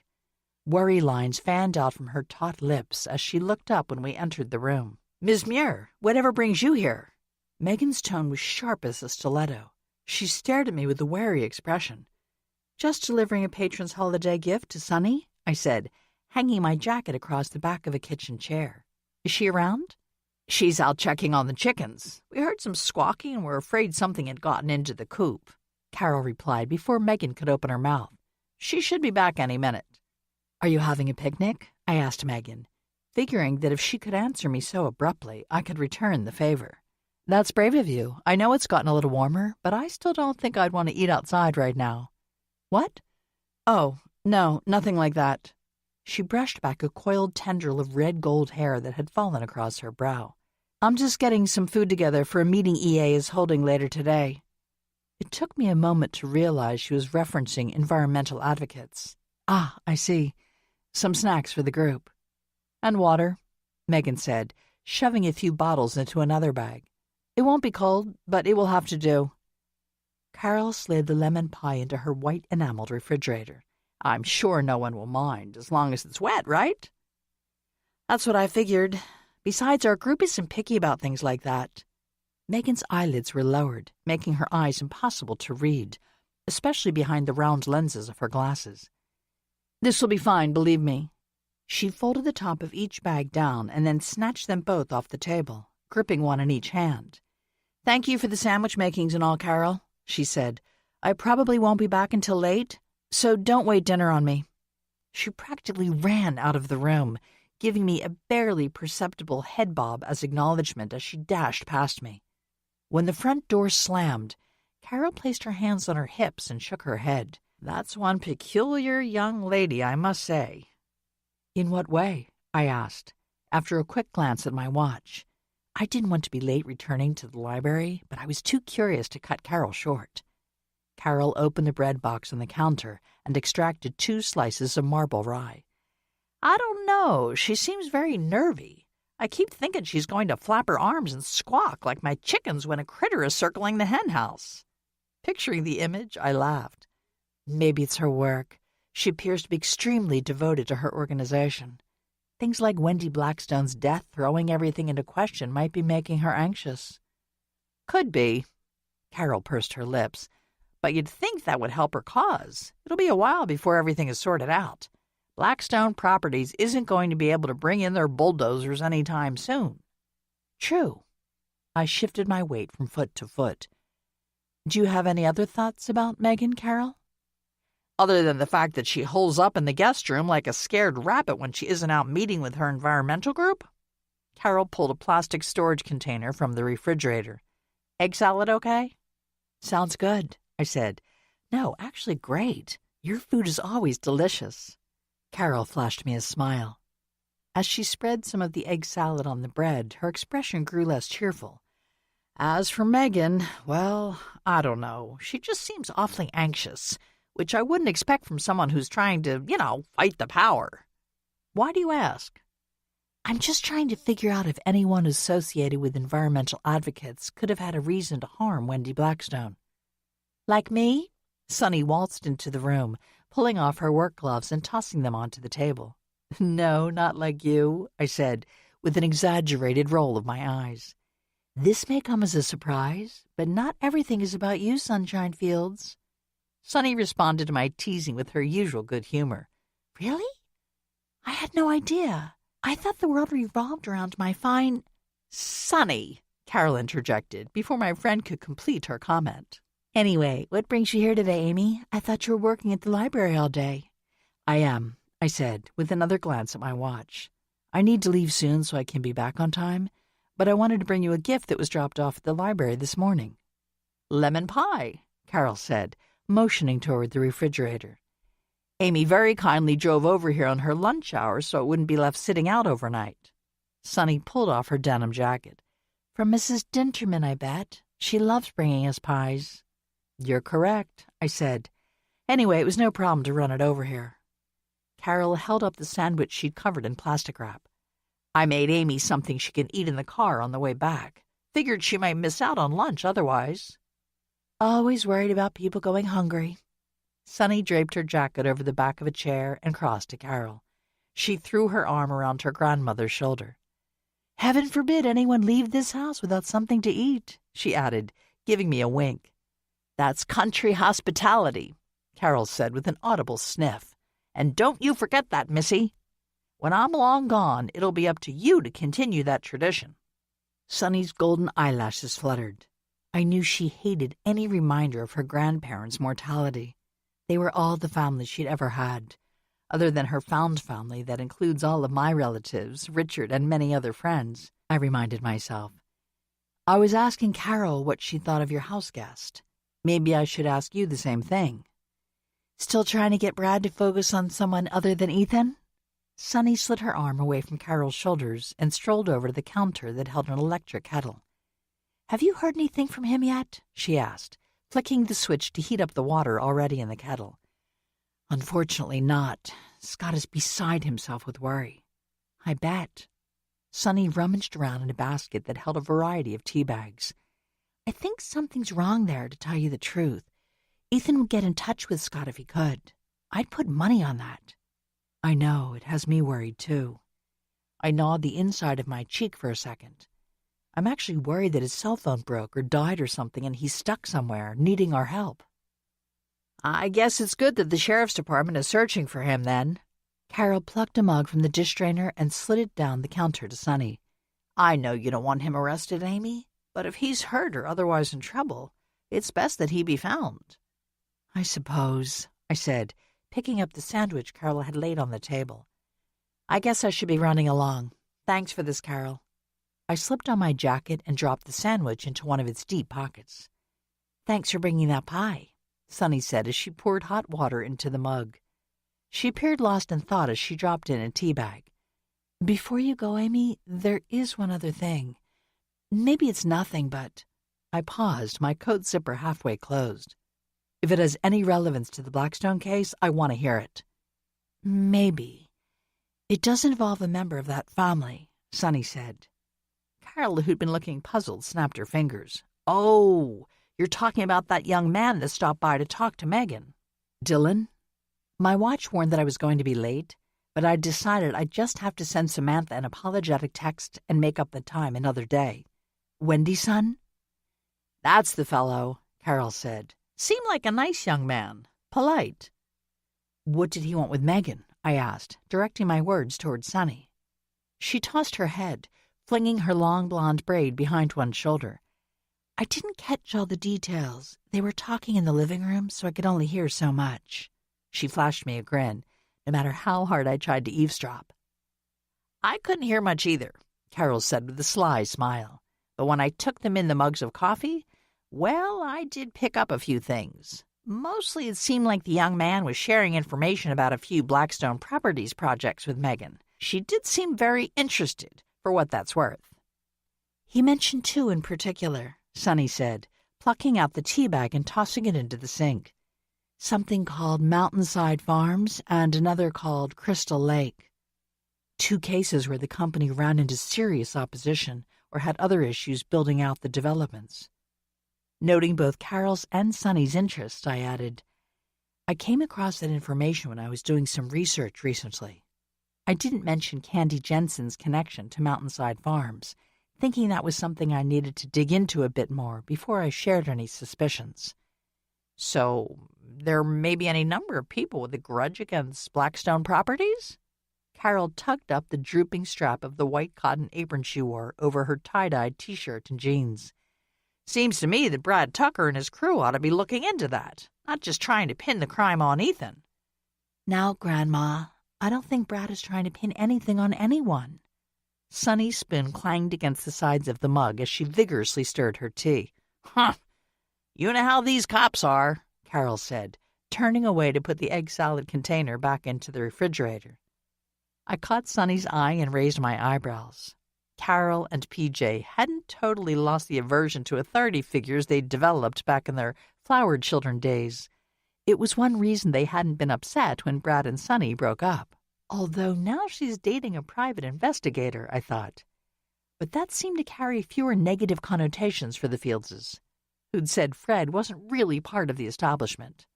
He isn't operating strictly by the rule book all the time, was how PJ had put it.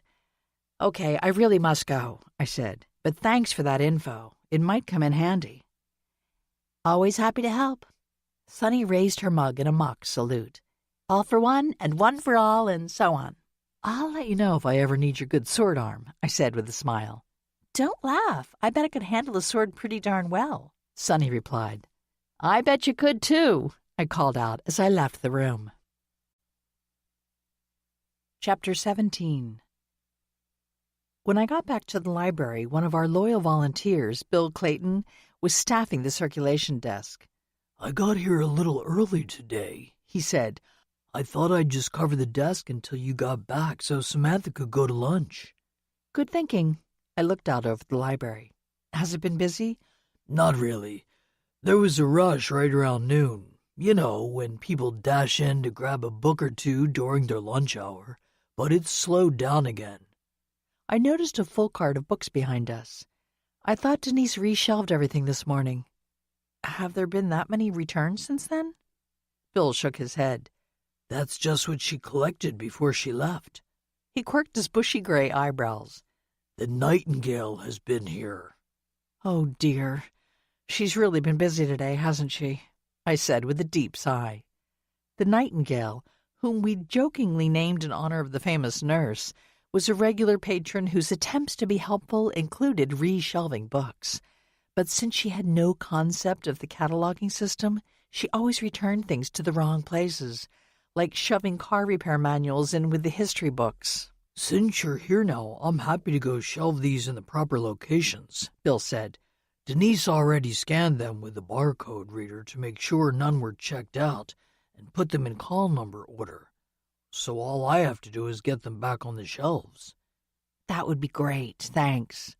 I studied his craggy face for a moment. But first, would you mind giving me your impressions of Ethan Payne? I know you volunteer at the fire and rescue station as well as here, and I just wondered... If I thought your brother-in-law was capable of murdering someone? Bill ran his fingers through his shaggy mane of gray hair. My answer is no. I've never seen any indication that Ethan is violent. Oh, he has a temper, but don't we all? It's never directed at people, though. He tends to get angry when equipment doesn't work or something breaks down at the worst possible time. But I've never seen him even yell at the volunteers. And believe me, a few of them do some really stupid stuff. I tapped my finger against the surface of the desk. That's good to know. What about Hannah Fowler? Is she a suspect in the murder of Wendy Blackstone, too? Can't imagine why. The lines bracketing Bill's mouth deepened. I like Hannah. She's always been nice to me, even when I've made mistakes. One of my volunteered tasks is to pack up the medical kits, you see. I used to forget an item from time to time, but Hannah didn't cuss me out like the guy we had before her used to do. She just had me print out a list that we taped to the inside cover of the kits so I could check off what was needed. Smart girl, with a cool head in an emergency. And honest, you think? I asked, thinking of her comments about Ethan's movements the night Wendy was killed. Bill took a step back. Sure. Why? Is someone calling her a liar? No, I said. I just wondered what you thought. Well, I think she's great. Bill turned away and grabbed the book cart. I'll go shelve these now, if that's okay. It's fine. Thanks again, I replied as he rolled the cart out from behind the desk and headed for the stacks. I didn't have any patrons approach the desk for several minutes, even though I'd anticipated some questions from a group of homeschooled students who visited the library every Monday to work on research projects. But they seemed to be finding what they needed on their own. Of course, Sonny and I had worked extensively with them in the past, so they understood how to use both our print and online resources quite well. I was leafing through a new catalog sent to us from one of our book vendors when the front door from the vestibule swung open and a tall, dark-haired young woman entered the library. Although I knew she wasn't one of our regular patrons, she looked familiar. Then it hit me. I'd seen photos of her recently. It was Nadia Blackstone. She strode up to the desk, her black cape swinging like a flag in the wind. She wasn't a traditional beauty, but she was an attractive woman with a square jaw and strongly defined features. Her shiny cocoa-brown hair brushed her shoulders, and her carefully applied makeup enhanced her dark brown eyes. "Hello," she said, unfastening the clasp of her cloak. She swept off the cloak and draped it over one arm, exposing her fawn-colored cable-knit dress. "I'm Nadia Blackstone. Are you the library director?" "One of them," I said cautiously. Unsure why Wendy's daughter had decided to visit the library, I remained on guard. "I'm Amy Muir." "Then you're the one I want." Nadia lifted her chin and looked down her nose at me. "Your brother is married to Ethan Payne, from what I hear." "That's true." I thrust my hands into the pockets of my beige slacks. "How may I help?" "You can tell the authorities where that brother-in-law of yours is hiding, for one thing." "I'm sorry," I said, rocking back on my heels. "I'm afraid I have no idea where Ethan is." "And you expect me to believe that?" "Since it's true, yes," I said, tightening my lips. This assertion seemed to take some of the starch out of Nadia. She relaxed her shoulders and lowered her chin. "That seems highly unlikely, but I suppose there's no way to prove you're lying." I yanked my hands from my pockets and pressed them against the desk. "I don't lie." "Nonsense. Everyone does." Nadia cast me a withering look, "especially when there's a lot at stake." "That may be your experience, but I can assure you it isn't mine." I lifted my palms off the desk. "Sorry for getting a little angry, but I don't enjoy being called a liar." "It doesn't matter. I should have known I wouldn't gain any satisfaction from this little expedition." Nadia slung the cape back around her shoulders. "Just tell your brother that the Blackstone family is not about to let his husband get away with murder. We'll be pursuing justice, no matter how long it takes. So unless he wants to stay on the run forever, Ethan Payne might as well go ahead and turn himself in." She wheeled around and strode out of the building, nearly running into Zelda. Good heavens, what bee got up in her bonnet? Zelda asked when she reached the front of the desk. "Oh, nothing," I said, not sure I wanted to share Nadia's words with someone who loved gossip almost as much as chocolate. I also wasn't convinced that Nadia's grand display wasn't just a way to divert suspicion off someone else.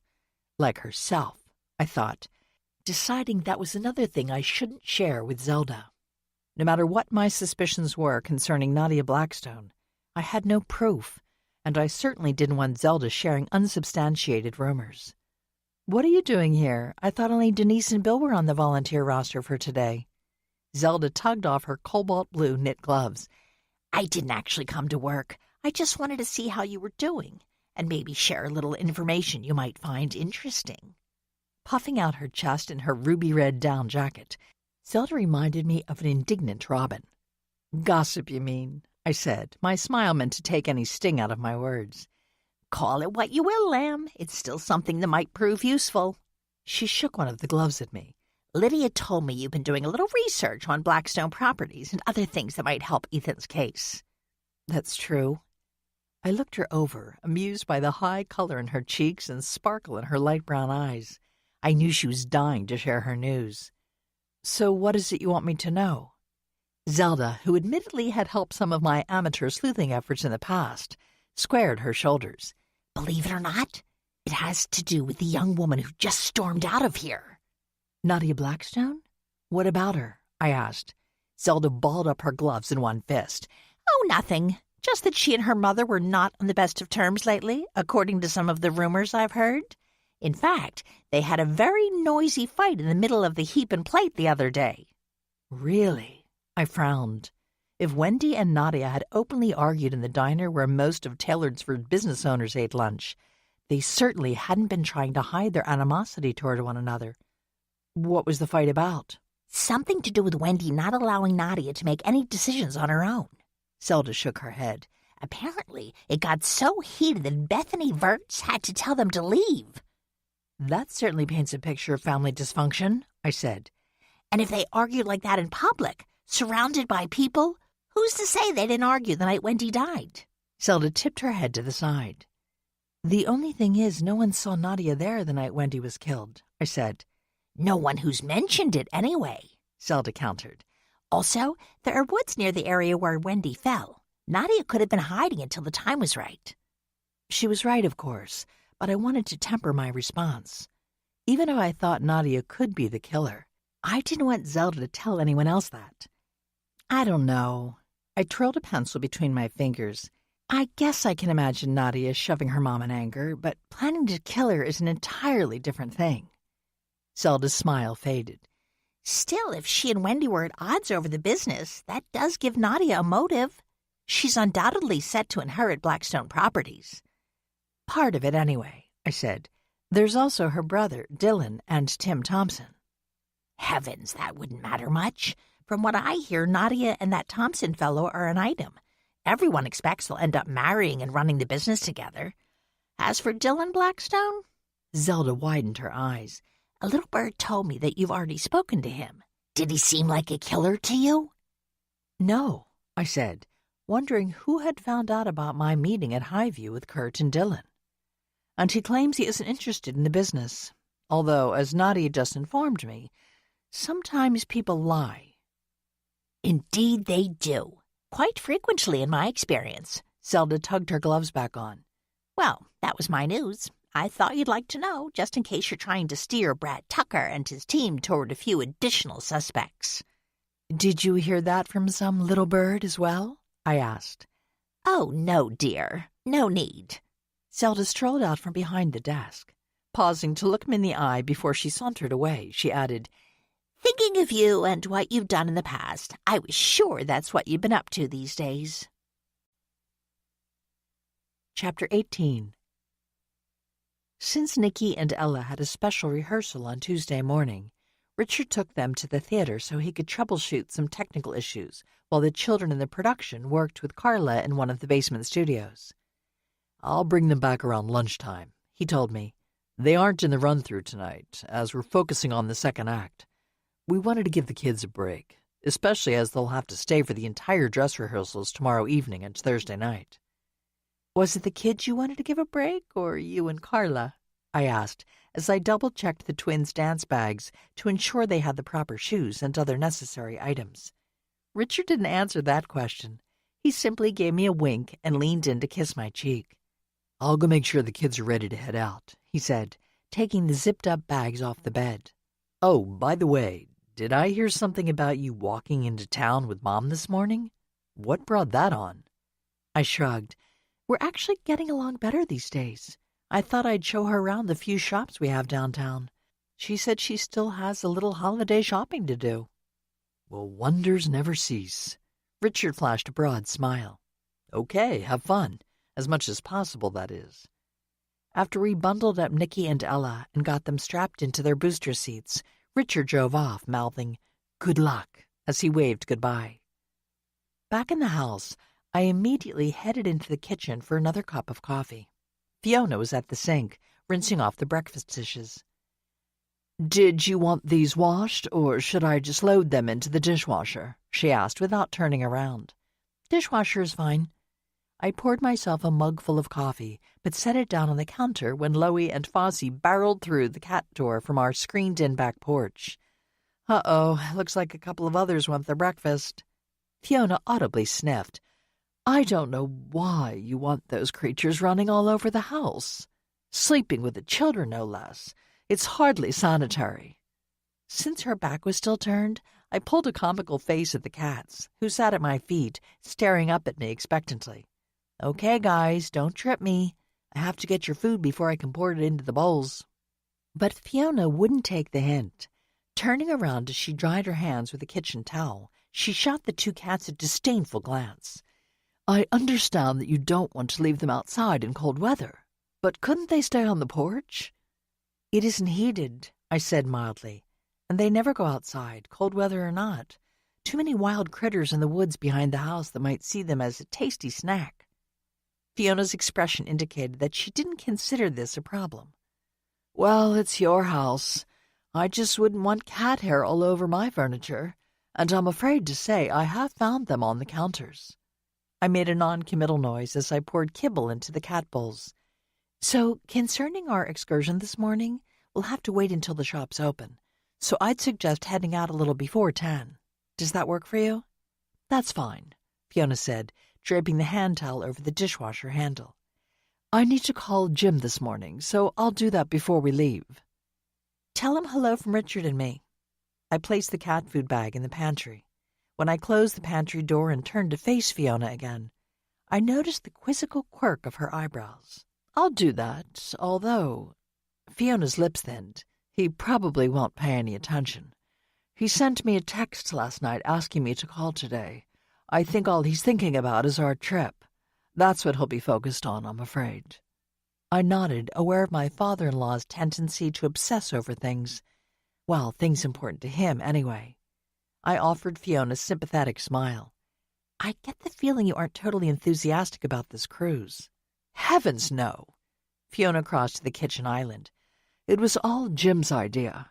He's never been one for celebrating Christmas and always looks for a way to circumvent holiday events or celebrations. Retrieving my mug, I contemplated this information. One more thing that probably made Richard's childhood less than magical, I thought, sipping my coffee. I'd prefer to stay home, to be honest.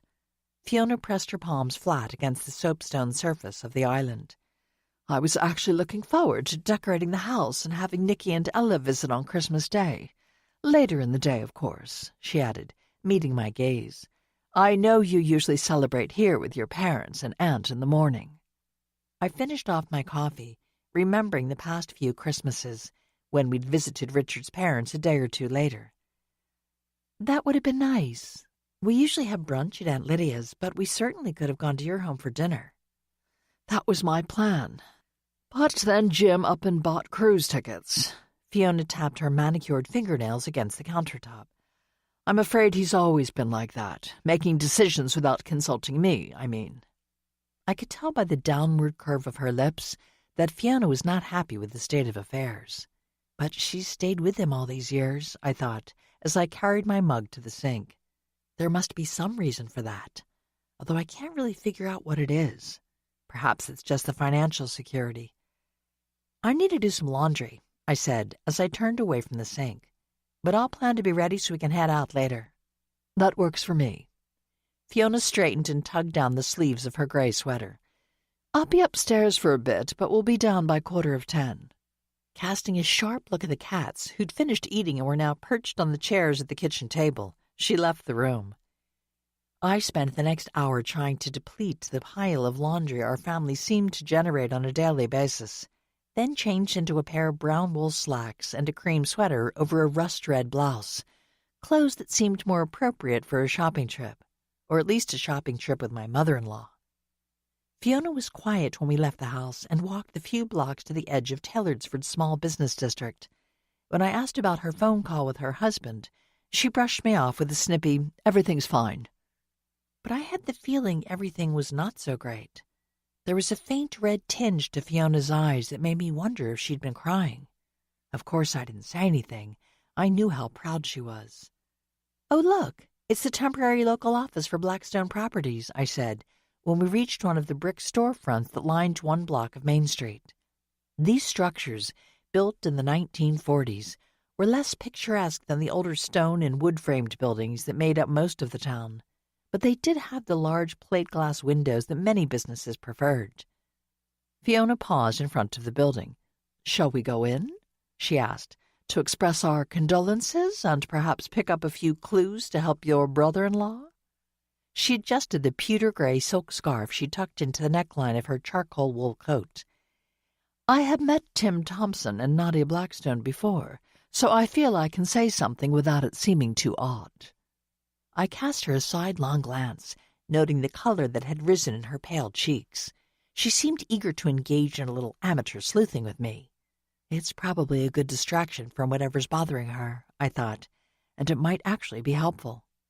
Why not? I've met Tim Thompson and Nadia too, although only briefly, but I wouldn't mind speaking with both of them again. Very well, then. Fiona pushed open the door to the office and marched inside. The space was obviously not meant to be permanent. Movable partitions created a couple of offices in the back, while the front area was a large reception area, complete with seating and small occasional tables as well as a desk. But the furniture and rugs looked expensive, and large professional-quality photos of the firm's various projects hung on the side walls. An attractive young woman who'd been seated behind the desk rose to her feet as we crossed the room. "Hello, welcome to Blackstone Properties. How may I help you?" she asked in a carefully cultivated voice. "We'd like to speak to Mr. Thompson and Miss Nadia Blackstone if they're available," Fiona replied in an equally formal tone. "Do you have an appointment?" The receptionist's simple cranberry wool sheath dress was probably more expensive than anything in my wardrobe. "We do not, but I know Mr. Thompson and Miss Blackstone through my friend Emma Stanley, and I just thought I should personally offer my condolences on the loss of their partner and mother." Fiona, standing ramrod straight, matched the receptionist's superior expression with a haughty gaze of her own. Before the young woman could say anything else, two people hurried out of the back office. One was Tim Thompson. The other was Nadia Blackstone. "It's fine, Audrey," Tim Thompson said. "I've met Miss Muir before. Both of them, actually." Nadia's disdainful stare swept over me. "And I've recently met the younger version." I hung back as Fiona stepped forward to clasp Tim's hand. "I was sorry to hear about Wendy," she said, dropping Tim's hand and turning to Nadia. "Your mother was such a pillar of the community." I fought the urge to roll my eyes. Nadia was wearing a black wool jersey dress that managed to show off her lovely figure while still looking appropriately professional. A luxurious scarlet cashmere wrap was draped over one of her arms. "Thank you, Miss Muir. I do remember meeting you at a few of those hospital galas," she said, giving Fiona's hand a quick shake. Her crimson lips twitched as she turned to me. "Hello. Didn't expect you to show your face around here." I offered her a sympathetic smile. I just wanted to express my condolences again as well. "That's rich, considering that your brother is married to Ethan Payne." Nadia's black eyebrows drew together over her aquiline nose. "Yes, but let me assure you, Ethan had nothing to do with Wendy's death," I said, feeling my palms grow damp inside my gloves. "Oh dear, we didn't want to upset you," Fiona said. "We simply wanted to express our sympathy for your loss." "Fine, but maybe don't bring along the killer's sister-in-law next time." Nadia tossed her chocolate-brown hair. "Now, if you'll excuse me, I have an errand I must run." She shot Tim a knife-edged look, and throwing her wrap around her shoulders, stalked past us. The front door slammed as she left the office. "So sorry," Tim said, motioning for Audrey to sit back down. "I'm sure you can understand how difficult this time has been for Nadia." "And Dylan," I said. "And Dylan, of course." Tim's lips twitched, making his smile appear like a grimace. "But why don't we step into my office so we can speak in private? I'd like to explain a little more about the situation to both of you." I shared a swift glance with Fiona. I wasn't sure what situation Tim was referring to, but I certainly wanted to hear what he had to say. "That would be great. Thanks." We followed Tim into an office filled with sleek wooden and chrome furniture. I knew, from pricing replacement desks and other furnishings for the library, that it must have cost a pretty penny. "I'm sorry Nadia chose to be so rude," Tim said, gesturing toward two upholstered armchairs. "Please, have a seat."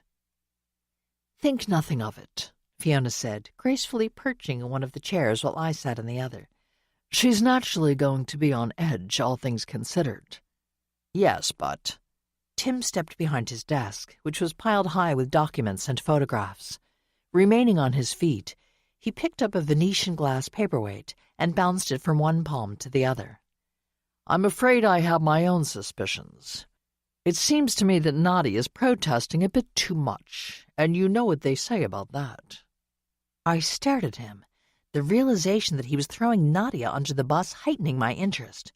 Why would he do that, I thought, unless he's the guilty one and is looking to pin his crime on someone, anyone else? "What do you mean?" Tim placed the paperweight back on the desk. "Oh, nothing. It's just that Nadia was at odds with her mother for quite some time before Wendy's death. She wanted to be made a full partner in the business, but Wendy wouldn't have it. You didn't mind? Fiona asked, gracefully crossing her ankles. I had to admit, her pose did show off her attractive legs to good advantage. Of course not. I'd have gladly shared the company with both Wendy and Nadia. But I'm afraid Wendy said she'd never take on another partner. At least, Tim shrugged. Not while she was alive.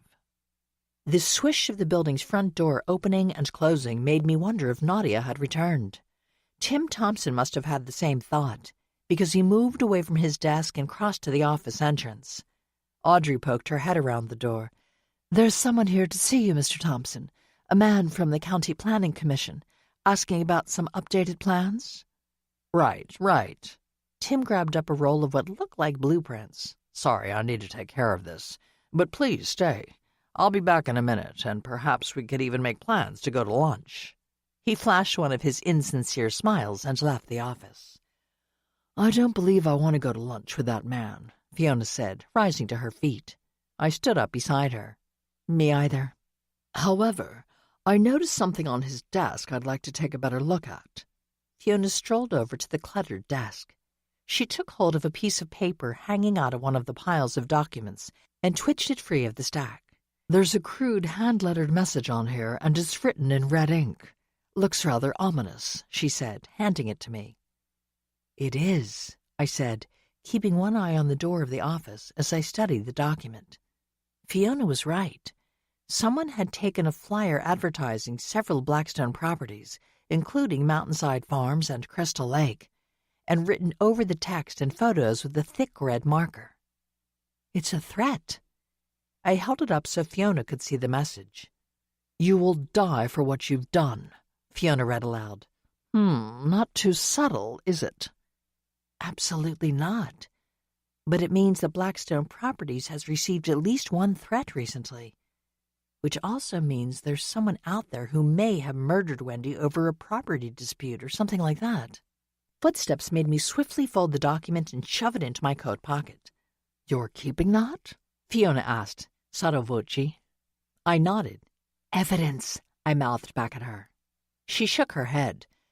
Inadmissible, though, if we take it without a warrant. But maybe enough to convince Brad Tucker to get that warrant and search these premises, I said in a whisper. We both spun around as Tim returned to the office. Now about that lunch, he said. Sorry, but we can't, Fiona said, her tone sweet enough to draw bees. Not today, anyway. Amy reminded me that my son will be bringing their twins home around lunchtime, and we need to be back at their house before that. Rain check? Of course. Tim looked from Fiona to me and back again. Well, thank you for stopping by. Your kind thoughts concerning our great loss are most appreciated. It's the least we can do, Fiona said as she swept past him to exit the office. I followed, offering Tim a quick goodbye. When we reached the sidewalk outside the building, Fiona cast me a conspiratorial glance. I believe that was quite successful, she said, as she started walking toward the home and garden shop that had been our original destination. You certainly played your part well, I said, lengthening my stride to keep up with her. I'm impressed. I promise I won't underestimate you in the future. Fiona fluffed her silk scarf until it looked like a flower poking up from her collar. Really, Amy, you should never have done that in the first place. Chapter 19. After Richard dropped off the twins and rushed back to the theater, Aunt Lydia called, asking if we'd like to come over to her house later in the afternoon. Hugh will be here to help me wrap gifts, and I thought Nicky and Ella might want to help as well. In fact, if you want to bring over your gifts for everyone except the children, we can make a party of it. Are you sure you want the twins' help in this process? I asked, recalling my aunt's beautifully wrapped gifts from past holidays and birthdays. They think the more tape, the better. It's fine. They can do their best, and after we're finished wrapping, I'll provide hot chocolate and coffee and some cookies. Aunt Lydia coughed delicately. With all the stress in the family right now, I just thought it would be nice to have a fun activity we could share. Sounds great, I said, realizing she was right. Have you asked Scott to drop by? I'm sure he'd enjoy the break. He'll be here, Aunt Lydia said.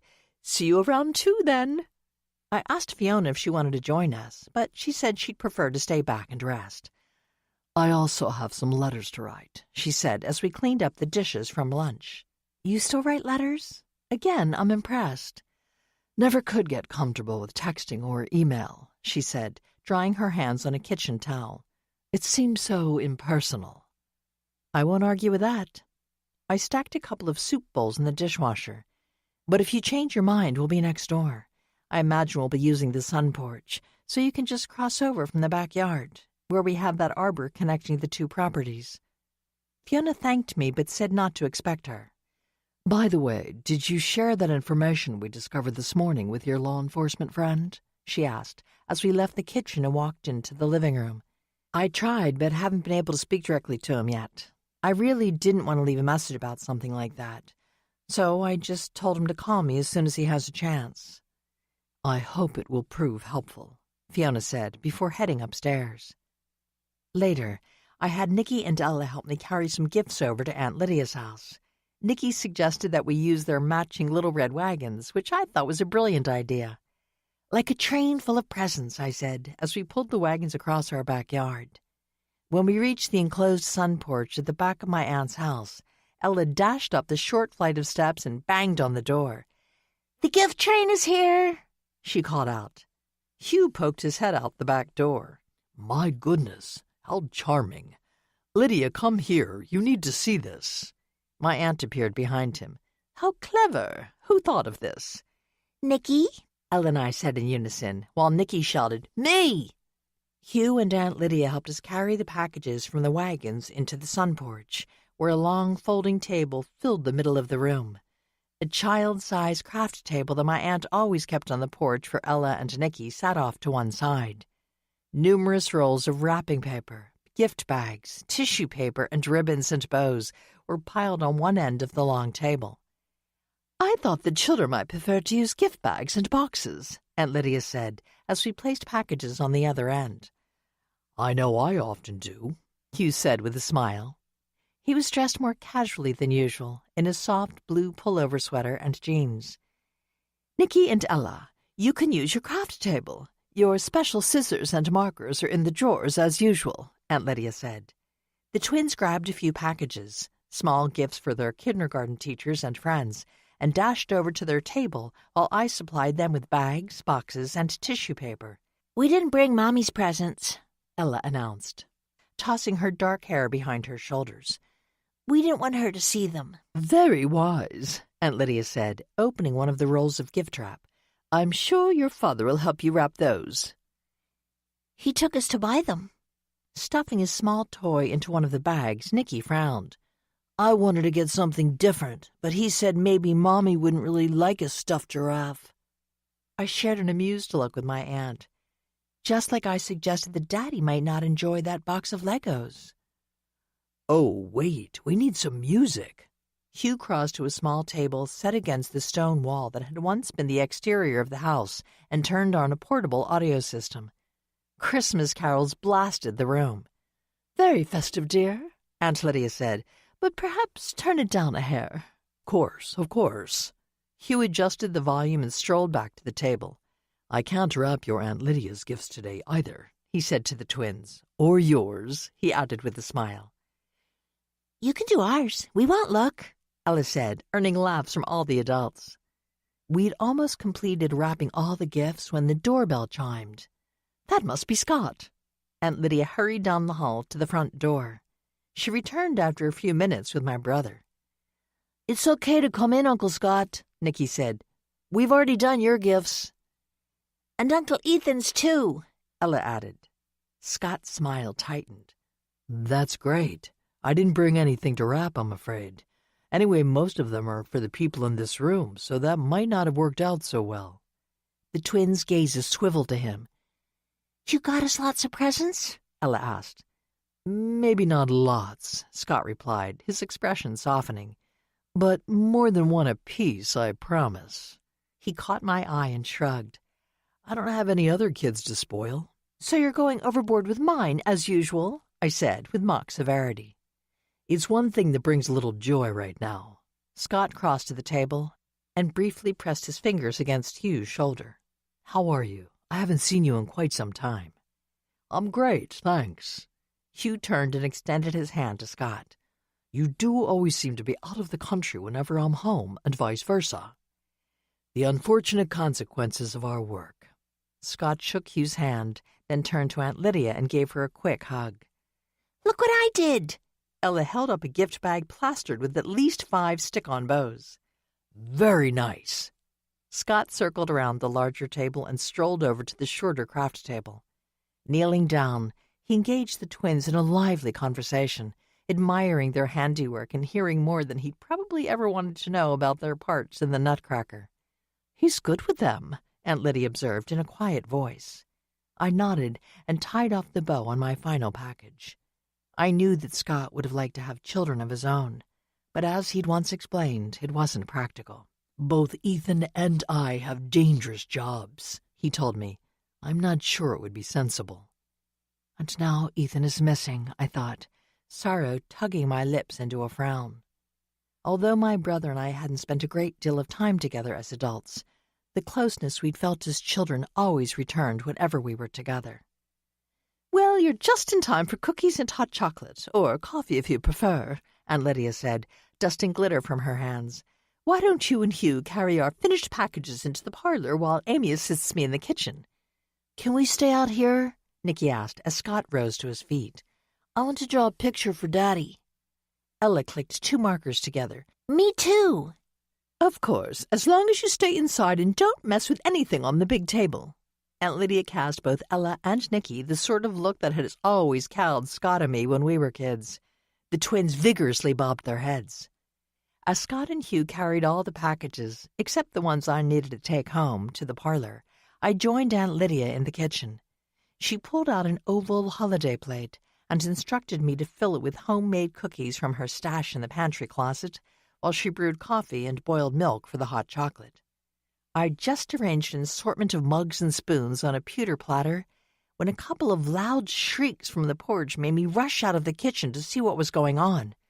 Standing just inside the back door was a tall, muscular man whose familiar face looked far too gaunt and whose bare hands were covered in cuts and bruises.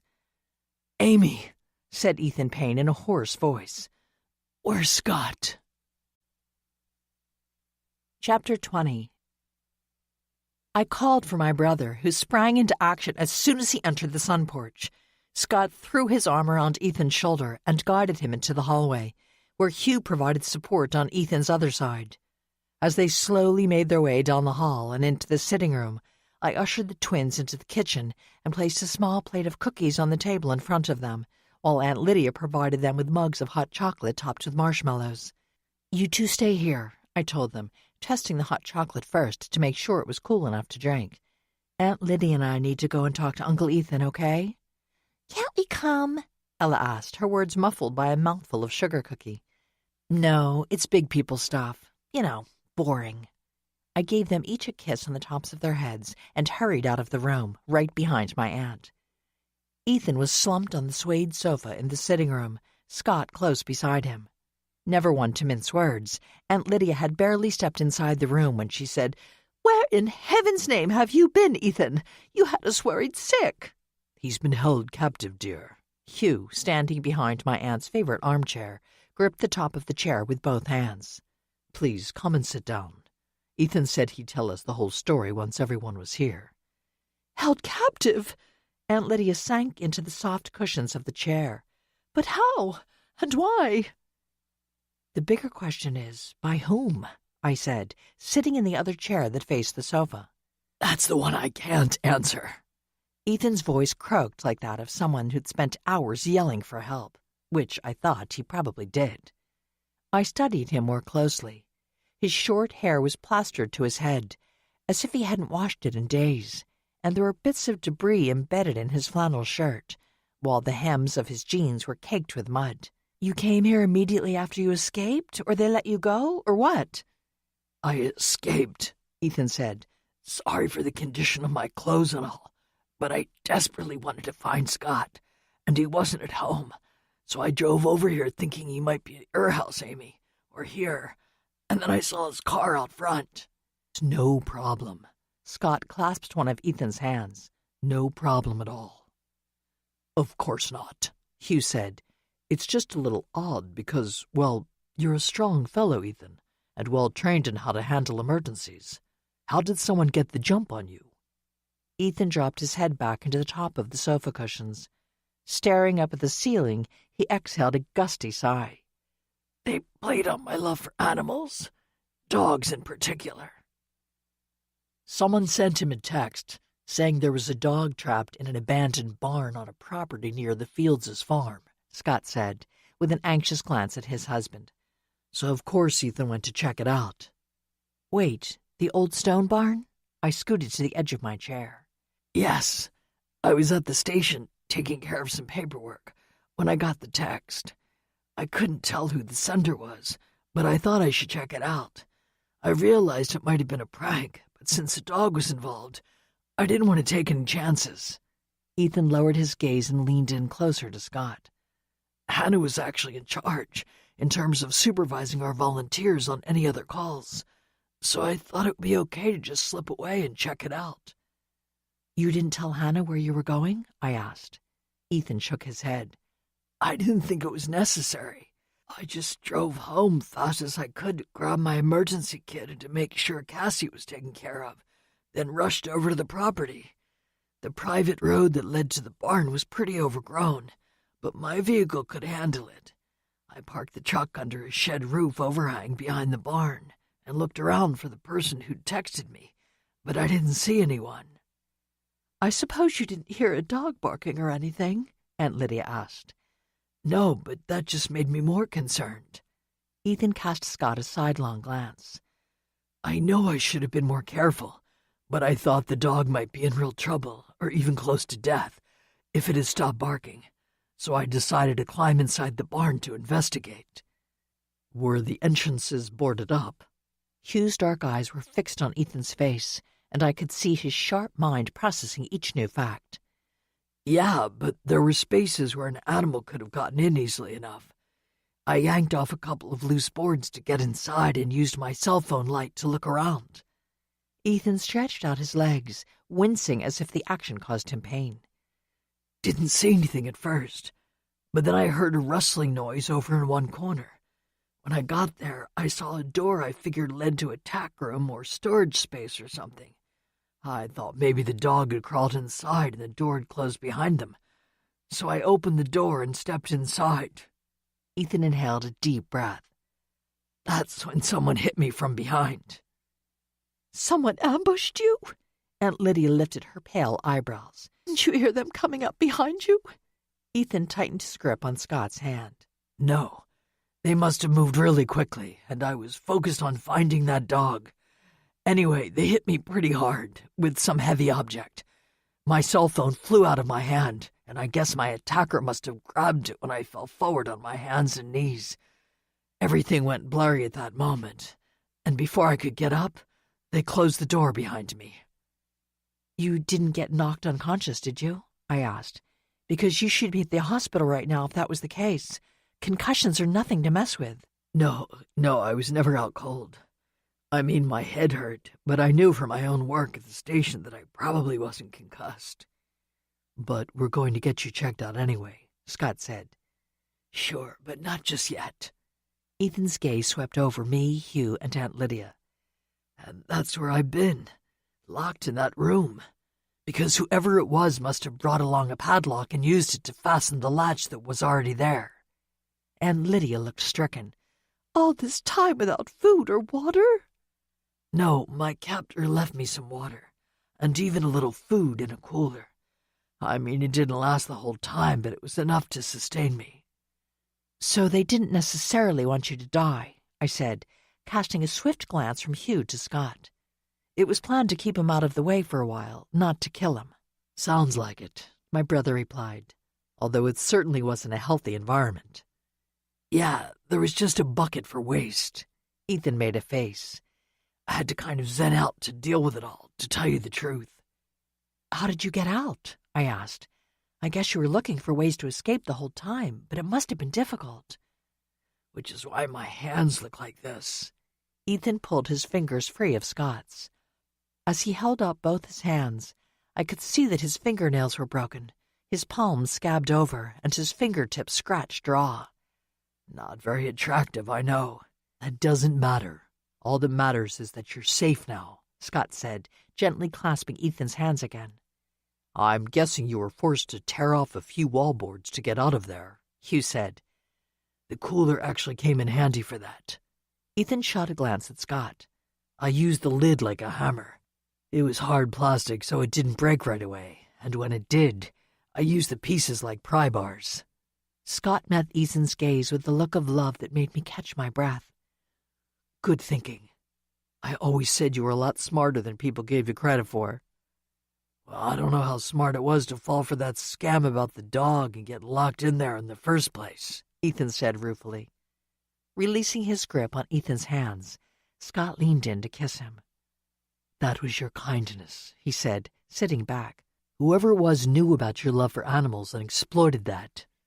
But why? Aunt Lydia rose to her feet. That's what I don't understand.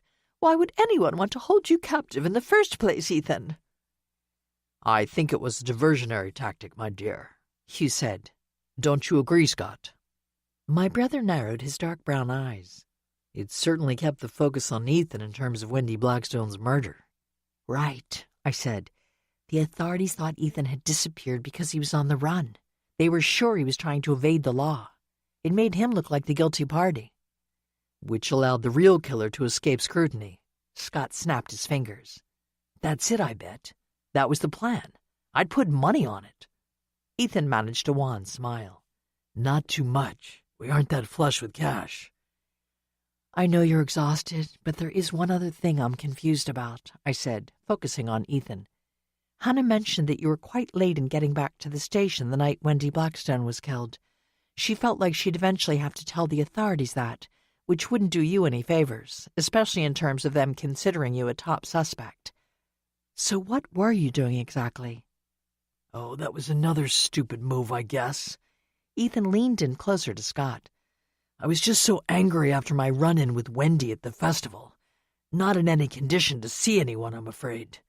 I felt I needed to cool down before I headed back to work.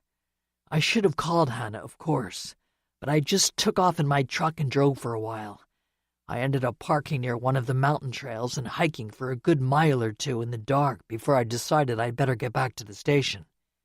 You need to tell Brad Tucker that, I said, just to clear up that confusion. Ethan nodded. I will, I promise.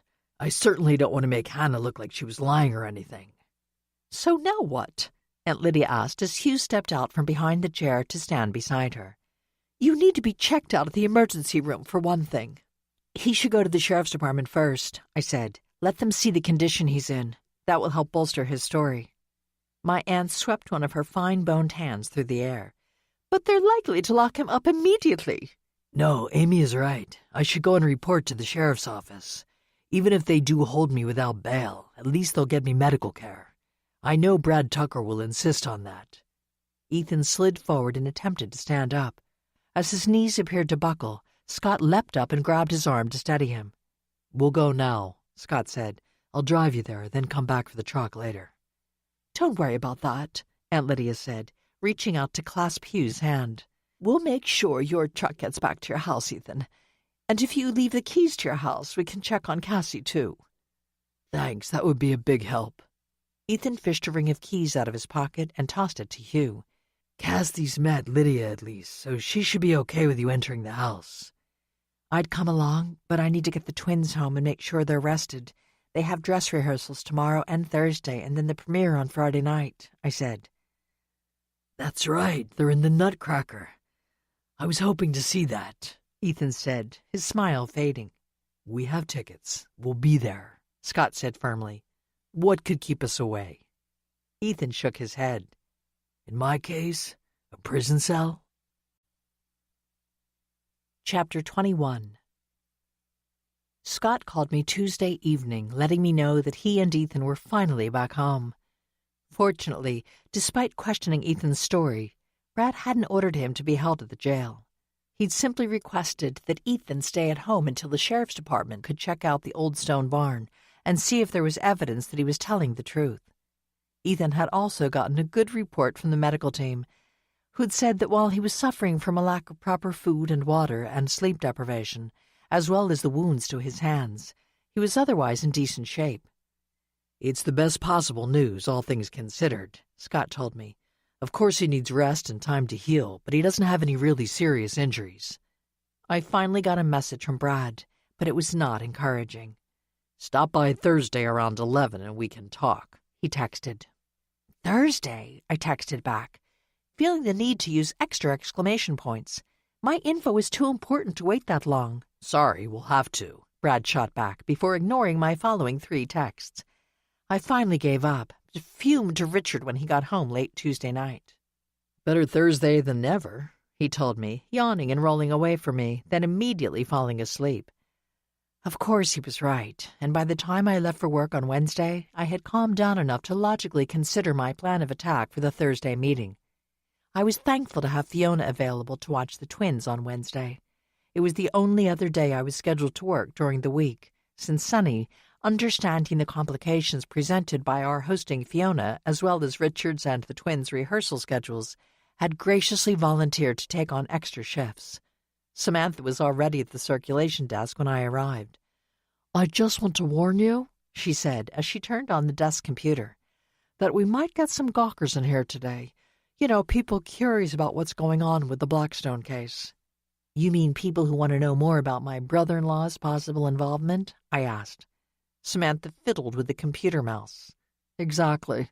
Since the news last night reported his reappearance, I expect we'll have some folks who'll want to question you about that, especially because the information offered was pretty sketchy." "You mean non-existent?" I pulled a few returned books from the desk book drop. "Yeah, I'm not looking forward to the interrogations I'm likely to face today." "Well, I was thinking," Samantha straightened a stack of flyers beside the computer, "maybe I could cover the desk by myself today, with help from Denise and Bill during my lunch hour and story time. I don't mind, and they said they'd both come in if we called them. That way you can take care of some administrative work in the back. That is something that always has to be done." She gave me a wink. "I'd only call you out to the desk if a patron was asking for help with a real reference question, not just being nosy about your family." "That's very nice of you," I said. Relief must have been painted across my face, because Samantha just smiled and patted my shoulder. "No problem. I know you'd do the same for me if necessary."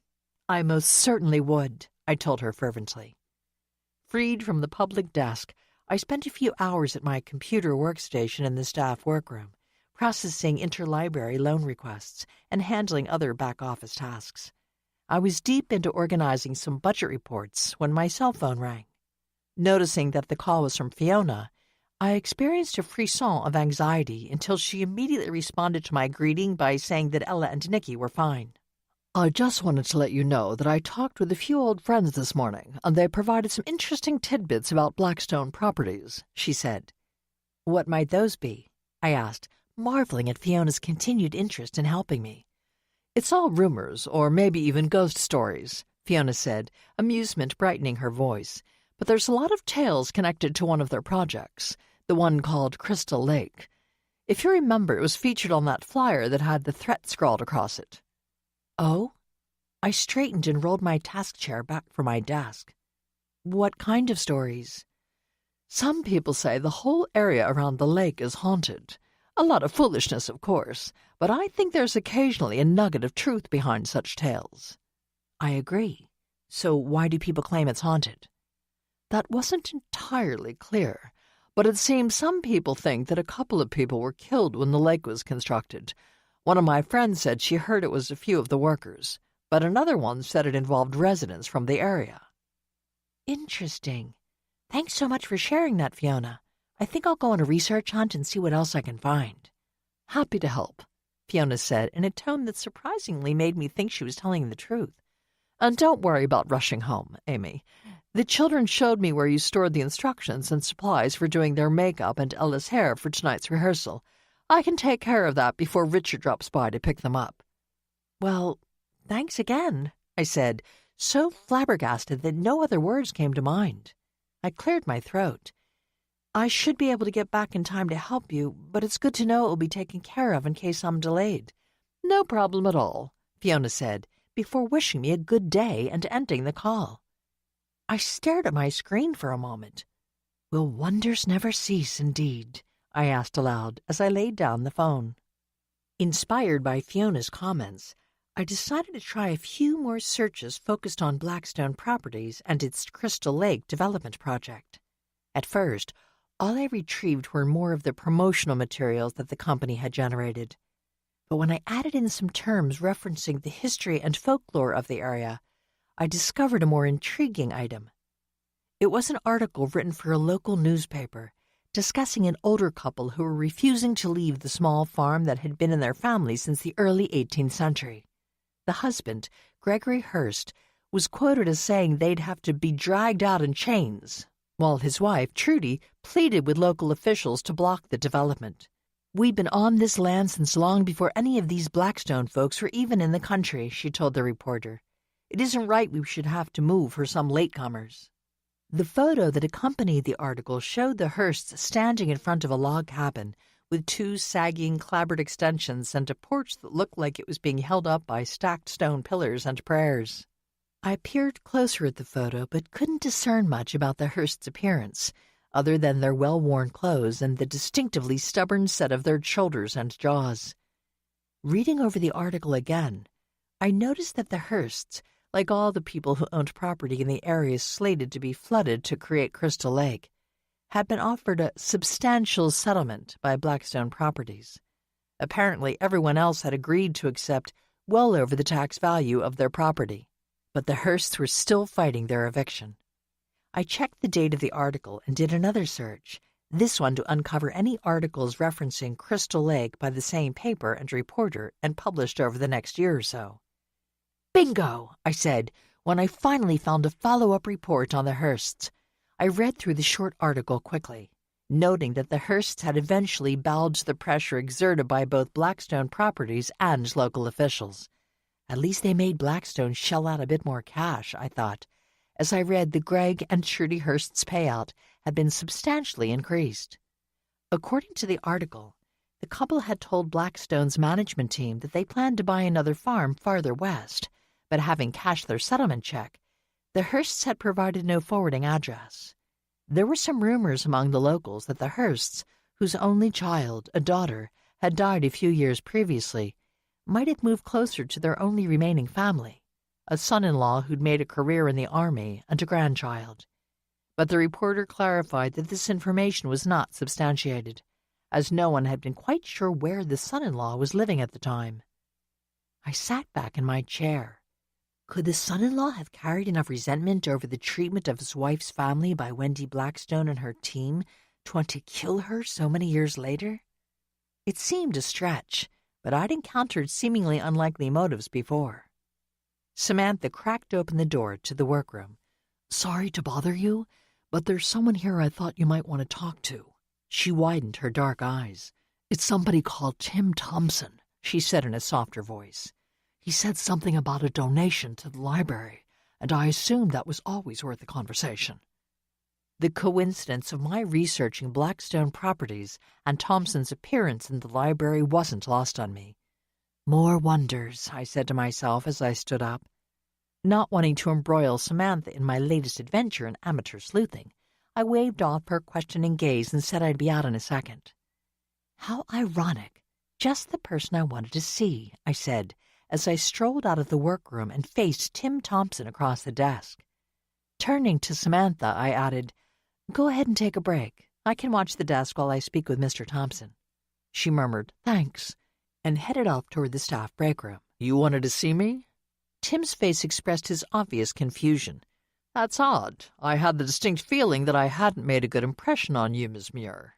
"Yet here you are, offering to donate something to the library," I said. "Personally, I find that a little peculiar as well." Tim smoothed one lapel of his elegant beige wool coat. "Not at all. Blackstone Properties always likes to support community services in the locales where we build our developments." "You haven't gotten final approval to build it yet," I pointed out. "No, but I'm sure we will. There's a delay, of course, what with poor Wendy's death and all the issues surrounding that sad occurrence. But I'm confident everything will be resolved in due time. Tim flashed one of his overly bright smiles. "I'm sure you think so," I said, fighting to keep my tone neutral. "But perhaps we should wait to discuss any sort of donation until things are settled. As I'm sure you're aware, my brother-in-law, Ethan Payne, is currently under suspicion in your business partner's death. I would hate for people to misconstrue your company giving money to the library as some sort of, well, payment for my silence on certain topics." Tim's smile froze into a grimace. "What topics might those be?" he asked at last. "I don't know, maybe the protests and other problems your projects have encountered in the past?" I registered the barely controlled fury contorting Tim's face. "I've been doing a little research, and it seems things have not always gone smoothly for your company. In fact, they almost never have." "What nonsense! Naturally, there are always issues with developments as ambitious as ours, but we have always prevailed. Legally," he said, stressing the final word. I took a breath before deciding to simply leap into deeper waters. "But you've made a lot of enemies along the way, at places like Mountainside Farms, for example, or Crystal Lake." Tim peered down his narrow nose at me. "Again, we handled all the difficulties with those projects in a fair and legal manner." "Not everyone may have thought so," I said, crossing my arms over my chest.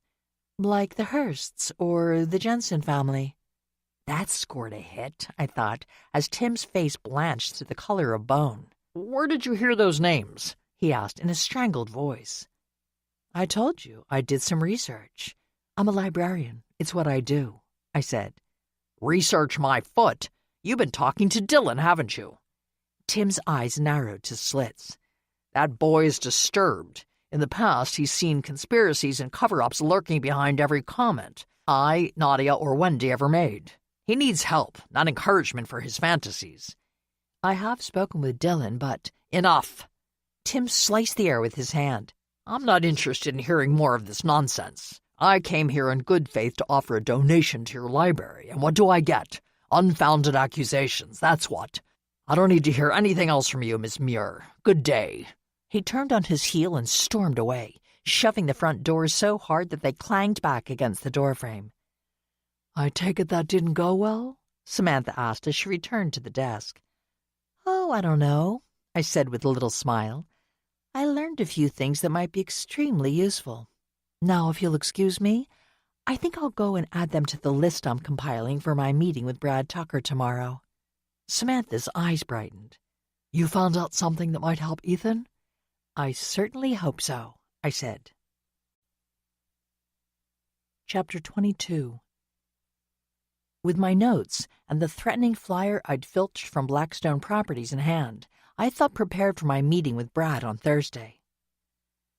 "I hope you can convince him to broaden his investigation." Fiona carried a plate full of pancakes over to the kitchen table, where Ella and Nicky were seated on either side of Richard. They were all still in their pajamas, having slept late following the Wednesday evening dress rehearsal. Fiona had volunteered to make breakfast when we realized I'd have to leave for my meeting before they were ready to eat anything. Richard, nursing his second mug of coffee, looked up and met my gaze with a weary smile. Like the twins, his hair was adorably tousled and his eyes were a little glassy. "When do you have to go in today?" I asked, leaning in to peck his cheek. "Do I need to cart the kids over later, or can you all drive in together?" "I have to be there early and can't leave today, so I'm afraid you'll need to drive them to the theater," he said, clasping my fingers. "Sorry." He lifted my hand and pressed a kiss into my palm. "I'll make it up to you." "I'll remember that," I said with a smile. "Ella and Nicky, behave for your dad and grandmother, okay? I need to leave now, but I'll be back in plenty of time to deal with your hair and makeup today." Nicky, stabbing a pancake with his fork, waved it through the air. "Carla said the grandmother did it really well yesterday." "Yes, you both looked perfect for your roles." I glanced over at Fiona, who'd returned to the griddle she'd set up on one of the kitchen counters. "I mean, if she doesn't mind, maybe she should help again today." "I don't mind," Fiona said without turning around. I shared a raised eyebrow look with Richard. "Well, all of you need to rest up today, Daddy included," I added, pointing a finger at him. "I'll be fine as soon as this caffeine kicks in," he said. "All right, see you later." I blew a kiss to the kids and Richard and thanked Fiona for handling breakfast, then headed into the living room. After shoving my notes and the flyer into my soft-sided work briefcase, I pulled on my fleece jacket with knit gloves. Fosse and Fiona lifted their heads to stare at me from their comfortable, cuddled position on the sofa. "You guys behave too," I told them, receiving, as usual, yawns and no promises. Arriving at the sheriff's department 10 minutes ahead of my appointment, I waited in the decidedly utilitarian lobby. Unlike the one at Blackstone Properties, this waiting area was neither stylish nor comfortable. Constantly shifting my position on the hard orange plastic chair, I looked through my notes, avoiding the gaze of the deputy stationed at the battered metal desk that guarded the entrance to the back office. This peaceful moment is yours. Rest in it, breathe in it, and let it soothe you before the story resumes.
Exactly on time, Brad stepped out into the lobby and gestured for me to join him.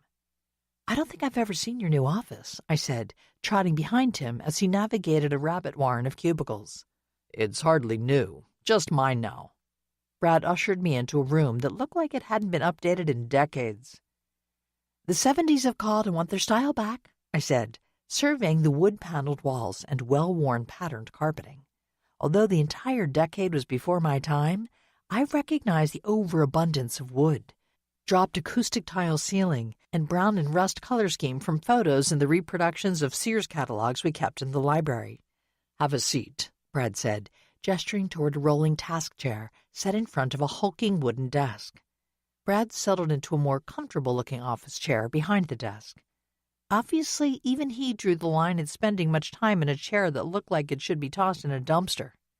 The rolling chair made a distressing noise as I gingerly perched on its threadbare seat cushion. "I see you brought your research," Brad said as I lifted my briefcase onto my lap. "Just some notes, and one other thing you need to see."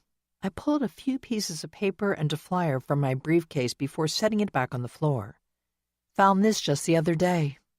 Jumping up from the chair, I slid the flyer across the pitted surface of the desk. Brad's eyebrows rose to comical heights.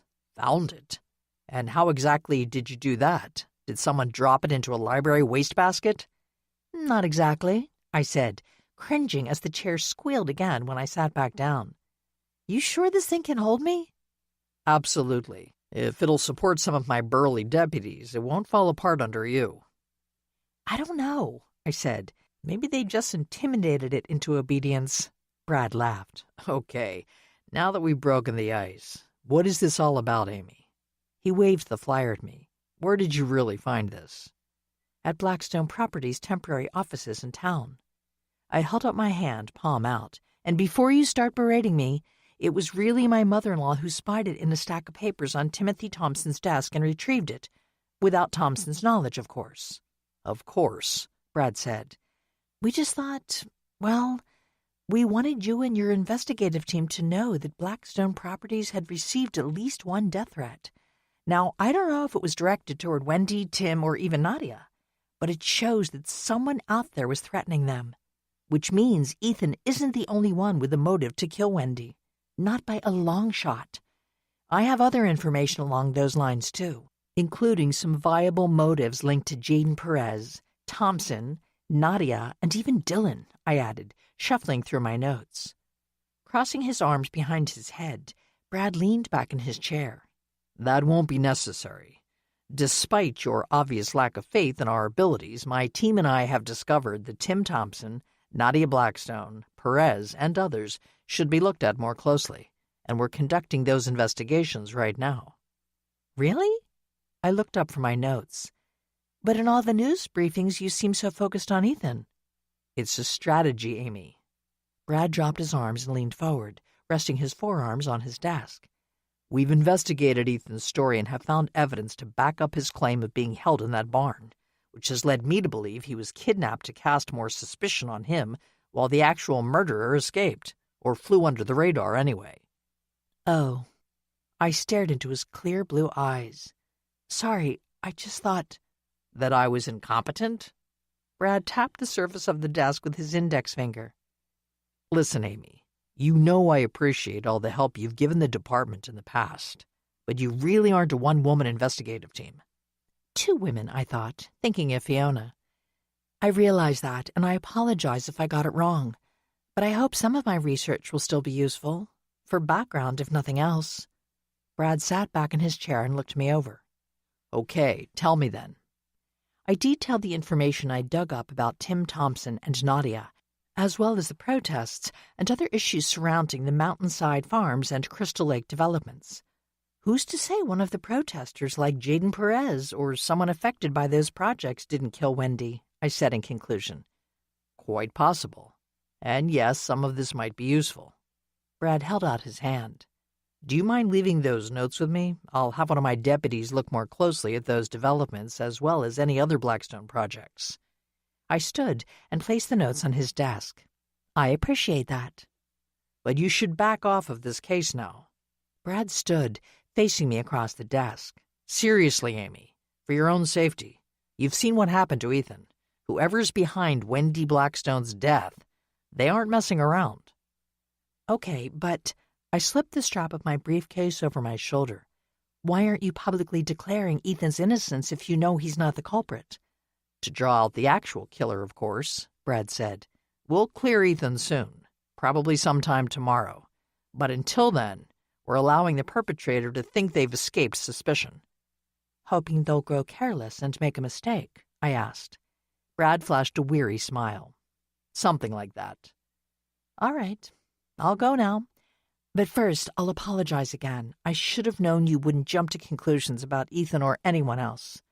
I did, actually, at first. I was convinced that Ethan was Wendy Blackstone's killer. But now, Brad spread wide his hands. We're unfortunately back at square one. Not exactly, I said. You do have some other leads. Which your research may help. But please, call a halt to your amateur sleuthing now.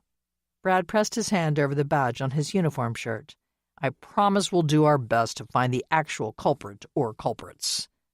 I know you will.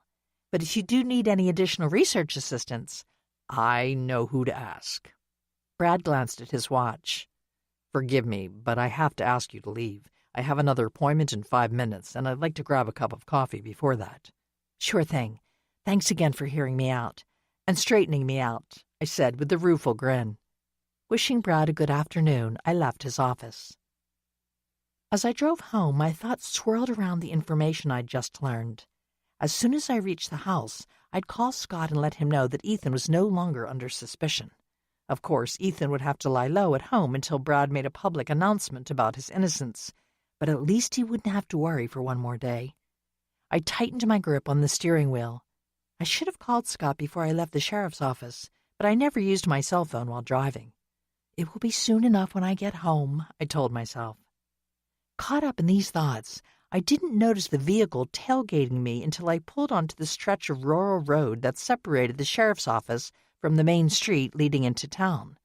It was the lights that alerted me. Headlamps flared in my rearview mirror and almost blinded me.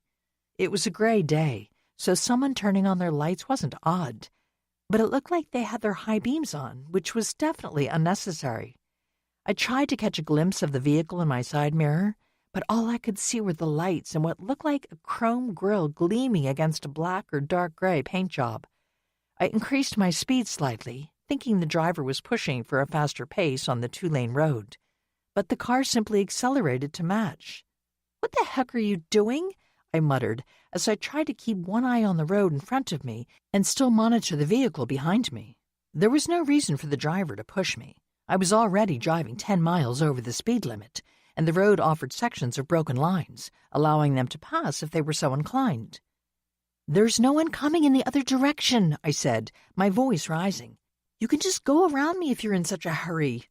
The vehicle still clung to my back bumper. I tightened my grip on the steering wheel, fearing that if I had to stop short for any reason, they would plow right into me. Suddenly, the vehicle pulled up beside me, as if finally passing my car, but then did not keep moving ahead. Instead, they inched over the center line, forcing me onto the paved shoulder. I yelled several obscenities as they continued to push me to the side. Holding onto my steering wheel for dear life, I slowly depressed my brake pedal while guiding my car onto the grassy portion of the shoulder. As I came to a stop, the offending vehicle sped past me, flying down the road so fast I couldn't get a look at their license plate.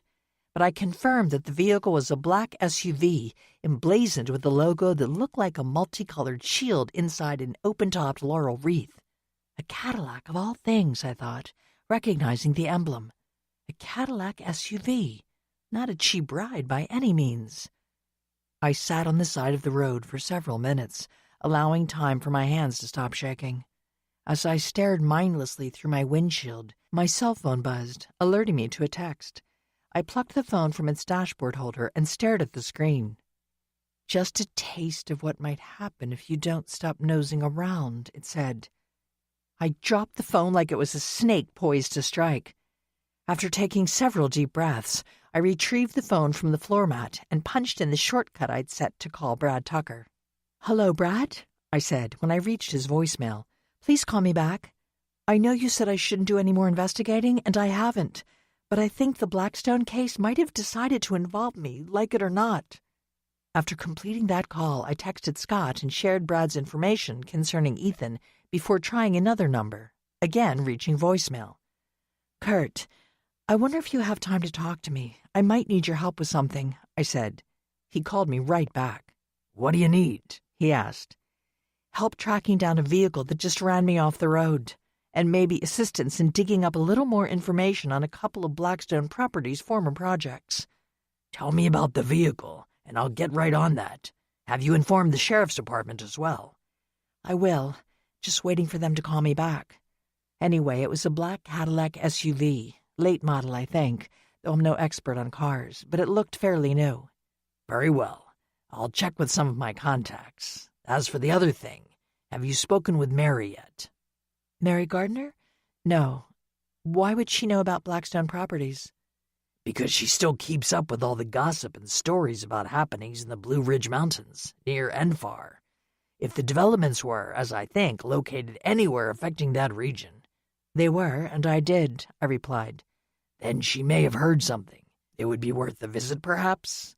I think I can arrange that for tomorrow morning, if that suits you." The day of the Nutcracker premiere, I thought, frowning. "I think I can manage it, but I know you're taking Mary to the Nutcracker opening tomorrow night. I don't want to tire her out." Oh, she won't mind. Visits from friends actually revitalize her. Kurt cleared his throat. "Why don't you meet us at Mary's house around 10? It'll be best if you drive yourself, as I plan to take her to my house for lunch and a little pampering before we head to the show." "Don't tell me. I bet you're going to have a hairdresser and makeup artist on hand to glam her up," I said, shaking out my fingers as the tension drained from my body. "Just one person. But they are going to help her get ready. Winterfest is dedicated to her, you know." "And deservedly so. All right, see you tomorrow at 10, I told him before hanging up. Brad called me back a second later. I shared the vehicle information I'd given Kurt, along with the wording of the anonymous text. "Someone is definitely not happy with you sharing information with the department," he said, worry rippling through his words. "I'll have a deputy look into this immediately. Please be careful, Amy. It seems one or more individuals may be keeping track of your movements. Perhaps you should stay home tonight and tomorrow. Give us time to track down this vehicle and its driver." "I have to attend the Nutcracker premiere tomorrow night, but I'll be traveling to the theater with Richard and Fiona and the kids, so I won't be alone." "I'm sure that'll be fine. Just keep a lookout for that SUV and call the department if you see any sign of it. Otherwise, stay home." "I will," I said, which wasn't entirely a lie. Of course I was referring to the first part of his statement and not the second. I was still going to meet with Mary and Kurt. My fear had been transmuted into anger, and after hearing Kurt's comments about Mary's possible knowledge of secrets involving Blackstone properties, I was determined to go to her house the next day. Threats from anonymous cowards might make me more vigilant, but they weren't going to stop me. Chapter 23. Richard was at the theater, taking care of some last-minute technical details, when I left the twins with Fiona to go to my meeting with Mary. "If Richard gets back before I do, could you just let him know that I should be home by noon?" I told her. "I'm sure I won't stay at Mary's too long. She's almost 100, and while she's in good shape, all things considered, I don't want to wear out my welcome." "All right. I think the children and I will just watch some of their little programs," Fiona said with a slight roll of her eyes. "I'll try to keep them relaxed and calm before tonight." "Good luck with that," I said, smiling. "If I may offer a hint, the animal programs are better than some of those animated ones. In terms of adult tolerance, I mean." "I'll bear that in mind," Fiona said. Like Kurt, Mary Gardner lived outside Taylorsford, farther up in the mountains. But unlike Kurt's elegant and historic estate, Mary had a small one-story house. It had white siding and a low concrete porch covered with a simple roof. I parked next to Kurt, keeping my distance so I didn't ding his expensive Jaguar sedan. Climbing out of my car, I paused for a moment to notice that Mary's siding had been recently repainted. Probably paid for by Kurt, I thought. I knew he helped to take care of the woman who'd been one of the only people to show him kindness when he'd been a young boy at the orphanage where she'd worked. The front door was unlocked.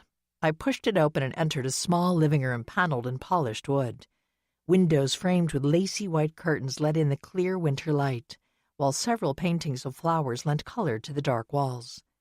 I followed the sound of voices into the kitchen, where robin's egg blue solid surface countertops provided a lovely contrast to the gleaming stainless appliances and pale yellow walls. The tiny woman seated in the wooden rocker next to a built-in electric fireplace was flanked by Kurt and a sturdy middle-aged woman I assumed was her live-in caregiver. "Ah, there she is," Kurt said. Leaning in closer to Mary, he said, "Amy's here," in a loud voice. "Hello, I'm Danny," the middle-aged woman said. "I don't believe we met." "Amy Muir," I said, extending my hand. "Nice to meet you." Danny gave my hand a quick shake, then cast a glance at Kurt. "I'll go take care of the laundry then, if you'll be here to stay with her. Just come find me if she needs any care you can't handle." "I'm sure we'll be fine," Kurt said. Danny nodded and left the kitchen. "Amy? Amy Weber?" Mary, who was so tiny that her feet didn't touch the floor, lifted one of her arthritis-twisted hands. "Yes, but it's Amy Muir now," I said, raising my voice to match Kurt's volume. Mary's hazel eyes still sparkled as brightly as water in a shallow brook in her deeply wrinkled face. "That's right. I was at your lovely wedding, and to that gorgeous man. Didn't he dance? I remember dancing." I crossed to her and clasped her knobby fingers firmly. "You remember quite well. And yes, Richard danced. That's his profession, you know, although he's mainly creating dances and teaching other dances now." "Oh, Lottie girl, I can barely recall my own name these days. But I do remember your husband. He's hard to forget." Mary's group wasn't as strong as it had once been, but I could still read the canny intelligence in her eyes. "You'll see him dance again tonight at the Nutcracker performance," I told her, gently laying her hand back down onto the crocheted blanket thrown over her legs. "Along with our children, Ella and Nicky." Mary looked up at Kurt. "Good gracious! Are those babies old enough to be on stage?" "Apparently so," Kurt replied, his blue eyes twinkling. "I know it seems impossible, but that's what happens when you're living the high life, Mary. Time just flies by." "Oh, go on with you," Mary said, offering Kurt a smile that lit up her wizened face. "Now, young man, show some manners. Pull up a couple chairs from the kitchen table so you and Amy can sit yourselves down." "Yes, ma'am." Kurt gave her a little salute before he strode away. He paused beside me just long enough to whisper, "Just so you know, Blackstone Properties owns that black Cadillac SUV. Company vehicle, it seems." "Not surprised," I replied, as prickles of anxiety danced down my spine. I bet Brad will discover the same thing, I thought, which should definitely put Tim and Nadia on his radar. After he brought over 2 chairs and we both took a seat, Kurt jumped right into the reason for my visit. "Amy is interested in anything you may have heard over the years about Blackstone Properties. You know, that company that likes to build subdivisions and other developments on mountain land." Mary waved her hand like she was swatting away a fly. "Them folks? They have no more thought for the land than a flock of turkeys. And we all know about turkeys," she added with a little wink. "They'll stand in the rain with their heads up and their beaks open and drown. Well, that's them Blackstone folks, dumb as a box of hair." I covered my mouth with my hand to stifle a laugh. "You don't seem to think too highly of them at any rate," Kurt said, his eyes as bright as his tone was mild. "And why should I?" Mary shifted in her chair and fixed him with a fierce gaze. "Pack of vultures? Always sweeping in when folks are down on their luck and buying up property for a song? Then they cut down every blessed tree and bush and throw up their cardboard houses and call that a proper place to live," she snorted. "You bet I've heard plenty about them, for my friends also keeping the mountain lore alive. Them Blackstones don't care nothing about the history of our land. They just want to strip it bare like blamed locusts." "So there could be a good number of people who had a grudge against them?" I asked. Mary turned her sharp gaze on me. "I'd say so. Some more than others, I reckon." "There was a family, the Jensens, who wanted to turn their property into an organic community farm and nature preserve," I said. "But Blackstone Properties swooped in and bought it out from under the Jensens' other investors. Blackstone turned it into some cookie-cutter development called Mountainside Farms. Did you hear about that?" "Laws, yes. There was a big to-do when that happened. I think I even talked that over with you at the time, Carl." Mary pressed the back of her hand to her forehead. "Sorry, Kurt. You know I have trouble remembering your name change sometimes." She cast me a sly smile. "To me, he'll always be the whippersnapper I knew as Carl." "It really doesn't matter," Kurt said. "Unless, of course, you make a report to the authorities, who still might be interested in what happened to young Carl Klaas." Mary chuckled. "I've got no cause to be speaking with the law, and I know better than to bring up such things. I may be old, but I haven't lost all my marbles yet." "I'll say you haven't." Leaning forward, I gripped my knees with both hands. "But getting back to Blackstone Properties, do you think anyone in the Jensen family would have built up enough animosity toward Wendy Blackstone?" "To kill her?" Mary shook her head. "I wouldn't think so. I never heard nothing about them being violent types. Now, the Hearst family, that's a whole other kettle of fish." I sat bolt upright in my chair. "The Hearsts? You've heard of them, too?" "Which development was this associated with?" Kurt asked, casting me a sidelong glance. "I don't remember ever hearing about people named Hearst associated with Blackstone Properties." "You most likely wouldn't have." Mary tugged her coverlet up to her chest. "It was that Crystal Lake place, Fancy Pants Lake development that destroyed a whole valley. Anyway, the story of the Hearsts was kept pretty hush-hush. I only know because, well, I met someone who knew all the details, or at least claimed he did. Great fiddler he was. Met him at one of our folklore conferences a while back, and we got to talking and hit it off." Mary shook her finger at Kurt. "Not what you're thinking, young man. Just friendly." "What did he tell you?" I asked, grimacing when my words came out as a demand. "Quite a story, believe you me." Mary closed her eyes, seemingly lost in thought. "A real tragic tale, too." I turned to Kurt. Greg and Trudy Hearst had a farm in the mountain valley that Blackstone Properties flooded to create Crystal Lake. They didn't want to move, even when offered a substantial payment for their land. Kurt, His expression growing thoughtful, sat back in his chair. They fought the eviction.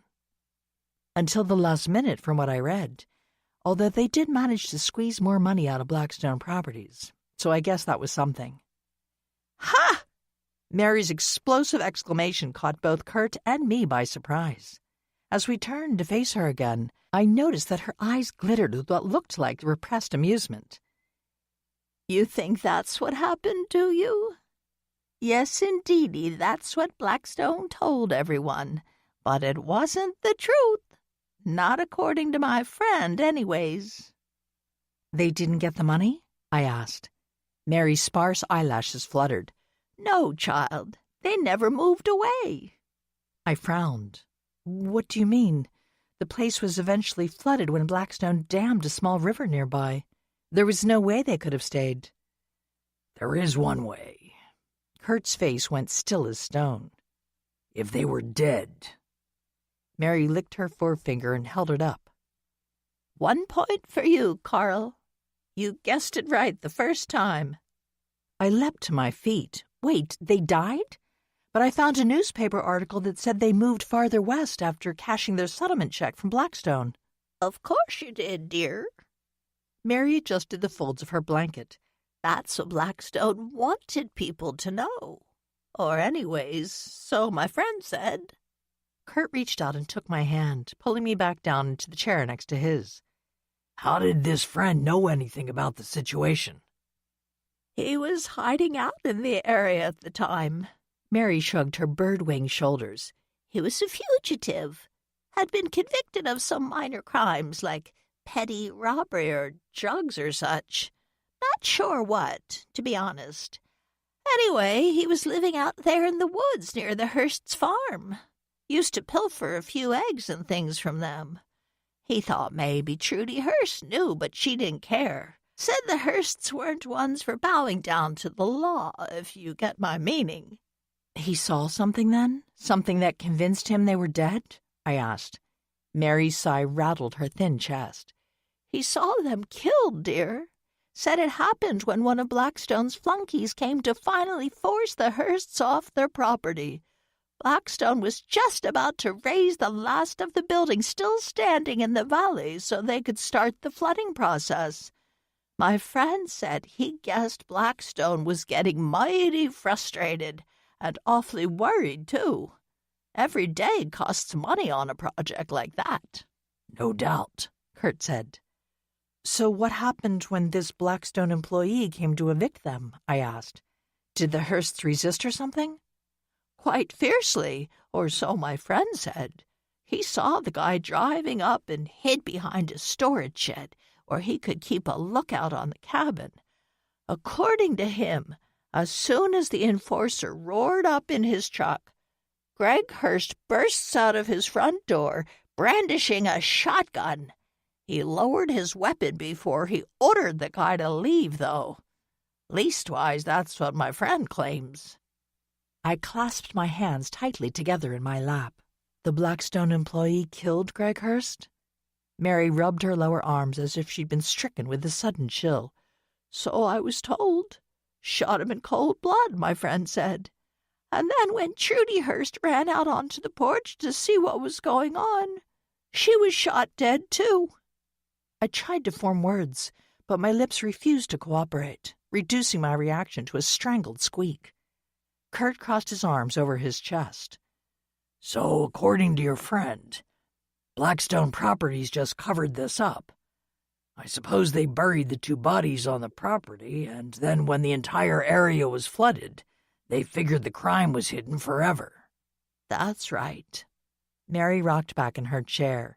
My friend, he wanted to go to the authorities, but never felt he could risk it.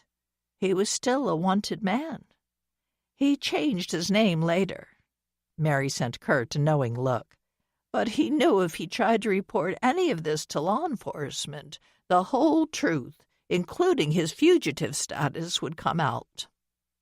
So we only have his word for it, Kurt said. True enough. But I was inclined to believe him. Mary turned her gaze on me. Does this answer your questions, Amy? I know you probably want to know about other folks who might have had a gripe against Wendy Blackstone, if only to help out that brother-in-law of yours."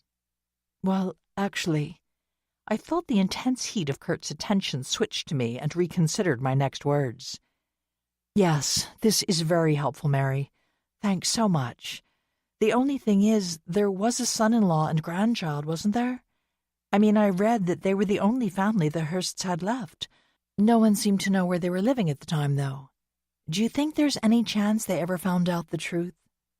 Mary lifted her sharp chin and stared directly into my eyes. "I know at least one of them did. My friend met up with the son-in-law some years later. He said he told them the whole story, just like I told it to you here today." "What was his name?" I asked, rising to my feet again. "Did your friend ever mention the son-in-law's name?" "Oh, if he did, I don't remember." Mary sank back in her chair. "He may have said, but it slipped my mind. Sorry." Kurt stood up and crossed to Mary's rocking chair. "It's all right," he said, leaning down to pat her hand. "Don't worry about it." He straightened and shot me a sharp glance. "I think maybe it's time for you to go, Amy. We don't want to exhaust Mary before tonight." Mary waved him away. "It's fine. I'll be bright as a button once I have that fancy lunch at your place and get all dolled up." She looked over at me. "I suppose I'll be seeing you again tonight, Amy?" "I look forward to it." I crossed to her and clasped one of her hands. "Thanks so much for all of this information, Mary. I'm going to share it with the sheriff's department, if that's okay." "Fine, fine. You don't have my friend's name, so you can't get him in any trouble. Anyways, I think maybe he'll be willing to talk to the sheriff now. But I'd want to give him a bit of a warning first, if you don't mind." Mary sank back in her chair with another rattling sigh. "I imagine they'd be willing to give him immunity at this point," Kurt said, "but we'll let him come forward on his own." Thanking Mary again and promising to make sure to connect with both her and Kurt later, I left the house.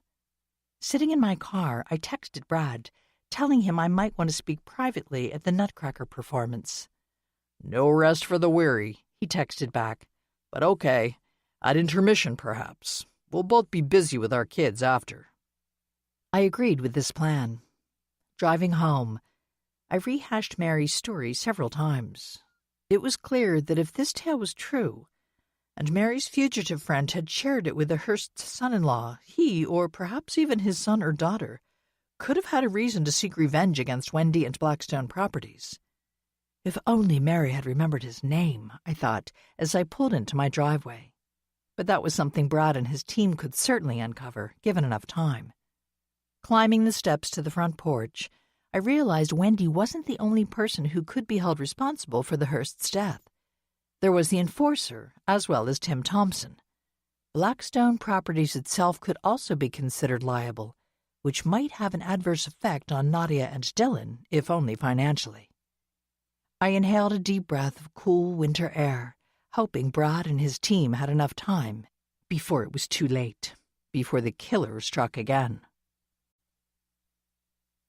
Chapter 24.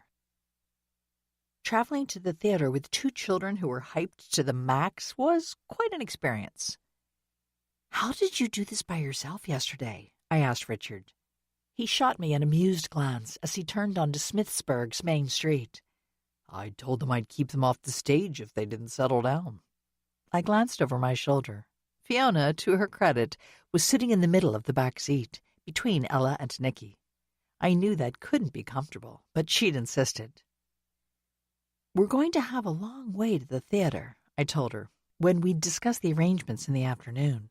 "Richard and the kids have to be there early to warm up and get into costume and all that. If you wanted to ride in with Aunt Lydia and Hugh, I'm sure they wouldn't mind." "It's fine. I'll go with you and Richard. That way I can help with the children," Fiona had replied. Feeling that she was trying to express her gratitude to us for allowing her to visit the entire week, I didn't argue. Situated on the main street, the Smithsburg Theater was an old cinema that had been renovated a year or two before the twins were born. It could still show movies, and a local film society had an annual festival there, but it was primarily used as a venue for live performances of various kinds, from Richard and Carla's dance productions to traveling shows and the plays put on by the area's community theater troupes. Richard pulled in the paved lot behind the theater. While he and the twins used the door that led backstage, I directed Fiona to follow me around the building so we could enter through the main lobby.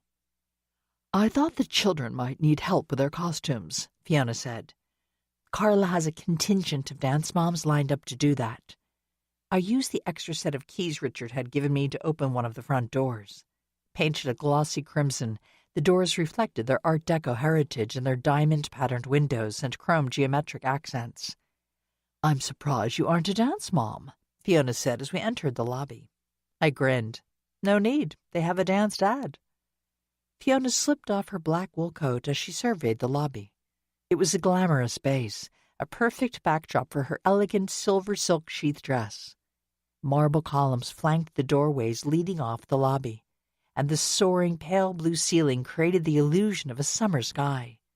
A tiered chandelier hung over the center of the lobby, where a restored tile mosaic evoked the floor medallions of ancient Rome. There's a coat check somewhere around here, isn't there? Fiona asked. Yes, but no one is there yet. I crossed to a small room enclosed by a proscenium-style arch. Maybe one of these keys will work. It took several tries, but I finally found the key that opened the coat check. Taking Fiona's coat, I slipped off my own and hung them on one of the metal racks, collecting the matching number chip from each hanger. That's a good color on you, Fiona said as she tucked the chip into her purse. I looked down at my full-skirted dress. It was a deep, rusty orange that I knew complemented my dark hair and deep brown eyes. Thanks. Even though I love the cool colors, I don't look as good in them, like you and my aunt do. No, warmer tones suit you better, Fiona said. She looked around the lobby. Is there somewhere to sit down out here, or do we need to head into the theater?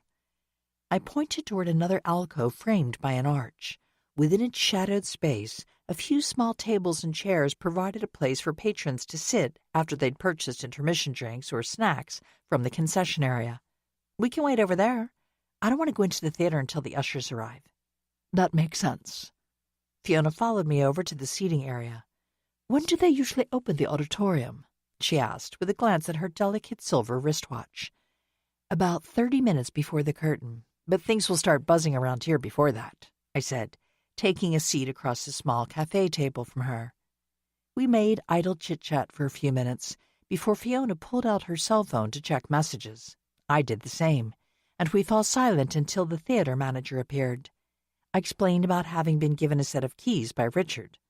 Oh, Mr. Muir, that's okay then, the manager said as she buttoned the jacket of her simple black suit. He's always very responsible. The volunteer ushers and coat check staff arrived soon thereafter. A few minutes later, when the manager opened the front doors, ticket holders began to trickle in. I kept a lookout for our party. Spying Sunny's golden hair amid the growing crowd, I told Fiona we should go and join her. Hi there, I said, linking my arm with Sunny's. You look gorgeous, as usual. Sunny smiled. Just a little thing I picked up second-hand, she said, flourishing one hand to show off the periwinkle blue dress that hugged her sleek curves in all the right places. She turned to the man standing beside her. Although Fred Nash was only an inch taller than Sunny, his muscular build dwarfed her slender frame. As always, they made a lovely couple. Her pale skin, blue eyes, and blonde hair provided a perfect contrast to his dark complexion, black hair, and chestnut brown eyes. Hello, Fred. Long time no see, I said. I think you've both met Richard's mom, Fiona, right? Of course. Good to see you again, Sunny said, with Fred echoing her. Ah, there you are. Aunt Lydia and Hugh made their way through the growing crowd. Hugh, looking dapper in an indigo suit, greeted me, Fiona, Sunny, and Fred. Although I've seen too much of him recently, he said, indicating Fred. Oh, they're secretive investigations. Sunny's elaborately braided updo was pierced with an enamel hairpin that resembled a peacock feather. Tracking down art criminals and the like, she told Fiona, who'd raised her eyebrows at Sunny's first remark. Oh, right. I'd forgotten that's what you do.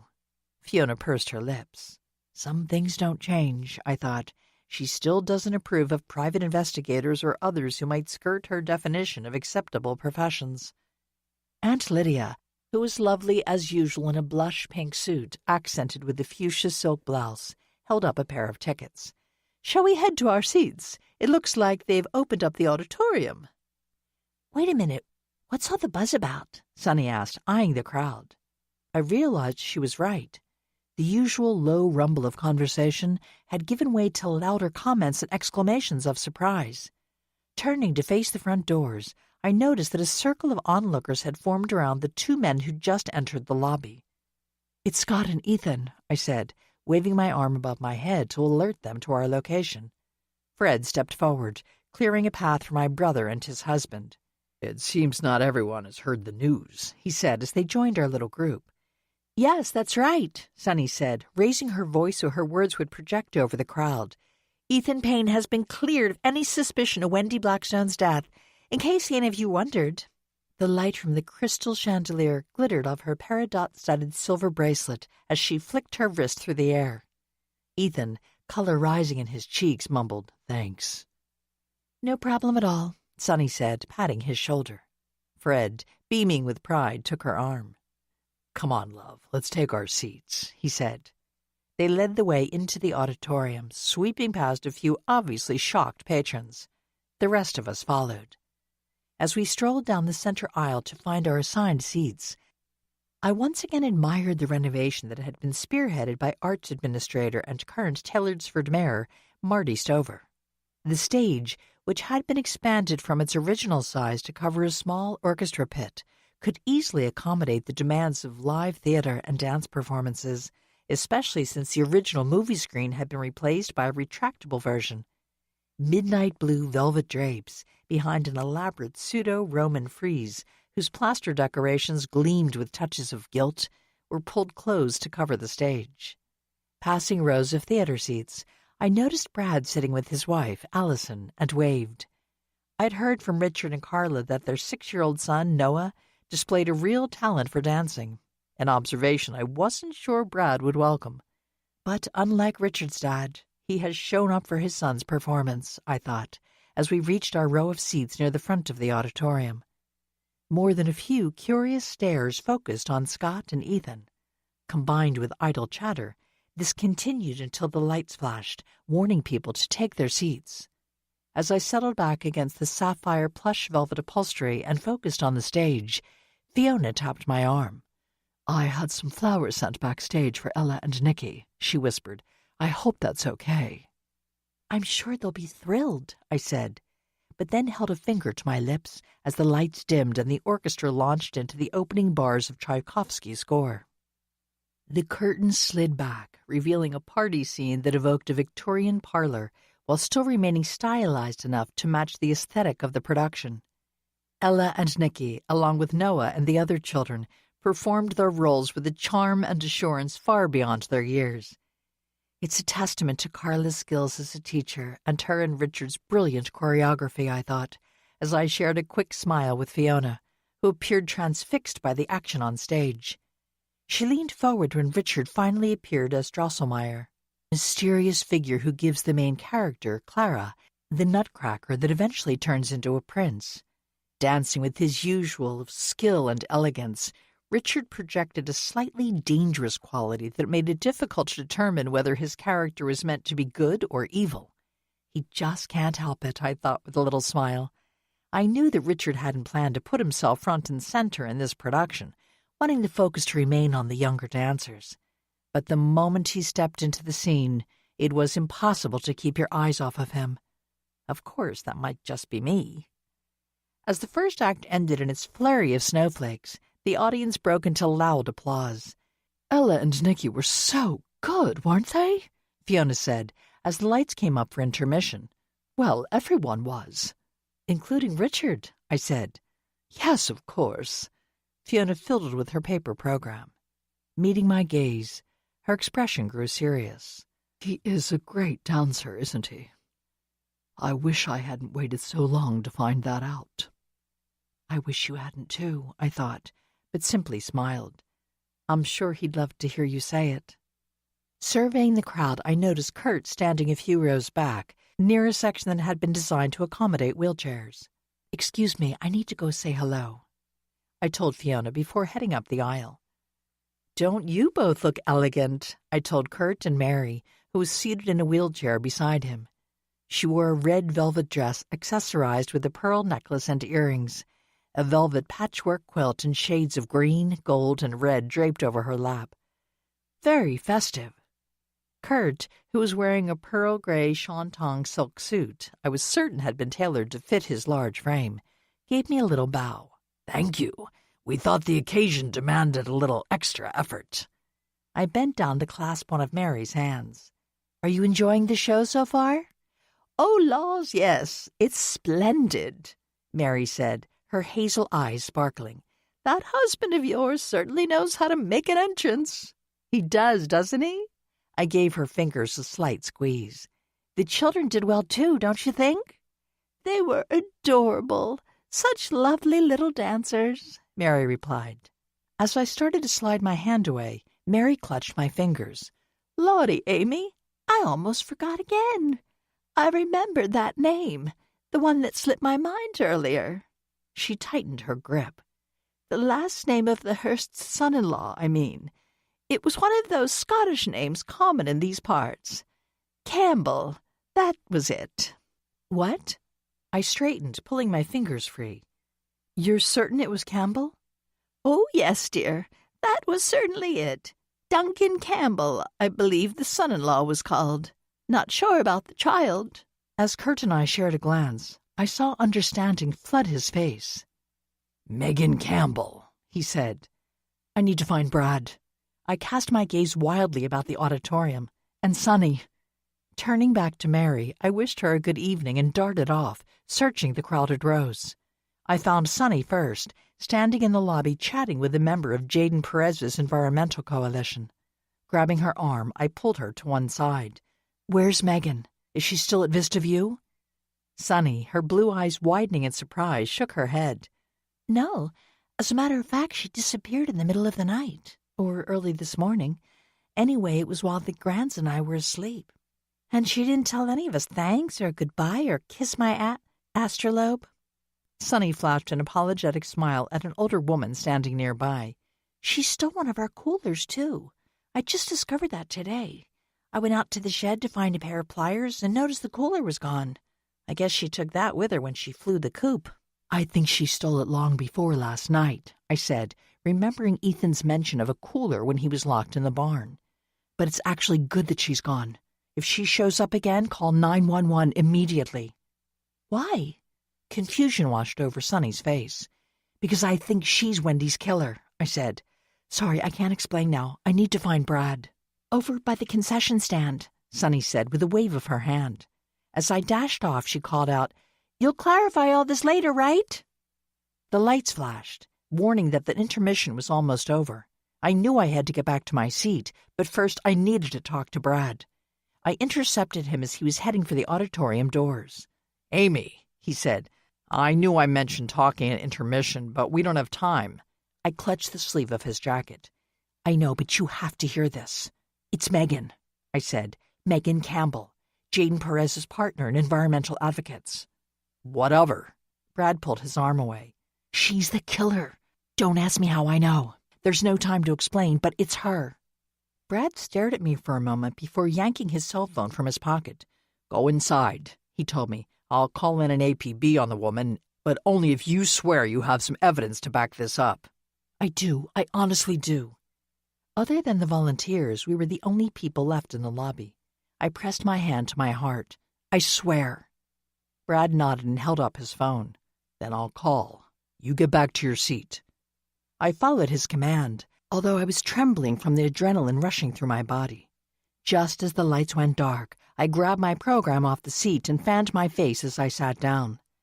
You cut that pretty short, Fiona whispered as the curtains opened. Good reason. I'll tell you later, I said, before someone behind us made a shushing noise. The rest of the production went by in a blur.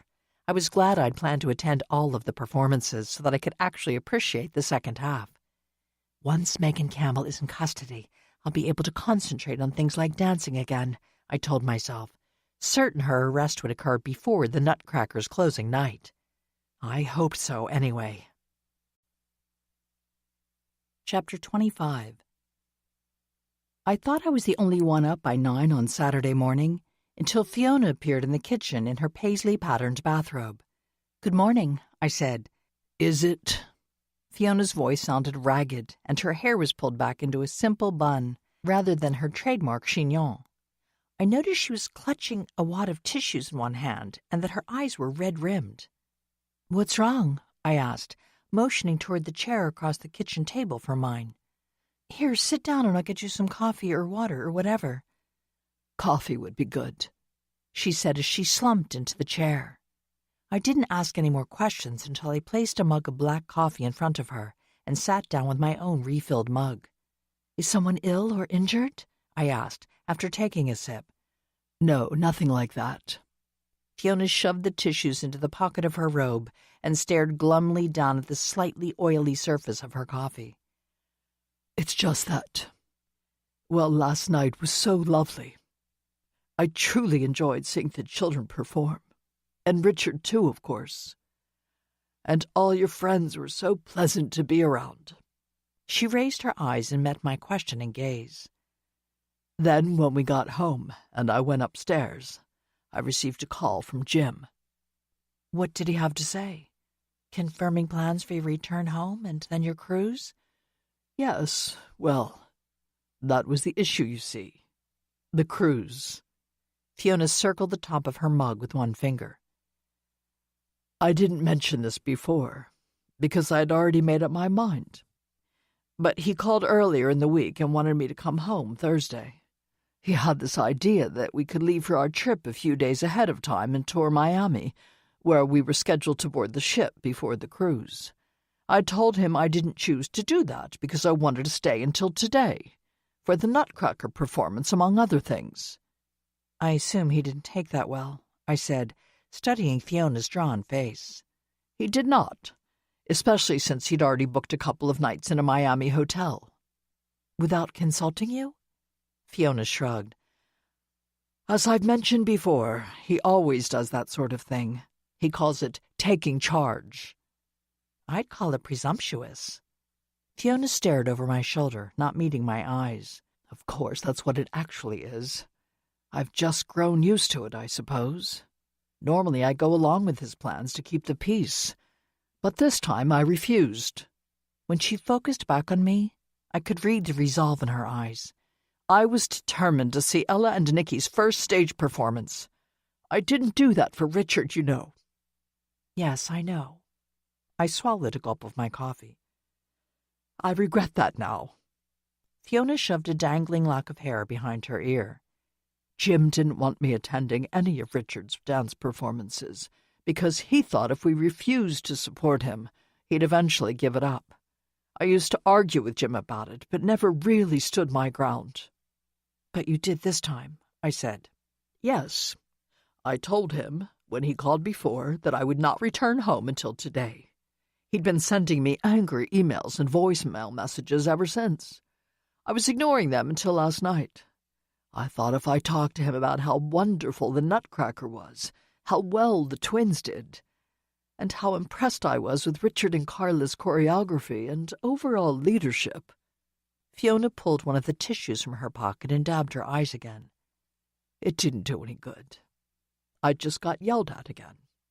Told I was an ungrateful, unsupportive wife. Fiona blew her nose. Unsupportive. As if I hadn't put up with all of his cruel, self-centered nonsense for years. "I'm sorry." I shook my head. "You shouldn't have to deal with that." No, I shouldn't. Fiona straightened in her chair. Holding her head high, she looked across at me. Being here, seeing you and Richard and how you are together, and all the easy laughter and fun between you and with the children, well, I was just struck by the realization that I don't want to take that cruise. I don't even want to go home to Jim. Oh, I know I have to go back and sort things out. But I've decided it's time for me to make a change. A big one. "You're going to leave Jim?" I asked, my eyes widening. Fiona lifted her chin. I am. He'll have to give me enough to live on, but I do have a little money of my own, so I think I can make it. I just need a small apartment and the furniture and things for my family. Just what's my own. Good for you. I stretched my arm across the table. I know it will be tough, but I'll bet you'll be happier in the end. I know I will be. Fiona reached out and covered my hand with hers. The only thing is, I don't want to go back and spend the holidays at home with him. It'll be impossible, what with losing the money for the cruise on top of everything. Is there any way I could stay with you and Richard until after Christmas? I promise not to crash here too long. Of course, I said, clasping her fingers. I'm sure Richard won't mind, and the kids will be thrilled. They've gotten very attached to you, especially after this week. First time I was really able to be myself, with Jim not being around, Fiona said. I guess that bodes well for the future. I'd say so. Clattering footsteps on the stairs made me turn my head toward the hall. I think that might be Ella and Nicky now. Fiona smoothed her hair and dabbed under her nose one final time before stuffing the tissue in her pocket. There are my stars, she exclaimed as the twins ran into the room. Come over here for a morning hug, both of you. As she stood to greet them, she cast me a wan smile and mouthed, "Thank you." After everyone had breakfast, Richard and the twins headed over to Aunt Lydia's house to wrap presents for me and Fiona, claiming they didn't want any peeking during the process. "This is just a way to allow your mom time to decompress upstairs, isn't it?" I asked him as the children loaded the gifts into one of their wagons. "Perhaps," Richard said, placing his hands on my shoulders. "Besides, don't you need to wrap my gifts?" I wrinkled my nose at him. "Maybe I didn't get you anything." "That would be okay, but I know it isn't true." Gazing down into my eyes for a moment, Richard smiled and gave me a lingering kiss. "Thanks for being so good with Mom, and basically just being so good," he whispered in my ear when he pulled away. "Thanks, but I don't know that I'm really all that," I said, tapping his lips with 2 fingers. He grabbed the fingers and curled his hand around mine. "Oh, you are, in all the ways that matter." With Fiona resting upstairs, the house felt quiet when Richard and the kids left. Having already wrapped Richard's gifts, I decided to take the opportunity to do some reading. I'd just settled in on the sofa with my book when the doorbell rang. Swearing under my breath, I peeled Fossey off my legs and deposited him on the adjacent sofa cushion, where Loie was curled into a tight tortoiseshell ball of fur. "Who's this now?" I muttered as I crossed the room and opened the front door. The last person I expected to see was standing on my porch. "Hello, Ms. Muir," Jaden Perez said. "Do you have a minute?" Sure. Come in." I noticed that Jaden looked rather worse for the wear. His normally silky dark hair appeared greasy and stringy, and there were dark circles under his eyes. Jaden's gaze darted from the porch to the street and back again. "Okay. I just don't want... Well, I guess it's fine." He slipped past me hurriedly and reached out to slam the door before I could close it. "Hold up, what's going on?" I asked, as Jaden appeared to be surveying our front room like a security expert looking for hidden dangers. "Are you alone?" he asked.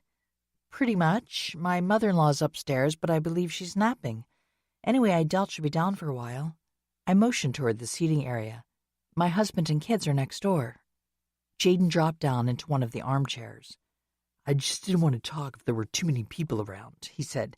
"I know you've worked with the sheriff's department in the past. Your friend Sonny mentioned that, so I thought you'd be a good person to talk to." "Okay," I said, drawing the word out. I sat down on the sofa, earning baleful looks from the 2 cats. "You aren't allergic, I hope?" Jaden's gaze swept over Loie and Fossey. "No, fortunately not. I actually wish I could have a pet, but it's too tough moving around the way I do." "What do you want to talk to me about?" I asked, settling back against the sofa cushions. "Wendy Blackstone's death." Jaden's dark eyes welled with tears. "The truth is, I know who killed her." "What?" I sat up and swiveled my body to face him. "You should be talking with the sheriff's department, not me." "I will. I plan to." Jaden yanked his fingers through his hair. "But I wanted an outside opinion on the whole thing, like what might happen to me." "Were you involved?" I asked. "Not in the beginning. I didn't know anything ahead of time, I swear." Jaden slumped in his chair. but then I got pulled in to help a friend. Megan Campbell, I said. Jaden looked shocked for a second, then nodded. We aren't romantically involved or anything, but we're close. Like brother and sister, I guess you could say. So when she came to me and told me what had happened, I felt compelled to help her. I leaned forward, pressing my palms against my thighs. What did she tell you exactly? She said she got into an argument with Wendy after Winterfest closed down that night. Everyone else had gone, including that Payne fellow, although we did see him fight with Wendy a little earlier. I know I originally told the authorities something a little different, that Payne was still there when we left. The truth is, Megan asked me to say that, and I didn't see the harm at the time. Jaden cast me a morose glance. Regardless of who left when, there was a lot of yelling between Wendy Blackstone and Ethan Payne, and he did grab Wendy, which is why Megan thought he was the right person. Wait, let me go back. Jaden exhaled. The thing is, Megan told me that she and Wendy argued. No one else was around when this happened. I'd already gone back to the van to pack up some placards and stuff. Megan claimed she was just checking the grounds for any flyers that had been dropped. We don't like to leave any litter, of course. I arched my eyebrows, environmental advocates being your group's name. Yeah. Anyway, Megan told me that she ran into Wendy at the top of those stairs that lead down to the ice rink. They had some sort of argument, and in the midst of it, Megan claimed Wendy grabbed her. Then Megan tried to push her off and shoved her down the stairs. I sat back, staring speculatively at Jaden. So it was an accident, or self-defense, or both? That's what Megan told me, Jaden said, misery painted across his face. And I believed her. So why not go directly to the authorities? Why try to hide it? I asked.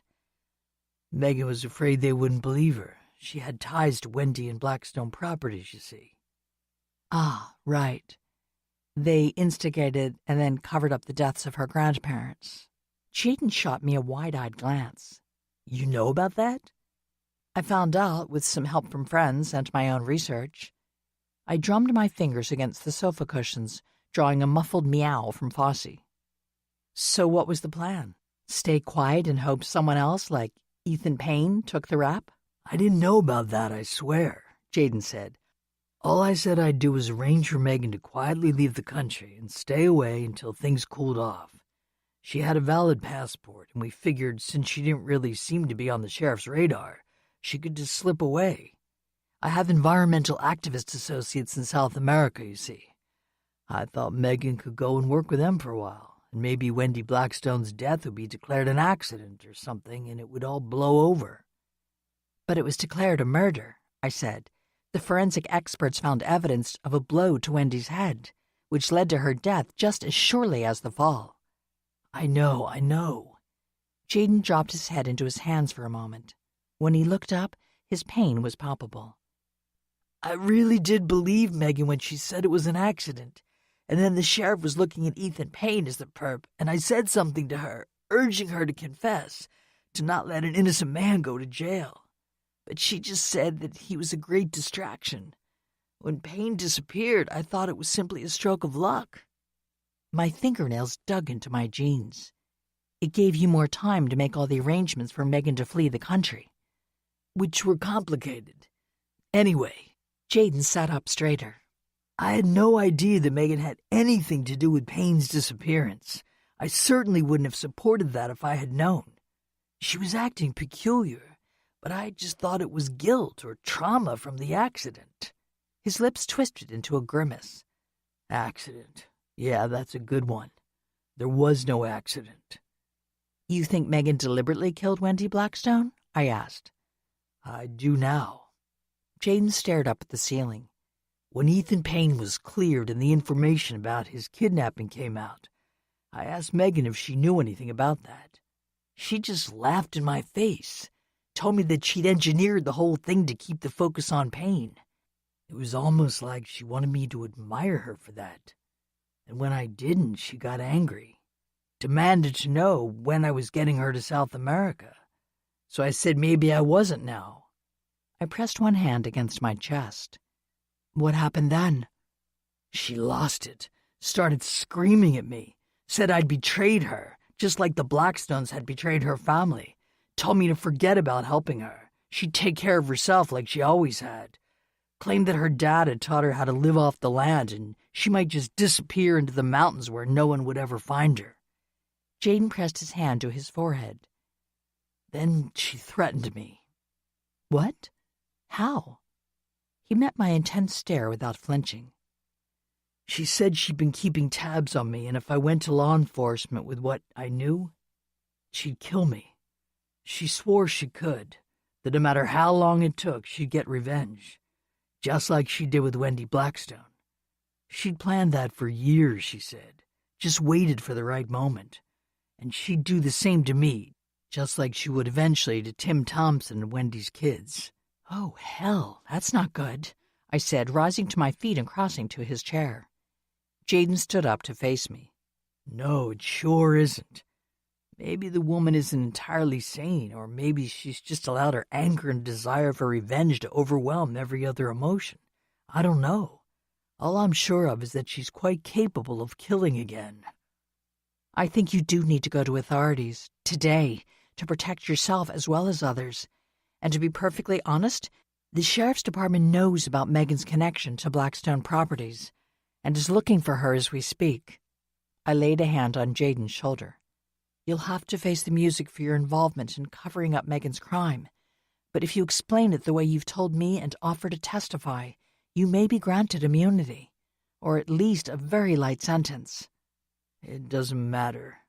Jaden looked down at me, determination replacing his earlier anxiety. I can accept responsibility for my actions. I just don't want anyone else to get hurt. You know you'll have my support.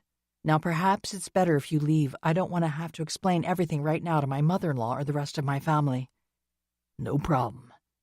Jaden cast a swift glance at the door. My car's out front, parked on the other side of the street. I'll just slip out and go before anyone else sees me. Good luck. And if you need anyone to back up your story, I'll be glad to tell the sheriff's department that you talked to me. That should help corroborate your confession and show that you plan to turn yourself in as soon as you learned the truth. Jaden thanked me and headed outside. I locked the door and strolled back into the kitchen. A minute later, as I idly rearranged the flowers that Fiona had bought for Ella and Nicky, I heard a bang that resonated throughout the house. I ran into the living room just as Fiona appeared at the top of the stairs. "What was that?" she asked as another bang rent the air. I knew that sound. I'd unfortunately heard it too many times before. "Gunshots," I said. "Call 911. Leaving her fumbling with her cell phone, I dashed to the front door and unlocked it. Using both hands to steady my shaking fingers, an older model silver compact car sped away as soon as I stepped onto the porch. "Hold on! Help is on the way!" I shouted as I flew down the steps to kneel beside the prone body of Jaden Perez. Chapter 26. Reaching Jaden, I whipped off the sweatshirt I was wearing over an old concert t-shirt and pressed it against the wound in his chest. Although it was a relatively small bullet hole, the amount of blood was terrifying. I was soon joined by Fiona, then Richard, who'd also heard the gunshots and squealing tires and had rushed out of Aunt Lydia's house. "She's keeping the kids inside," he said, kneeling down beside me. Fiona, her face ashen, waved the cell phone. "An ambulance should be here soon." "Can you take over?" I asked Richard, who nodded and continued to apply pressure to Jaden's wound after I lifted my hands. I yanked my own cell phone from my pocket, but my fingers, slick with blood, couldn't keep a grip. Swearing as the phone bounced onto the brown grass of the front lawn, I wiped my hands on my jeans. Finally, able to hold the phone, I called Brad's direct line to let him know that I'd seen Megan Campbell's car leaving the scene of the crime. "It's an older silver compact car with several dents and dings," I said in my voicemail message, raising my voice as the wail of sirens filled the air. As soon as Hannah and a few of the volunteer medics jumped out of the ambulance, they shooed Richard and me away, suggesting that we go back into the house. "We can take it from here," Hannah said, any trace of youth erased by her commanding professional demeanor. Richard and I retired to the porch, where Fiona was already waiting. We anxiously watched as the EMTs placed Jaden on a stretcher and loaded him into the ambulance, which took off just as 2 sheriff's department cars roared up. Brad jogged across the yard while a couple of deputies examined the scene. "Don't forget to set up a perimeter," Brad called out as he joined us on the porch. "It was Megan Campbell, I'm sure of it," I said. Brad looked me up and down, obviously taking in the blood that covered my clothes and Richard's hands and shirt. "I have an APB out on her already, and just out of that vehicle you mentioned in your voicemail. I don't know how she's evaded our search thus far, but it seems she has some talents we were unaware of." Jaden told me that her father, who was career Army, taught her survival skills. That explains a lot. Brad used 2 fingers to push his hat back from his forehead. "Okay, so tell me, Amy, what was Jaden Perez doing here?" Richard looked down at me, his eyes narrowed. "I'd like to know that, too." "I didn't invite him, if that's what you're worried about." I started to brush back a straggling lock of my hair, but then remembered the blood and halted my hand in midair. "He came to see me uninvited and unexpected." "To talk about what?" Brad asked. "Something he was coming to tell you." I blew the offending strand of hair away from my face. "I'll share it now since he can't, but I just want you to know that he was planning to confess everything today. I hope that will count for something." "We'll see, but I'll keep that in mind," Brad said, pulling a small recorder out of his inside jacket pocket. "But for now, please tell me what he said to you." Flanked by Richard and Fiona, I related Jaden's story. "He thought it was an accident at first?" Brad asked, holding out the recorder. "Yeah, that's why he agreed to help Megan, but he changed his mind over time, especially once he found out about her locking Ethan in that barn." "And then, according to Perez, she confessed to deliberately killing Wendy Blackstone?" "So he said." The blood was drying, creating stiff patches on my t-shirt and jeans. "Do you think Richard and I can go clean up now? I'm happy to come to the station to provide a more formal statement later." Of course, of course." Brad clicked off the recorder and slipped it back in his pocket. "If you can just give a brief statement to one of my deputies, Richard, that would be sufficient." "Good, because I have another performance tonight," Richard said. "But we will need more from you, Amy, so stop by the department sometime later today." Brad tipped his hat to us. "I'm going to see if the team has found anything yet. Please stay inside until they complete their investigation of the premises." "Will do," I said. Turning to Fiona, I added, "Would you mind checking in with my aunt and the kids? Let them know what's going on?" I lifted one blood-streaked hand. "But don't bring Ella and Nikki home until I call. I think Richard and I should clean up before they see us." "Good idea," Fiona said. She followed Brad off the porch, but while he joined the deputies in the yard, she headed across the driveway to Aunt Lydia's house. "This is certainly not what I expected to happen this morning," Richard said, giving me a wan smile. "It sure isn't what I anticipated either. Come on, let's wash off this blood and change clothes." I gripped his forearm with my fingers. "I really want to see the kids and give them a hug, you know, but not looking like this." "Agreed," Richard said, patting my fingers with his free hand. He opened the front door, using a clean portion of the tail of his shirt to avoid getting any blood on the knob. Inside, the cats, who'd undoubtedly been frightened by the sound of the gunshots as well as the sirens, peeked out at us from under the coffee table.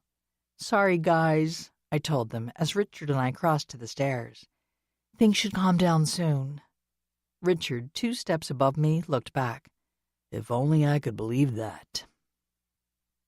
Once we were cleaned up, I called Fiona to give her the all-clear to return to our house, and Richard went back to Aunt Lydia's to collect Ella, Nikki, and the now-wrapped gifts. While I waited for their return, Brad gave a quick call to update me on Jaden's condition. "They had to induce a coma," he said, "so we haven't been able to talk with him yet. That means we really do need your full statement, Amy." "I'll come in after lunch," I said, feeling a frisson of concern over getting home in time to get the twins ready for the evening's Nutcracker performance. But then I remembered that Fiona was perfectly capable of doing their hair and makeup. A benefit to having a more expanded family, I reminded myself. "Oh, and that black SUV?" "Belongs to Blackstone Properties," I said. "Yeah, I know. It's strange, because it looks like Megan killed Wendy, so why would someone from Blackstone want to warn me off?" "Probably to keep the truth about those deaths at Crystal Lake well and truly buried," Brad said. "But that's a lost cause now. I've already alerted law enforcement in the Crystal Lake area about 2 possible murders. Good, I said, before thanking him and ending the call. When Richard and the twins returned, I discovered to my disappointment that Ella and Nicky were fascinated with the idea of someone getting shot in our front yard, a reaction I was determined to quash. This is not something to be excited about, I told them when they asked, for the umpteenth time, if I'd actually seen Jaden get hit by the bullet. Mr. Prez is very badly hurt and in the hospital. That's not something you should wish on anyone. Ella's sullen expression told me she disapproved of my lack of enthusiasm over these unusual events. Of course, what I didn't tell her or Nicky was that I had seen people shot in the past and had hoped to never experience that again. Another hope dashed, I thought, as I sent them upstairs to read or play quietly in Nicky's room. They just want a story to tell their little friends, Richard said when I expressed my despair over our children's ghoulish natures. They don't really understand the implications. I know, but I don't want to encourage them to find violence interesting, I replied, sitting down on the edge of our bed. Switching to another volatile topic, you never really said how you feel about Fiona staying with us through Christmas. It's fine. Richard sat down beside me. If it's okay with you, I have no problem with it. He cast me an amused sidelong glance. She has seemed to have thawed out quite a bit lately. True. I reached over and took hold of his hands. And what about her decision to leave your dad? I wasn't sure how you'd feel about that. I'd say it's about time. Richard entwined his fingers with mine. I've never seen her as relaxed and happy as she has been this week, and I have to think it's because she's here without him. It's got me to thinking how he never encouraged her to do much on her own. I believe he's always seen her as his appendage, someone to be his mirror or shadow, without any real life of her own. And now she finally wants one. I gave Richard's hands a squeeze before releasing them. Of course, you know this means we'll probably see a lot more of her. That's okay. Richard rose to his feet. Crossing the room, he leaned against the dresser, facing the wall. Maybe, he added, I'm looking forward to having one actual parent for a change. I stood and ran to him, sliding my arms around his chest. I leaned against his back. You deserve that, and more. Richard covered my hands with his. Thanks, sweetheart. And thanks for not holding a grudge against my mom. I know you've had plenty of reasons to do so. We all have our issues, don't we? I stood up on tiptoe to kiss the back of his neck. Besides, nothing makes me happier than to see you happy. Richard spun around, breaking my hold on him, but he immediately took me in his arms and kissed me passionately. I knew I was making the best decision of my life when I married you, he said, when he finally released me. Glad you think so. I took hold of one of his hands and pressed it to my heart. I feel the same. Richard arched his eyebrows. Oh, that I was making a good decision? Right, I said, wrinkling my nose at him. Just for that, you have to kiss me again.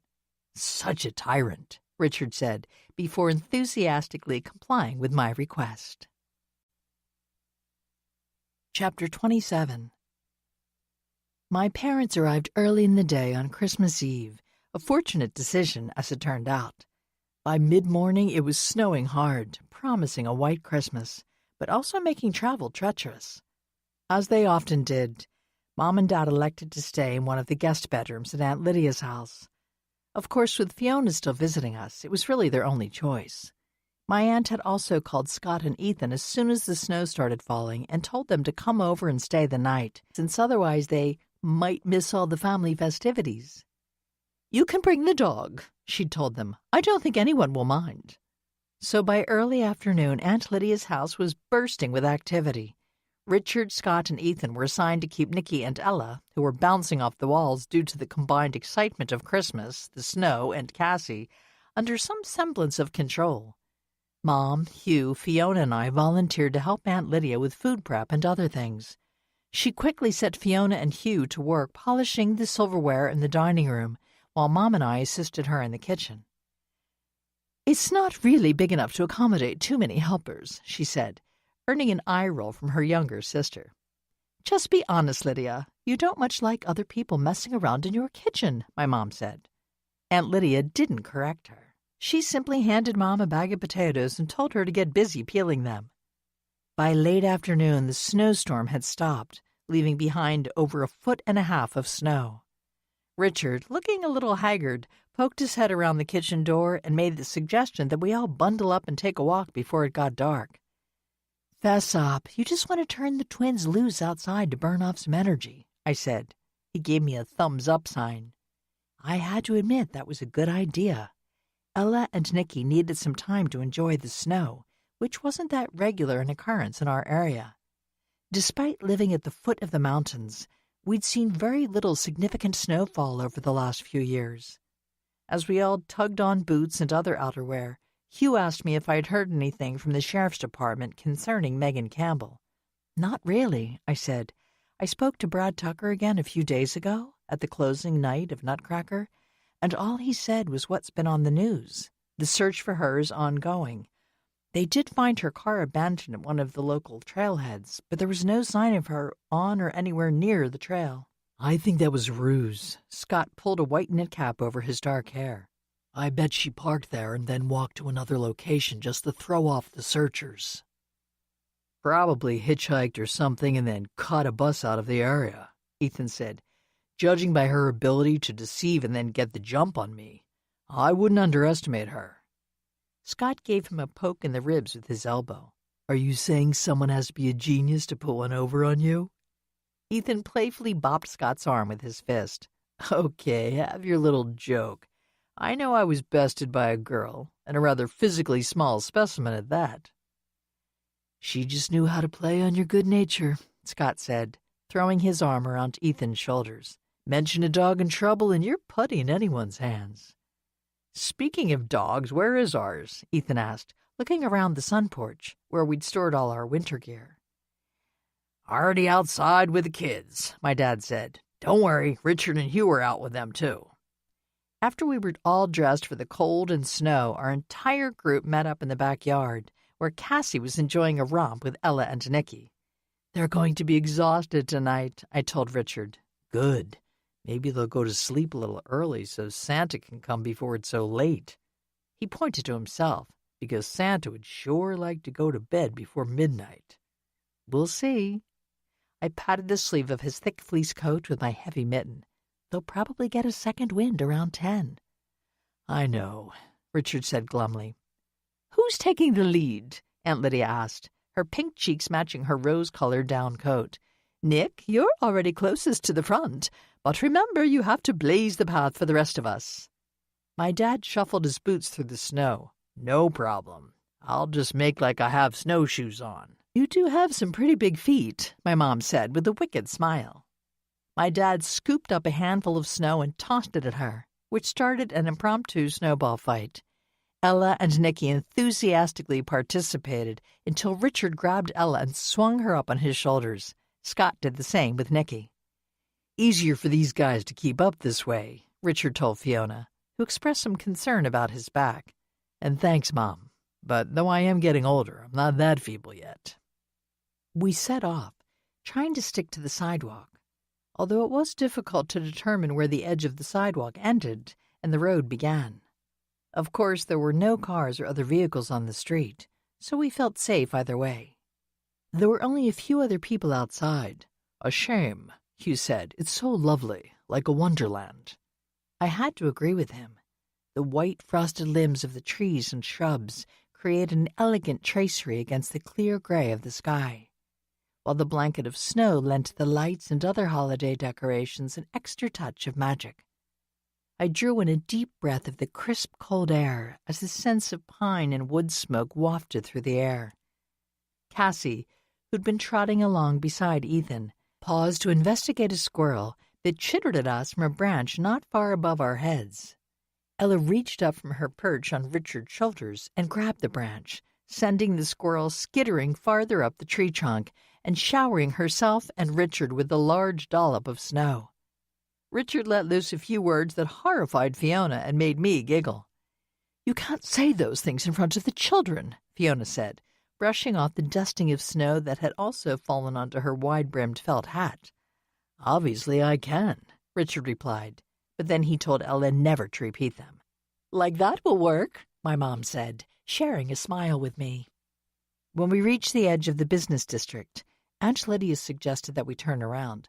"I know you younger folks could probably keep going, but I confess I'm feeling a bit tired." "Me too," Hugh said, linking his arm with hers. "Trudging through the snow requires a lot more energy than regular walking." As we turned around, a strong gust of wind caught Fiona's hat and sent it sailing. "Go on ahead, the rest of you," I said. "I'll go after it." I thought it would require only a few extra steps to grab the hat, which had settled on top of a snow-draped shrub. I stomped through a drift that reached my thighs, glad that the snow was still soft as powder. Reaching the shrub, I realized it was growing next to the brick building that housed the temporary offices of Blackstone Properties. I glanced over my shoulder. Although the rest of our walking party was moving farther away, Fiona had hung back. "Don't worry if you can't get it," she called out. "It isn't worth a broken leg or anything." "It's no problem," I said, giving her a wave. "Just a few more steps." Right as I said this, another gust of wind blasted us.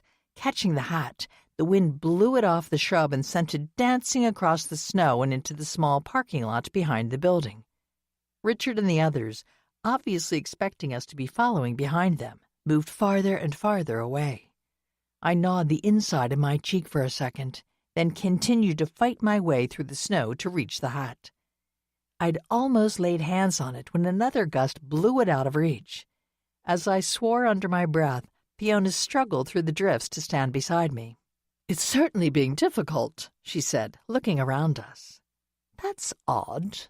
"What?" I asked, keeping my eye on the hat like a wildcat stalking its prey. "There are lights on in the Blackstone offices," Fiona said, gesturing toward the back of the building with her black leather gloves. "Maybe they're working. Some people do work on Christmas Eve."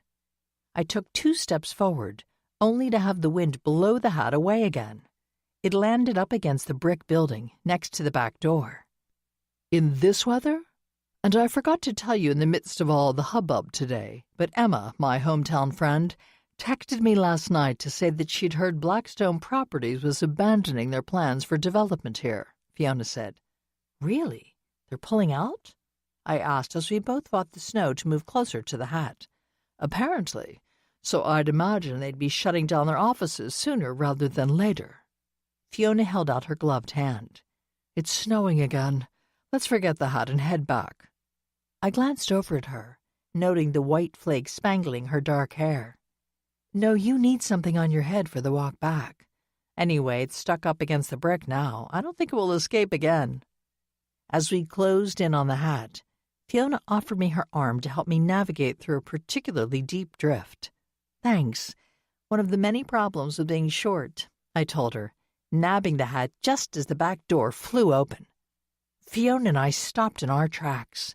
Illuminated by the lights of the office behind her, a young woman stood in the doorway. It was Megan Campbell.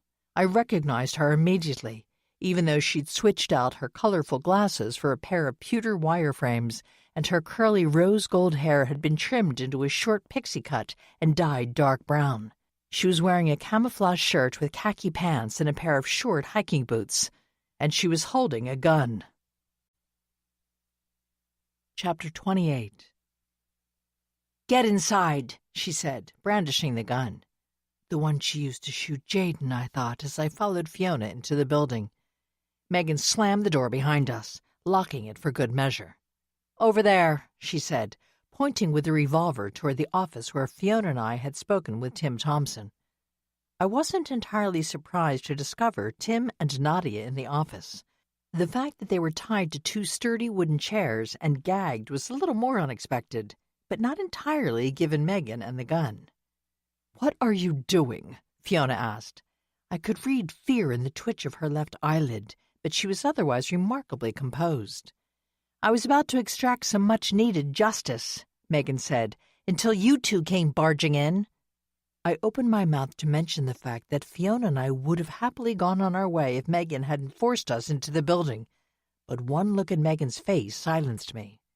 Fiona had no such concerns. "We weren't doing anything except retrieving a hat. If you'd kept the door shut, no one would have been the wiser."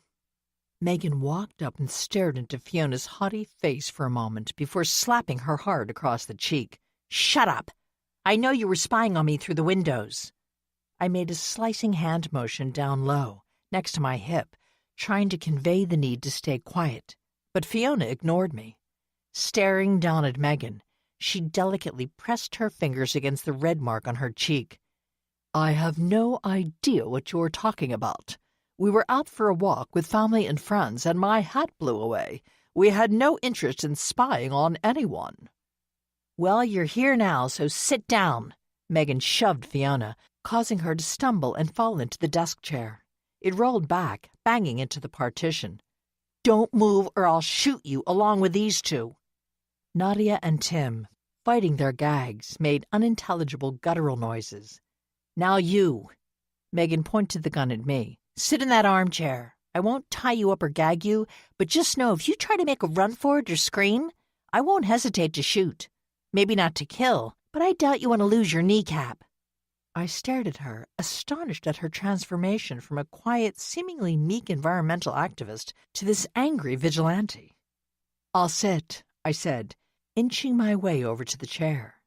Megan's fierce glare slid from me to Fiona and back again. "You found out, didn't you, about what Wendy Blackstone and those two did?" She jerked her head to indicate Nadia and Tim. "I know you talked to Dylan."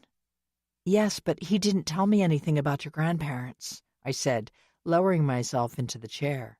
"I'm not even sure he knew about that." "Maybe, maybe not." Megan tapped the barrel of the gun against her palm. "But he knew something had happened. A tragedy connected to Crystal Lake. Something that his mother would do anything to keep under wraps. Poor little Dylan. He wanted to do the right thing but couldn't figure out how." She pointed the gun at me. "You figured it out." "Through some research," I said. "That's all. Just research." I certainly wasn't going to mention Mary or Kurt or what Jaden had told me, although I suspected Megan already assumed Jaden had spilled the beans to me, since she tracked him to my house. "I did discover that there was a man who saw your grandparents' murders, and he told your father about it some years later." "He told me, too," Megan said. "I was just a young girl, but my dad never believed in coddling me. He thought I should know the truth, same as him." "What's this all about?" Fiona asked, tightening her lips when Megan swung the gun around and pointed it at her. "It's about my grandparents, Greg and Trudy Hurst. I used to spend summers with them, you know," Megan said, her eyes darting back to me.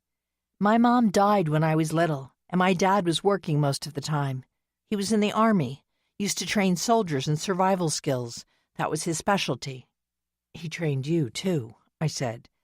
"Yeah, which has provided me some very useful skills. They've come in handy, especially recently." Megan shifted her focus back on Fiona. "Anyway, I loved my grandparents. My dad was good to me, but he wasn't very warm or nurturing."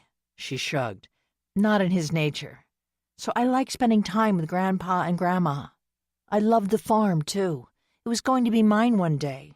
They said so." Nadia, squirming against her bonds, kicked the leg of her chair. Megan wheeled around, the gun pointed squarely at Nadia's forehead. "But then Blackstone Properties decided to take it all away."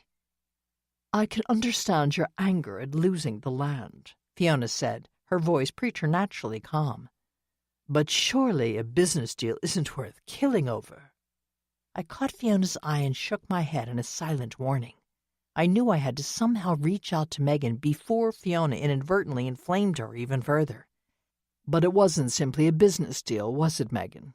Blackstone Properties took away much more than the land. "That's right." Megan cast Fiona a withering glance. "I guess Amy didn't tell you? How Blackstone tried to force my grandparents to abandon the land that had been in their family for generations?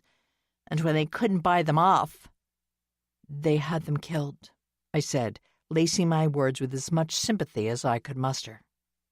Fiona's gasp hung in the charged air of the room. "No, they murdered them." Megan aimed the gun at Nadia and then Tim, then turned away slightly to look at me and Fiona. "Sure, it was another man who pulled the trigger, but he was sent by Wendy Blackstone and her company to do whatever was necessary. He was the killer, but he was just a tool. Megan met my anxious gaze with a smile that did nothing to calm me. He admitted as much when my dad tracked him down, years later. He even said that he was sorry, especially for shooting my grandma, who didn't even have a gun. But he never came forward to tell the authorities the truth, because Blackstone Properties bought him off, after telling him that they'd made sure he'd be the only one who'd take the rap for the murders. I nodded, thinking it best to play along and hopefully gain Megan's trust. The Blackstones were just as culpable as he was. Absolutely, but they never paid for their crimes. He did, Megan added in an offhand tone, as if this information was as unimportant as discussion of the weather. My dad made sure of that. Fiona and I shared a glance. I could see that she, like me, was terrified. I pressed my fingers to my lips to indicate it was safer if she simply stayed silent. She nodded. Your father exacted justice on him, then? I asked. Yes, we buried him in the wilderness where no one would ever find him, just like Blackstone Properties buried my grandparents, all alone, with no one there to honor them or mourn.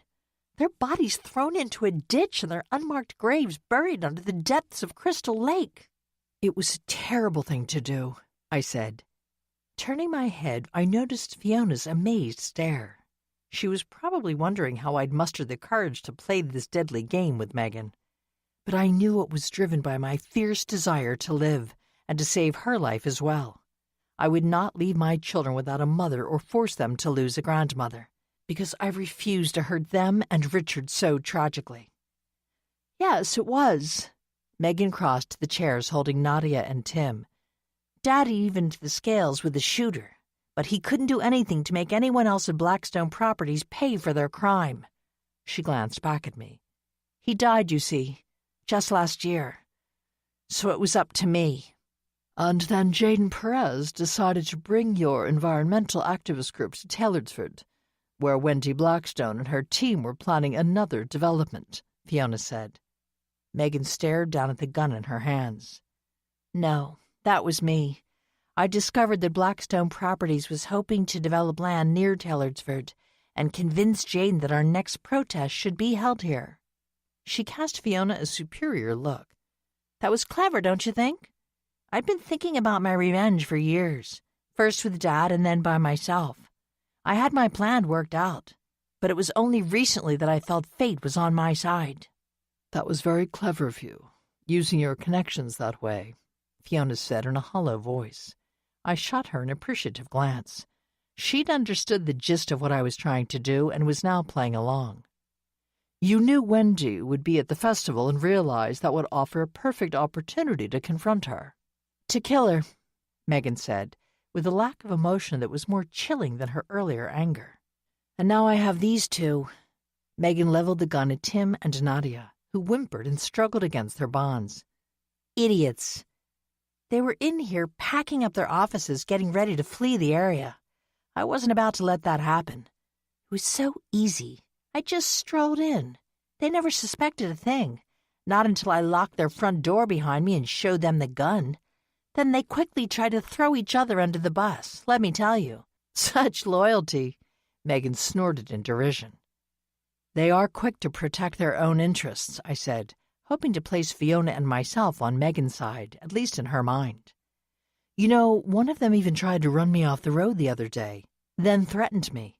I believe they wanted me to stay quiet about Blackstone Properties' involvement in your grandparents' deaths.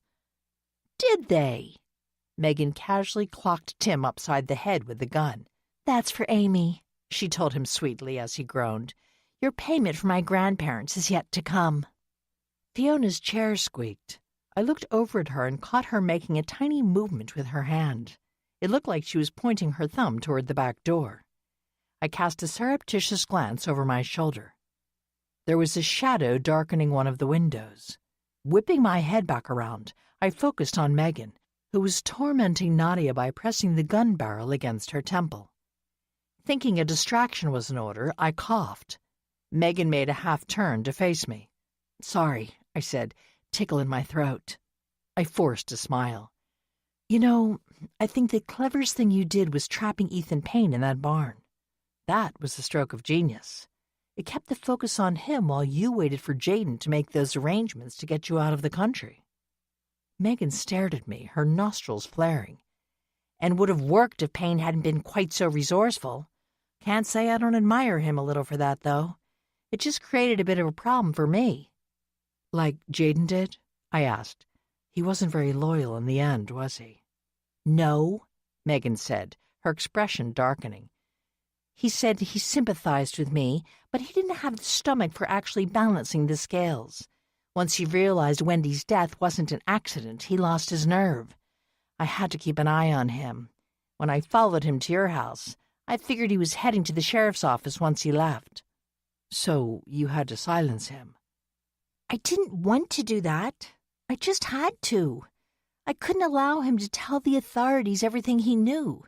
Not while I was still in the area. For the first time, I heard real remorse in Megan's voice. He isn't dead, you know, just in a coma. The doctors say he'll recover eventually. That's good. Megan took a deep breath. He can say whatever he wants when he comes out of the coma. I'll be long gone by then. Into the wilderness? Somewhere up in the mountains where no one will find you? I asked, keeping my tone light. That's the plan. But first, Megan turned back to Nadia and Tim. I need to carry out the punishment that these two deserve. I racked my brain to think of something else to say that might delay Megan's plan. What about us? I asked. My mother-in-law and I haven't done anything to you. Will you spare us? Megan, who trained the gun on Tim, lowered it an inch or two. I may need to shoot you in the leg so I can get away cleanly, but I have no plans to kill you. Just like I won't murder Dylan. He's part of the Blackstone family, but he's had nothing to do with the company, and from talking to him about his plans in life, I expect he'll sell it off. So he can live too. She raised the gun again. See, I'm no monster. I don't kill people unless they deserve it. I'm only interested in justice. Nadia stopped struggling. She stared at the gun, her eyes wild and feral as those of an animal caught in a trap.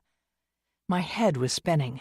I needed to do something, anything, to stop her from executing Nadia and Tim, but I didn't want to throw my life away in a foolish attempt at heroism, because it wasn't just my life at stake. I was pretty sure that if I tried anything, Megan would shoot Fiona as well.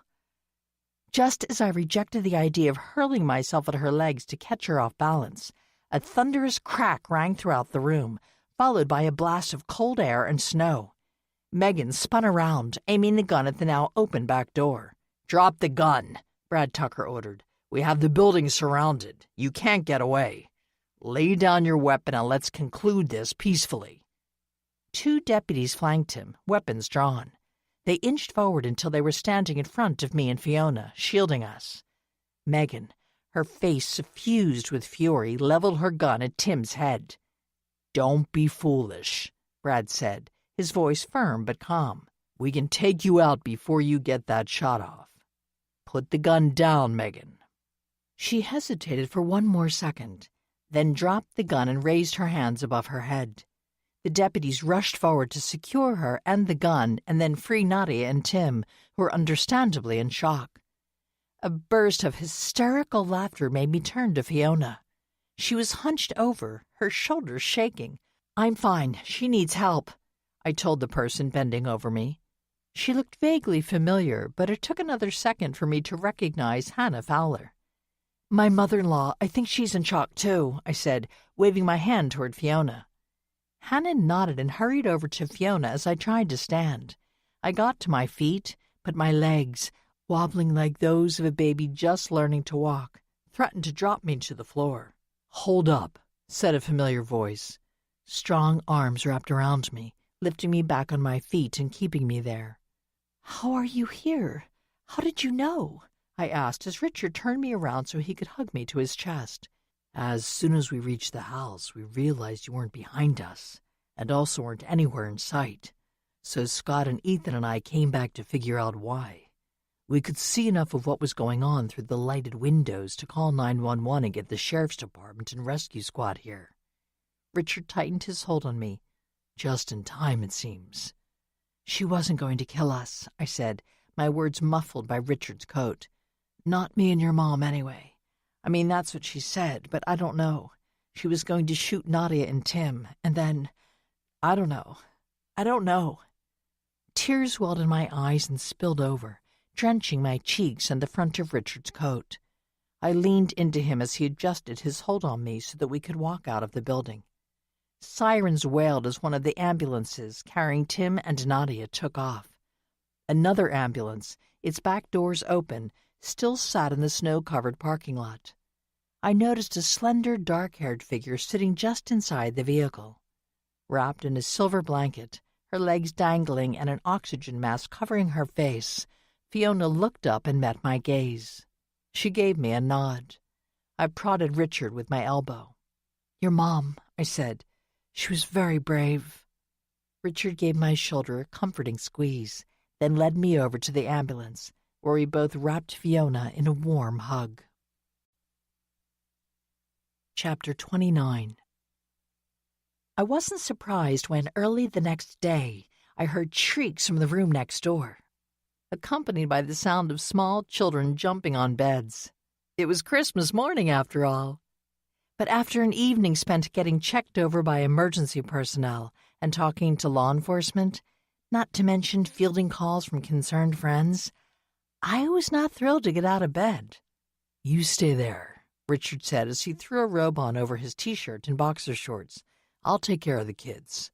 No, I want to watch their faces when they see their gifts from Santa." I sat up and swung my feet over the edge of the bed. "Just keep them upstairs until I can grab my robe and brush my hair." "Oh, giving me the easy job," Richard said with a smile. He leaned in to kiss me and then pulled me to my feet.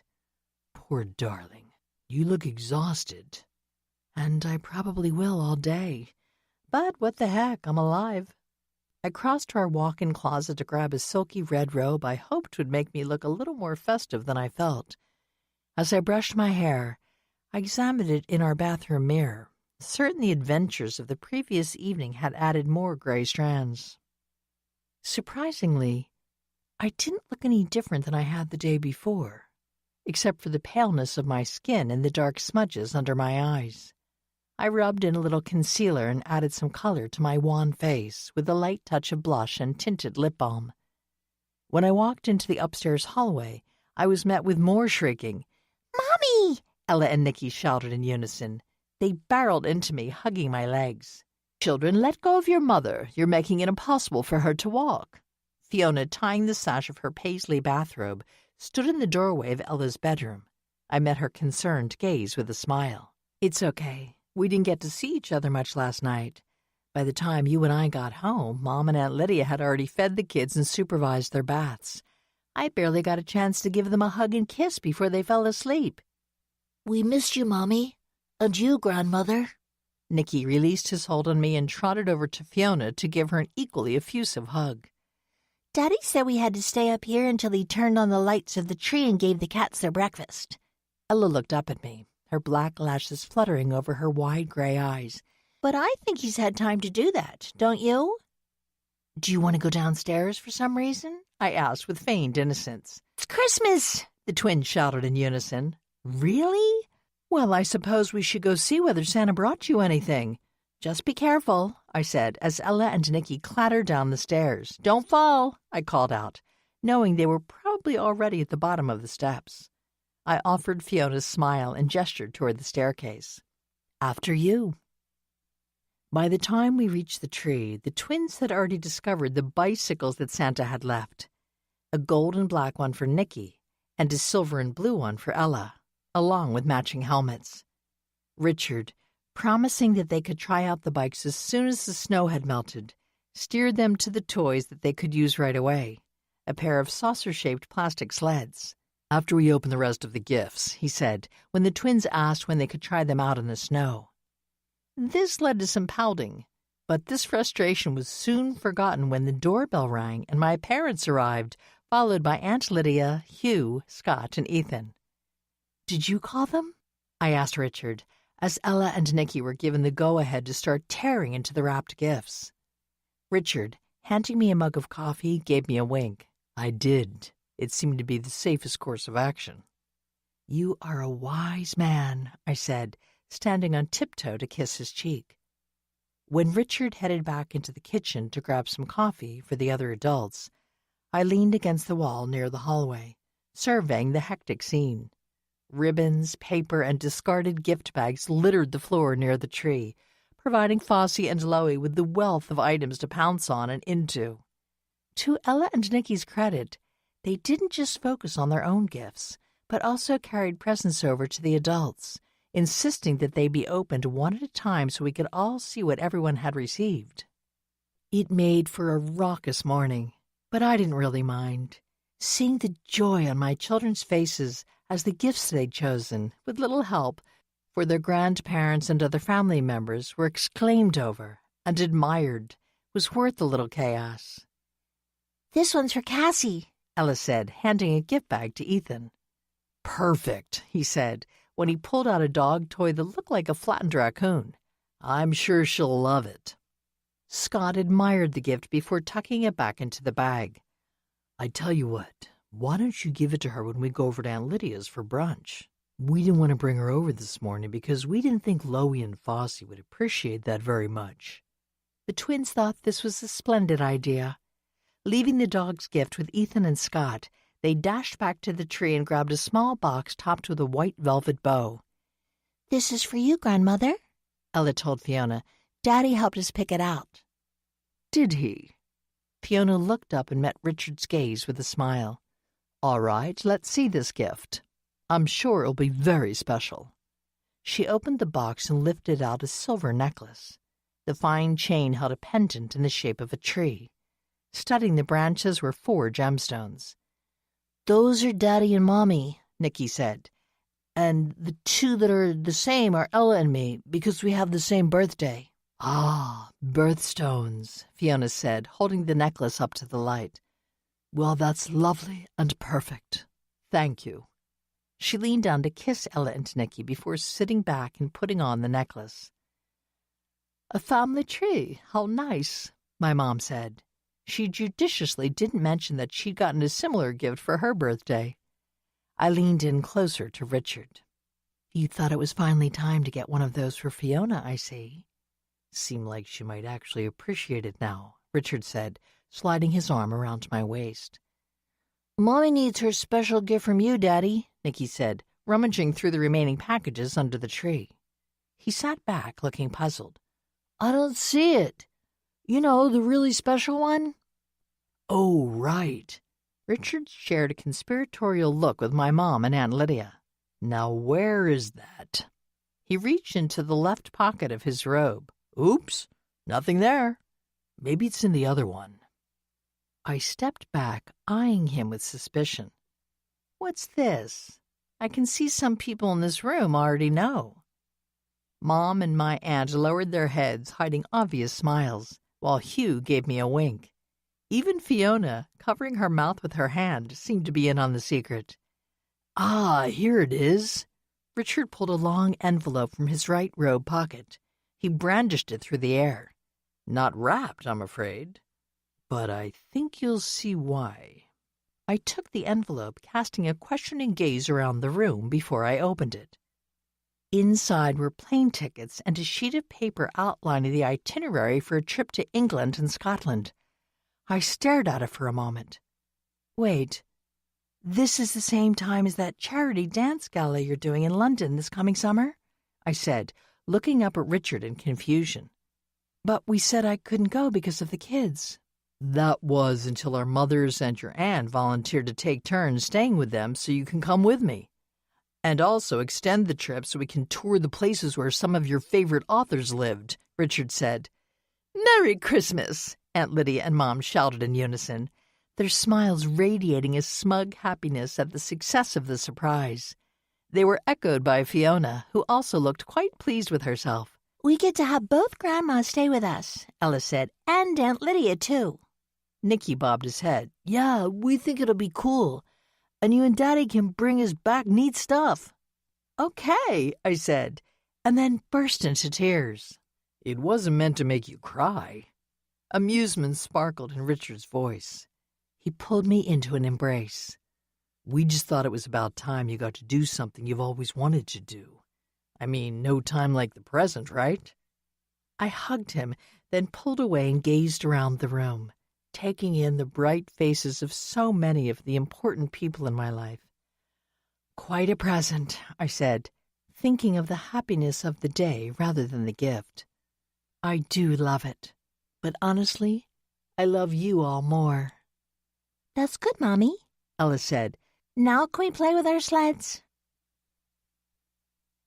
This concludes Murder Checks Out by Victoria Gilbert. Narrated by Colleen Marlowe.